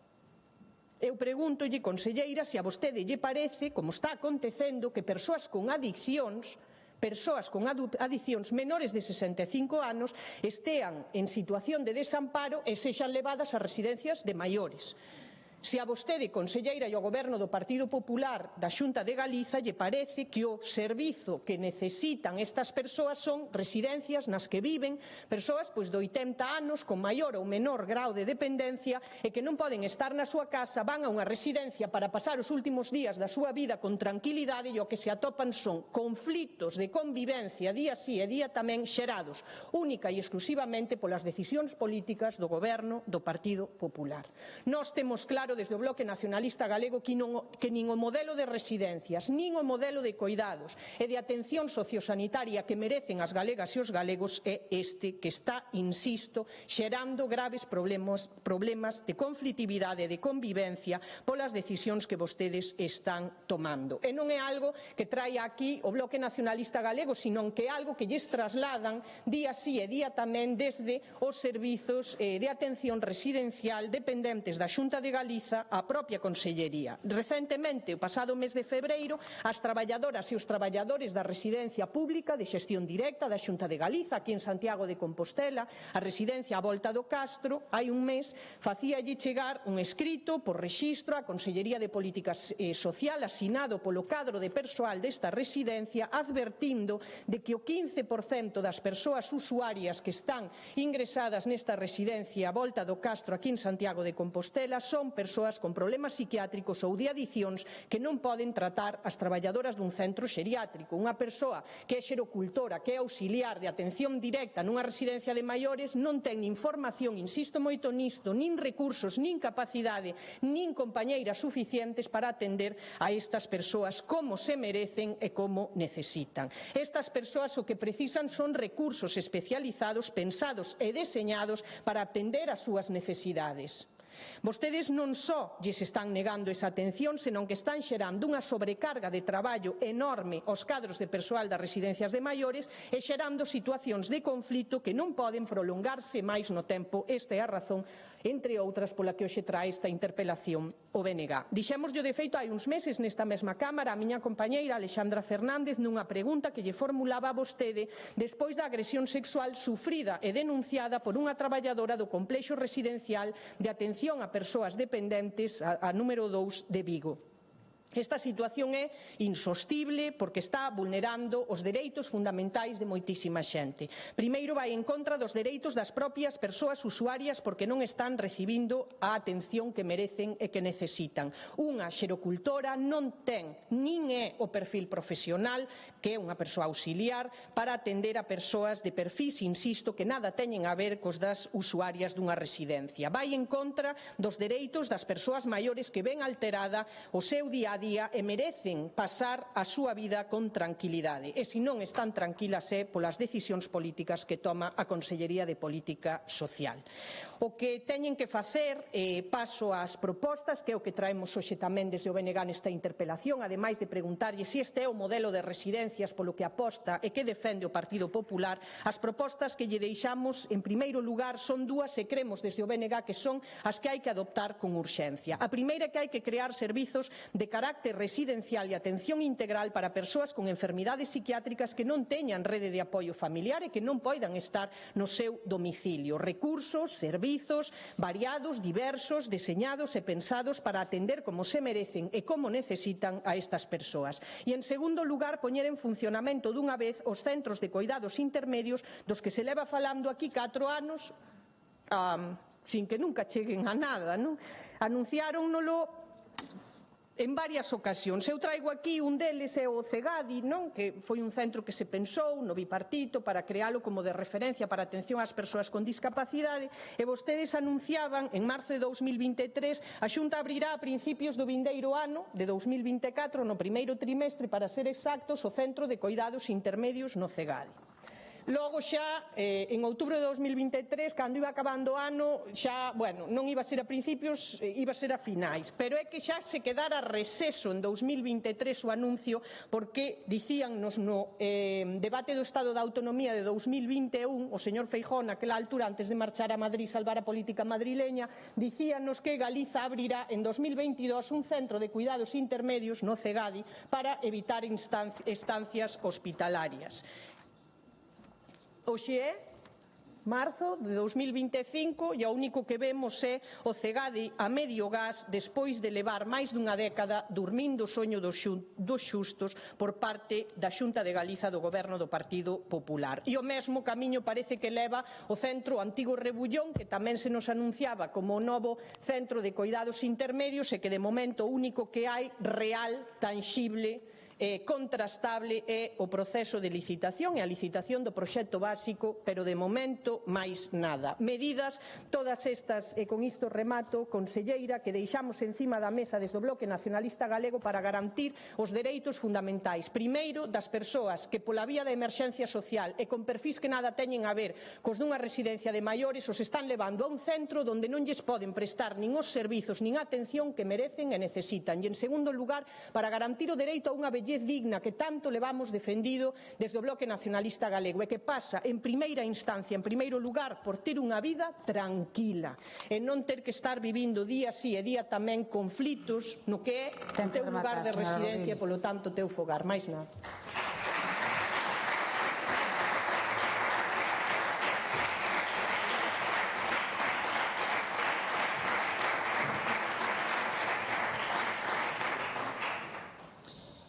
Para darlle resposta, ten a palabra a conselleira de Política Social e Igualdade, dona Fabiola García.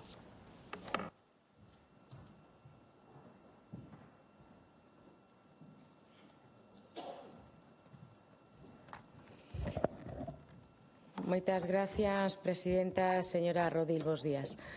A Xunta de Galicia traballa día a día para garantir a máxima calidade asistencial en todas as residencias de maiores. Traballamos para ofrecer unha atención personalizada e centrada na persoa. Traballamos para contar cunhas instalacións adaptadas ás necesidades de cada persona usuaria e unhas instalacións modernas e traballamos para introducir melloras continuas.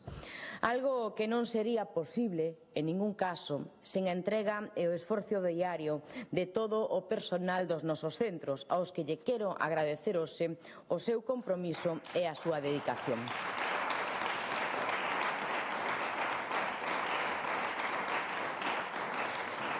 Señorías, como non podía ser de outro xeito, os ingresos nas residencias públicas de maiores realízanse sempre en función do estipulado na normativa vixente. E estes ingresos realízanse por tres vías distintas. En primeiro lugar, pola vía ordinaria, asignando unha plaza ás persoas que teñen un dereito recoñecido por lei, pola Lei de Dependencia, a recibir ese recurso residencial. En segundo lugar, acceden a unha praza pública de residencia a través da vía da emerxencia social que está destinada a todas as persoas en situación de vulnerabilidade. En terceiro lugar, acceden a unha plaza pública residencial por mandato xudicial, cumprindo as órdenes ditadas pola Xustiza. En todo caso, e con independencia do procedemento empregado, a asignación da praza pública realízase sempre en base a un dictame técnico do órgano de valoración que está composto, como vostede ben sabe, por funcionarios da Xunta de Galicia. Polo tanto, todo procedemento se realiza sempre amparado na normativa vixente e se fai con baremos que garanten os ingresos e os traslados e que se fagan sempre en base aos mesmos parámetros de medición, evitando así e deste xeito distintos agravios comparativos entre os solicitantes dun recurso residencial. E, polo tanto, sen ningunha clase de discriminación por ningunha razón e moito menos por unha cuestión de saúde.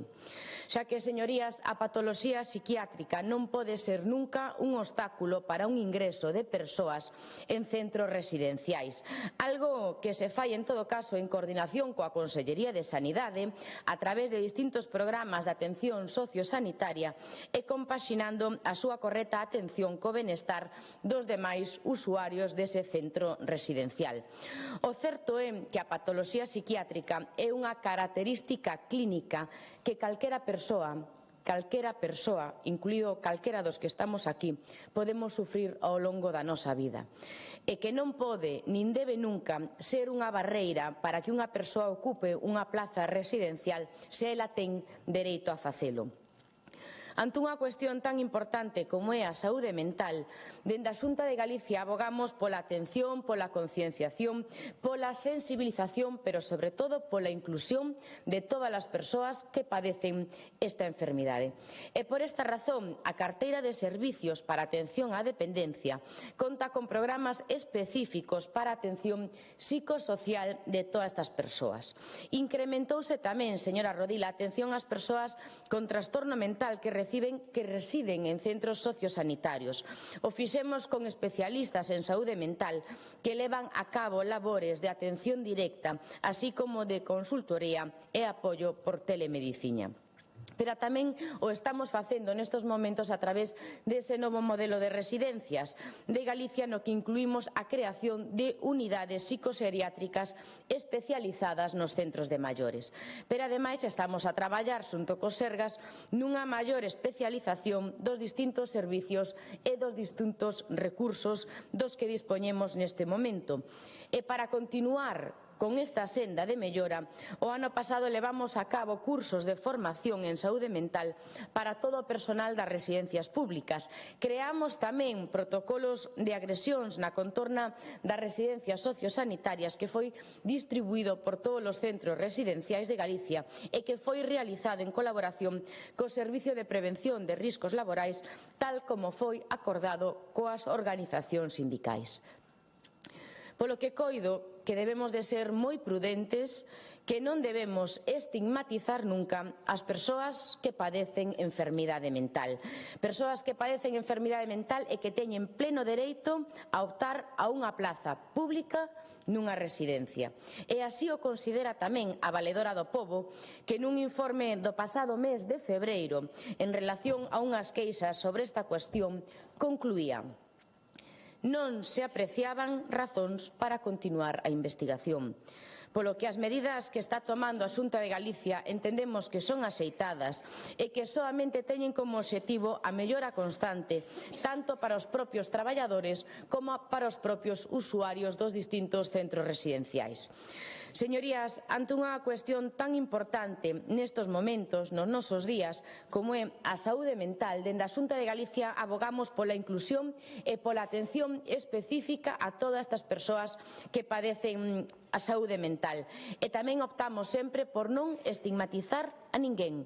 Insisto, non estigmatizar a ninguén, nin aos usuarios dos distintos centros residenciais por cuestións de saúde.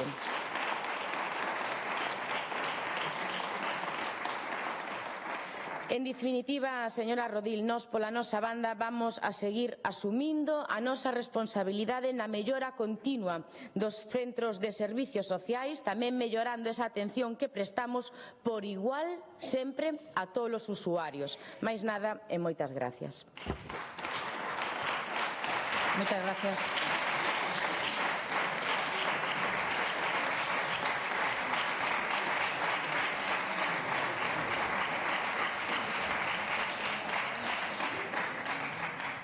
Réplica, señora Rodil.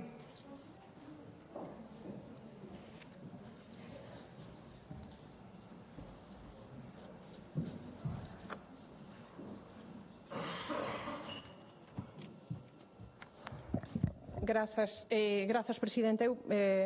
Señora García, que comezaba a súa intervención recoñecendo o traballo que fai o persoal das residencias de maiores. Hai 12.000 traballadoras, auxiliares, coidadoras de residencias de maiores privadas ou privatizadas en Galiza que levan agardando desde setembro de 2024 a que vostede as reciba, porque están asumindo padecendo unhas condicións laborais absolutamente leoninas, cun convenio colectivo absolutamente inxusto, ademais de caducado, con salarios que rozan o mínimo interprofesional ou que mesmo con 15 anos de antigüidade se sitúan por debaixo del. Entón, máis que darlles aplausos desde este Parlamento, recibilas e poñerse do lado das traballadoras auxiliares, coidadoras das residencias de maiores sostidas con cartos da Xunta de Galiza, 100 millóns de euros ao ano, sería bastante maior recoñecemento, sobre todo para que traballe o goberno deste país por garantir condicións laborais e salariais xustas para unhas traballadoras das residencias de maiores privadas e privatizadas que, quero lembrar aquí, van ir a folga coas dificultades que hai para exercer ese dereito fundamental nun sector como o dos coidados a partir do próximo mes de abril. E falábame vostede de estigmatizar, de non estigmatizar as persoas que teñen trastornos mentais, problemas de saúde mental, etc. As residencias de maiores non semellan ser a resposta asistencial máis axeitada ás necesidades residenciais de adultos non maiores con problemas de saúde mental e que son derivados do servizo de saúde despois de ter recibido unha atención sanitaria inicial ou de emerxencia nos centros sanitarios. Esta é a exposición de motivos da Lei de Acompañamento aos Orzamentos de 2022 da Xunta de Galiza, escrito do puño e letra da Consellería de Política Social, argumentando que as residencias de maiores non son os centros de atención sociosanitaria que merecen e necesitan as persoas que teñen problemas de saúde mental, que non poden ver na súa enfermidade ou no seu trastorno unha barreira para acceder aos recursos e servizos aos que teñen dereito e que están especializados na súa atención particular, señora conselleira. Si o Bloque estigmatiza, como intenta deslizar na súa intervención, igual o primeiro en estigmatizar é a propia Xunta de Galiza cando modificou a través da Lei de Acompañamento aos Orzamentos de 2022 a normativa que regula o ingreso para fixar os 65 anos como idade mínima para entrar nunha residencia de maiores, garantindo que esta presta servizo ás persoas ás que responde o perfil dunha residencia. Eu non veño aquí a falar de persoas que polo deterioro cognitivo ou pola idade poidan sufrir un trastorno mental ou unha enfermidade.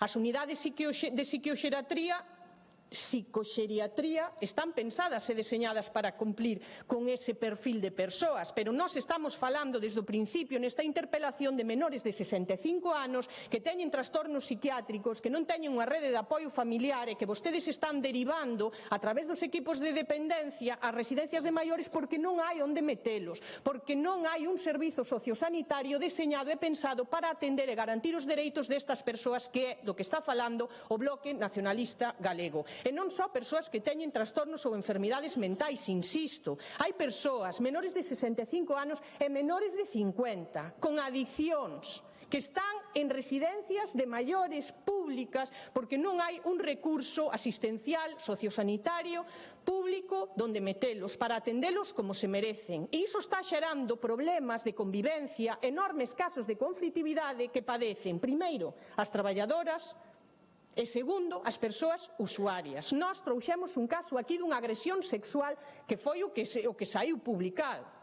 Pero hai denuncias constantes, vostedes na Consellería son os primeiros coñecedores en sabelo dos problemas de conflitividade e todos os problemas de convivencia que está xerando a derivación destas persoas. Que é o que necesita Galiza? Volvo outra vez ás propostas que fixo e formula o Bloque Nacionalista Galego. Centros e servizos específicos para atender con carácter integral e con recursos que necesitan a estes perfis que agora están entrando nas residencias de maiores, que crean unha carga moitísimo maior de traballo para esas traballadoras ás que vostedes aplaudían ao inicio da intervención da conselleira. E fálame, as ratios cumplen a normativa, no claro, unha orde de 1996 que fai que os ratios de atención directa en Galiza sigan sendo os mesmos desde hai 30 anos. Hai que modificar a legislación vixente para recoñecer unhas ratios que se axusten primeiro ás necesidades reais de atención de todas as persoas usuarias dependentes, persoas maiores das residencias de maiores e, en segundo lugar, para liberar, alixeirar a carga de traballo inasumible e insostible que están asumindo a día de hoxe as persoas traballadoras das residencias de maiores. Eu volvo a facerlle a mesma pregunta que lle facía ao comezo e con isto remato, conselleira. Vostede cree que levar a unha residencia de maiores a persoas que teñen adiccións, que son menores de 65 anos, que por unha razón de emerxencia social e desamparo non hai onde metelas, é unha residencia de maiores o sitio? Vostedes creen que o modelo de residencias de maiores que debe atender e rexer neste país é o do ingreso de persoas menores de 65 anos que teñen trastornos psiquiátricos ou enfermidades variadas de carácter mental? É a residencia de maiores? É que convivan con persoas de 80 anos que se levantarán máis ou menos, que terán máis ou menos dependencia ou non, pero que realmente están ali porque queren pasar os últimos días da súa vida con tranquilidade? Nós creemos que non, que o que se necesitan son servizos integrais, pero pensados e deseñados para garantir os dereitos en primeira instancia das persoas que vostedes están levando agora ás residencias de maiores porque non hai centros, entre outros porque non os crean, como falaba dos incumprimentos nos centros de coidados intermedios, vostedes non están movendo un dedo para crealos, máis nada.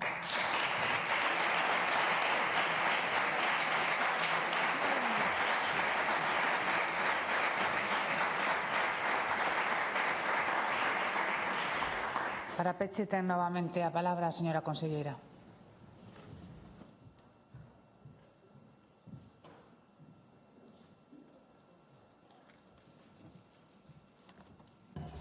Gracias, presidenta. Dende a Xunta de Galicia procuramos día a día mellorar e de facelo de forma constante o sistema de atención residencial.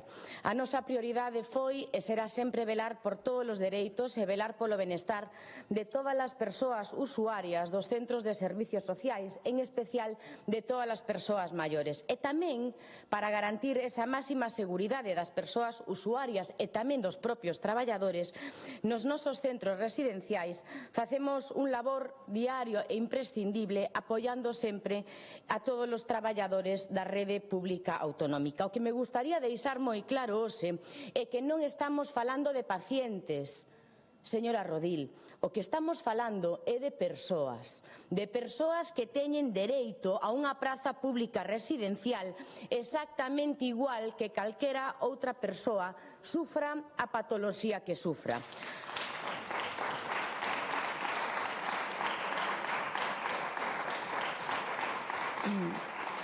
Polo que lles pido que, por favor, evitemos o estigma, evitemos sinalar a todas as persoas que padecen unha ou outra doenza.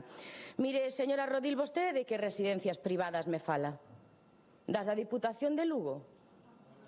Dígame vostedes, é o seu modelo, o modelo da Diputación de Lugo, onde están gobernando vostedes? Acaba de salir a licitación a residencia de Becerreá, 100% privada. Así que, señora Rodil, leccións por parte do Bloque Nacionalista Galego, ningunhas, señora Rodil.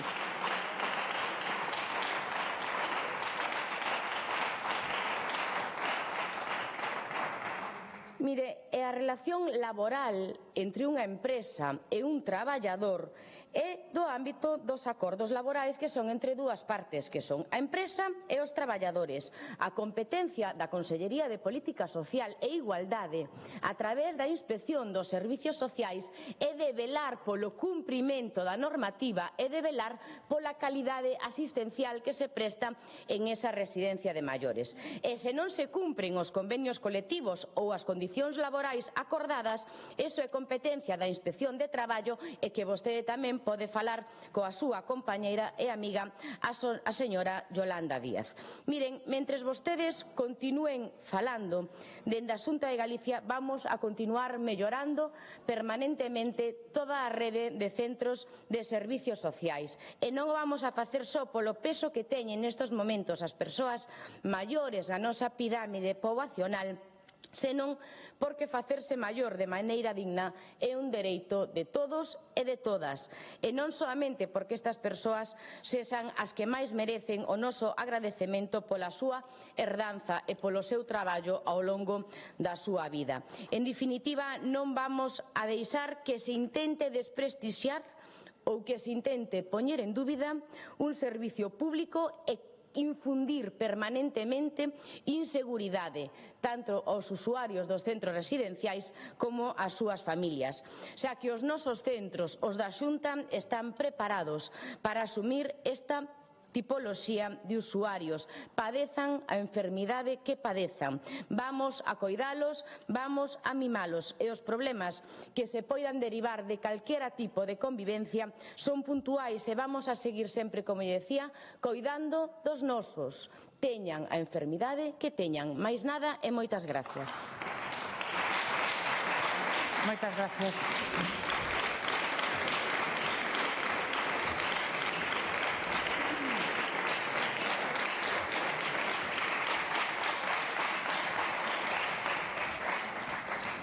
Rematada esta interpelación, procedemos a suspender a sesión e será reanudada ás 16 horas. Bo proveito.